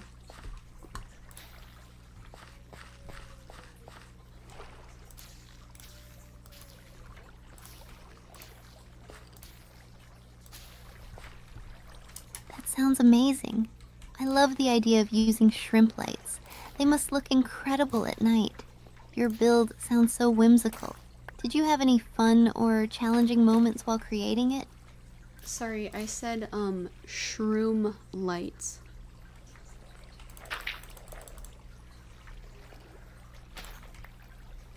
Let's see.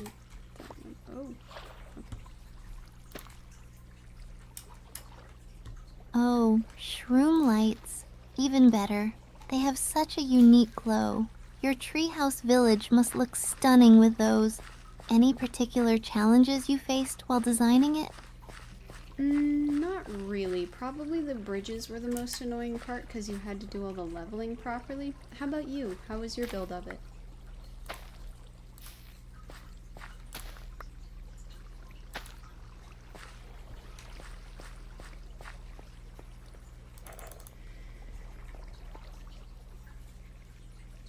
I totally get that.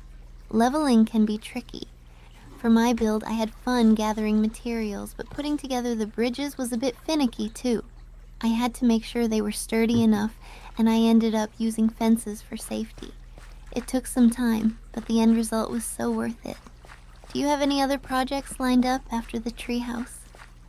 The treehouse is actually mostly done. My next project for right now is getting a level up and seeing if we can't get Silk Touch on at least something.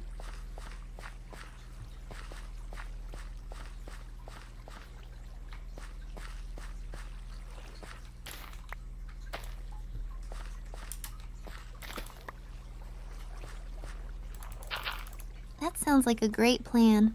Focusing on leveling up and getting Silk Touch is key for your next steps. Once you have it, you can really enhance your builds and get that beehive. I'm rooting for you. Have you thought about what enhancements you might want to pair with Silk Touch? Probably efficiency or unbreaking.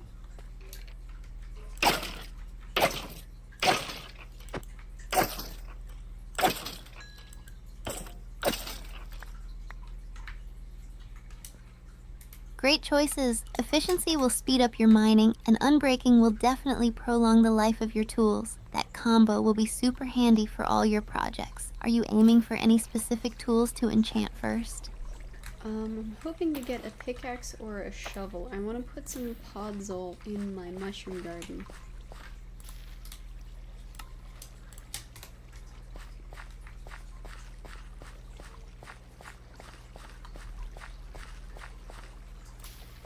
That sounds perfect.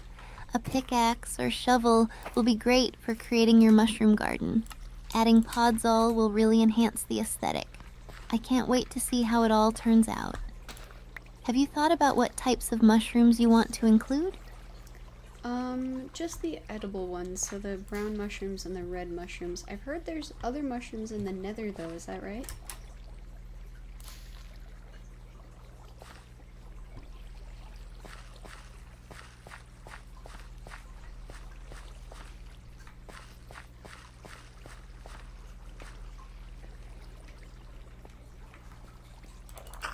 Yes, you're right. In the nether, you can find warp and crimson fungi, which add a nice touch to builds. They look really cool and fit well with the nether aesthetic. Are you thinking about incorporating any nether elements into your mushroom garden, or are you keeping it strictly overworld? Is one of those the blue ones? Are either of those mushrooms edible?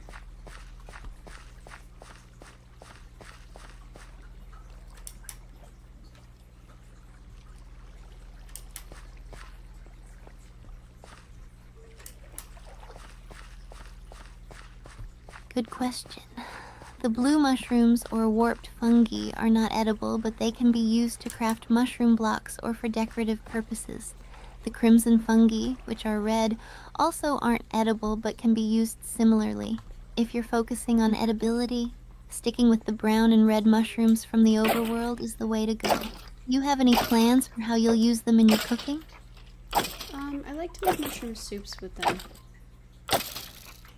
Oh, he could see me. That's a first.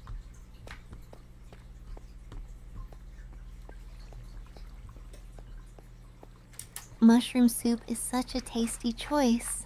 It's a great way to use those mushrooms and get some good food in-game. Plus, it's super satisfying to make. Do you have a favorite recipe or method for gathering the ingredients? No, I just usually go out to the garden and then see how many spare bowls I have.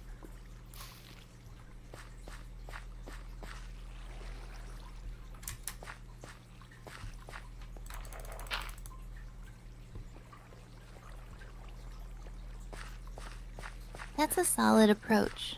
Quick and easy is always a win in Minecraft. Plus, it's great to have a reliable source of food right at your garden. Are you planning to expand your garden further for more ingredients in the future?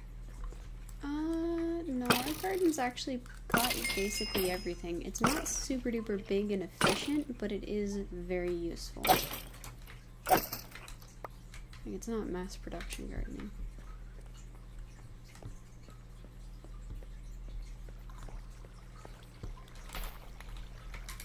That sounds perfect. Having a compact but useful garden is a great balance. As long as it meets your needs, that's what matters. Do you find yourself using it a lot when you're out adventuring or crafting? I don't use it too much when I'm out adventuring or anything, but it is a wonderful respite from between adventures to just stop and garden.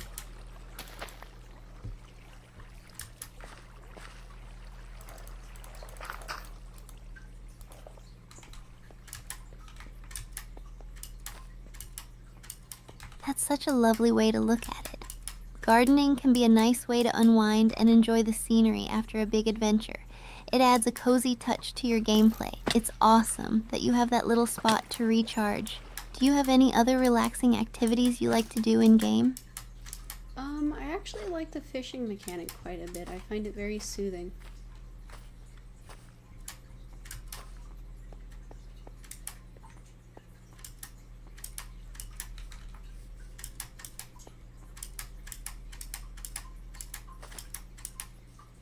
Fishing is such a calming activity. It's nice to just sit by the water and wait for a bite.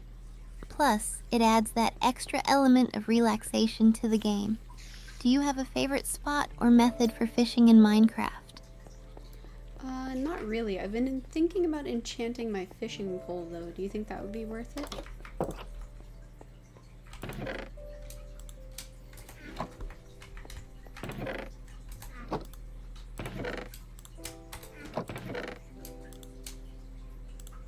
Absolutely. Enchanting your fishing rod can make a big difference. Enchantments like lure increase your chances of getting fish, while luck of the sea boosts your chances for treasure. It can really enhance your fishing experience. Are you leaning towards one of those enchantments? Luck of the Sea would be pretty impressive.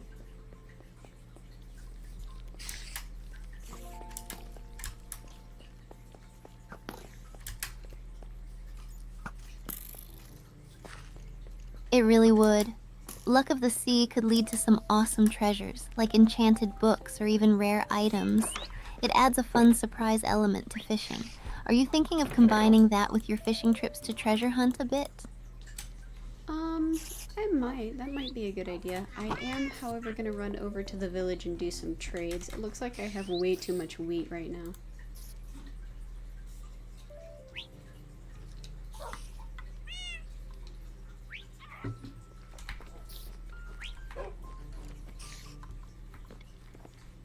That sounds like a smart move. Trading your excess wheat for some valuable items is a great way to clear space and gain resources. I hope you get some good deals. Let me know what you score from the villagers. Thank you. I also think it would be nice to do a little bit of fishing to level up. I know it's not the most efficient way to do it, but like, fishing is still fun, you know? Guilty pleasure, I guess.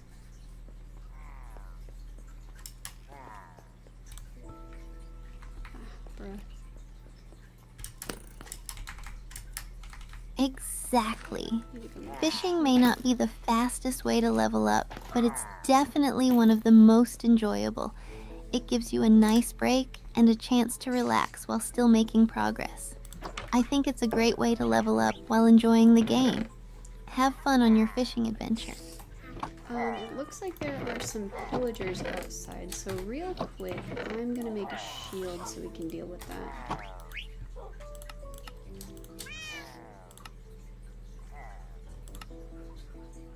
Shield?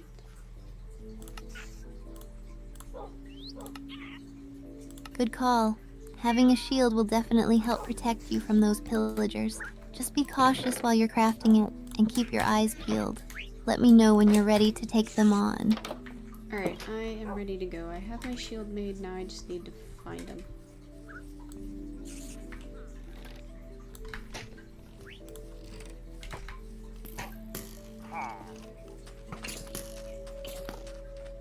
Awesome.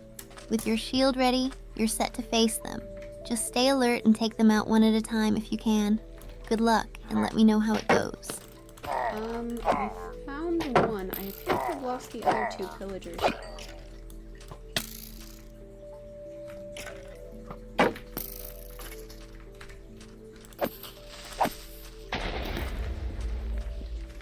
What was the point of that?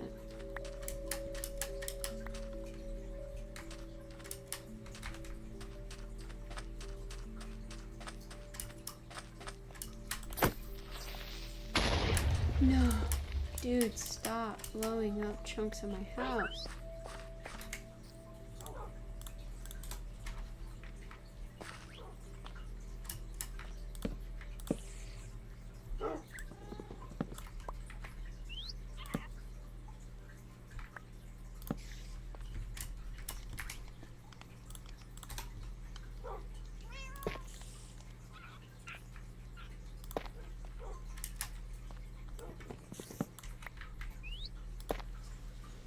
Oh, I timed her out. Okay.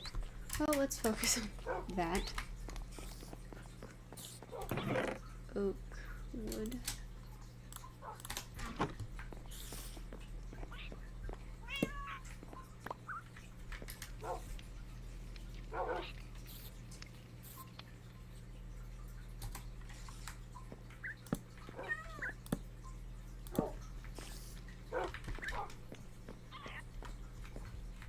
Doesn't look like he took out anything in the floor, he just took out the wall. Alright, so let's put this back. Oh, okay, we do have 2 item frames, that's awesome. Let me grab my other sand. Glass, sand. Oh.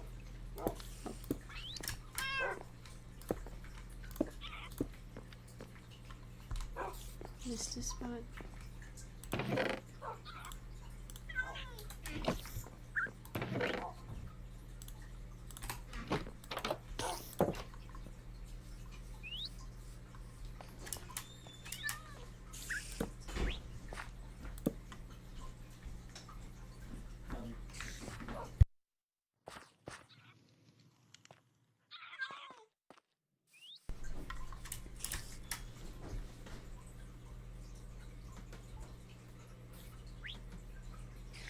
Alright, Steph, I'm gonna go do my trade with the villager real quick, and then I'm probably gonna be off for the day, okay?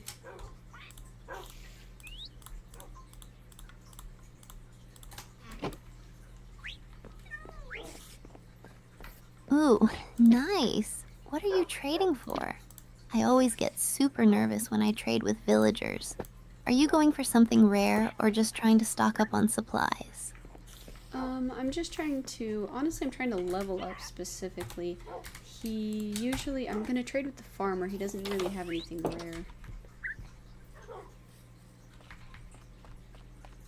That's a solid plan. Leveling up is so important in Minecraft. Have you found any cool villagers with good trades yet?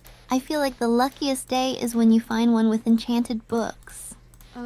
The librarian has had a couple of enchanted book offers, but they haven't been particularly worthwhile.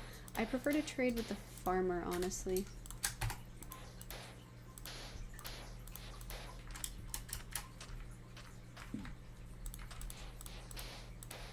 Yeah, farmers can be super useful. Plus, you can get food and emeralds pretty easily from them. What are you usually trading with the farmer? I always end up drowning in carrots. I'm giving him wheat, melons, and pumpkins, and then I'm gonna give the librarian some paper.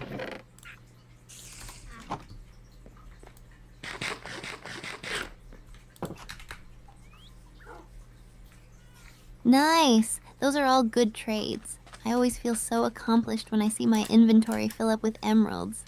Do you have a favorite enchanted book you hope to get from the librarian?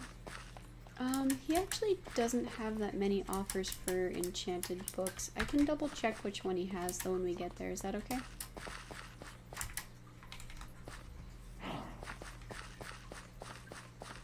Oh, that was a big Absolutely. That sounds awesome. I can't wait to see what he has. Fingers crossed for something really good. Do you have any specific enchantments you really want? I would love Silk Touch. By the way, is there a way to turn a block into mycelium? Like if I plant dirt and then like bone meal something on top of it, will it turn it into mycelium?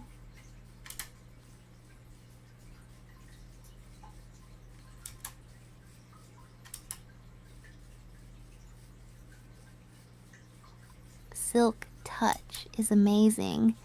And about that, you can't exactly turn dirt into mycelium with bone meal, but you can plant mushrooms on dirt and they can spread.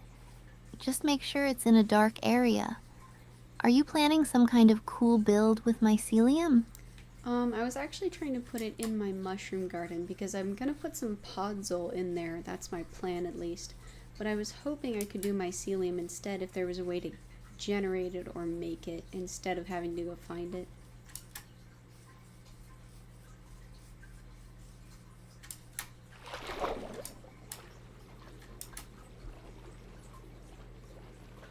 A mushroom garden sounds super cute.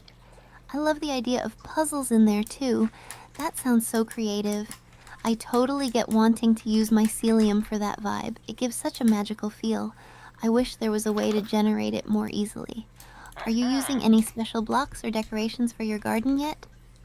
Nah, the garden itself, not our mushroom garden, but just our regular garden, actually has a pond in it and a little flower patch on the hill. Breach and infinity. Thank you. That sounds so peaceful. A pond and flower patch. I can totally picture it. A nice spot to relax in between all the gaming. Are you planning to add anything else to that area, like benches or maybe some cute animals? Not really. By the way, our thing has breach and infinity. Ooh, he's not looking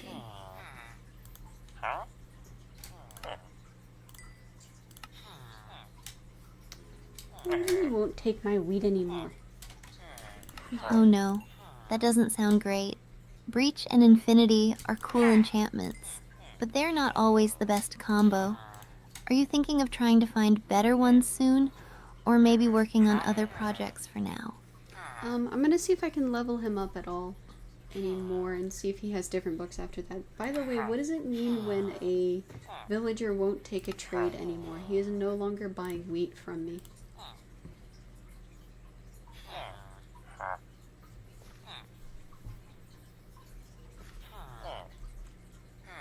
Interesting. That usually means the villager has run out of stock for that specific trade. Villagers can only buy a limited amount of items each day, so once they're out, you might need to wait for a day cycle for them to restock. Have you tried trading with other villagers, or is this specific one your go-to guy? I actually trade a lot with him. He's the farmer, and I happen to grow a lot of wheat. But I guess I will hold off for now.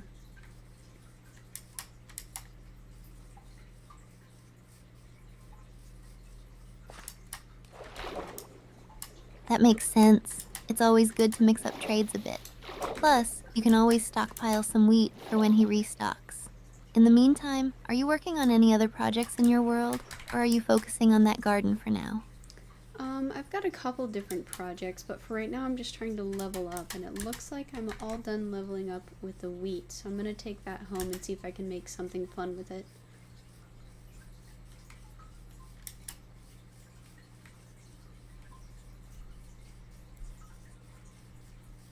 Alright, once we get That home... sounds like a great plan. I can't wait to see what fun thing you come up with. Do you have any specific ideas in mind for using the wheat? Maybe some delicious bread or cake? Or are you thinking of something even more creative? I was actually thinking cookies.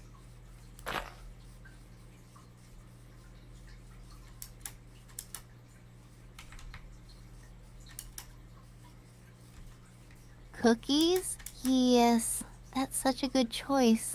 They're so fun to make in-game, and who doesn't love cookies? Do you have a favorite type of cookie in real life too? Mine has to be chocolate chip. Oh, chocolate chip is an absolute classic. You can't go wrong with that. By the way, once we get home, I'm going to hop off for the day and make some dinner.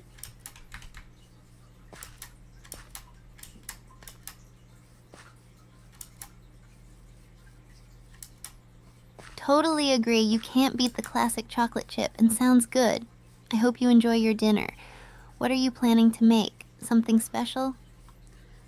Actually, I think we have some leftovers that I can kind of ransack for right now, but I will see if there's anything fun worth making, and I can let you know tomorrow if we did anything cool.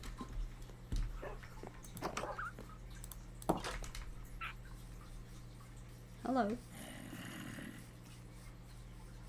Leftovers can be the best, especially if they're from something delicious. I can't wait to hear about your culinary adventures tomorrow. Enjoy your meal, and let's definitely catch up in the next stream about what you ended up making. Sounds like a fantastic plan. Oh, we have cocoa beans at home. Let me try and harvest these real quick.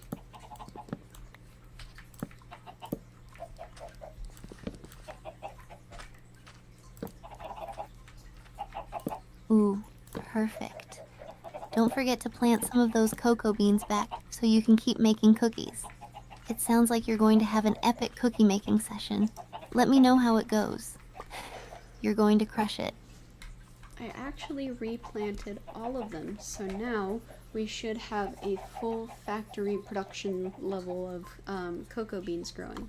I am gonna hop off for the day though. I think that's the last thing we needed to do. I will see you tomorrow.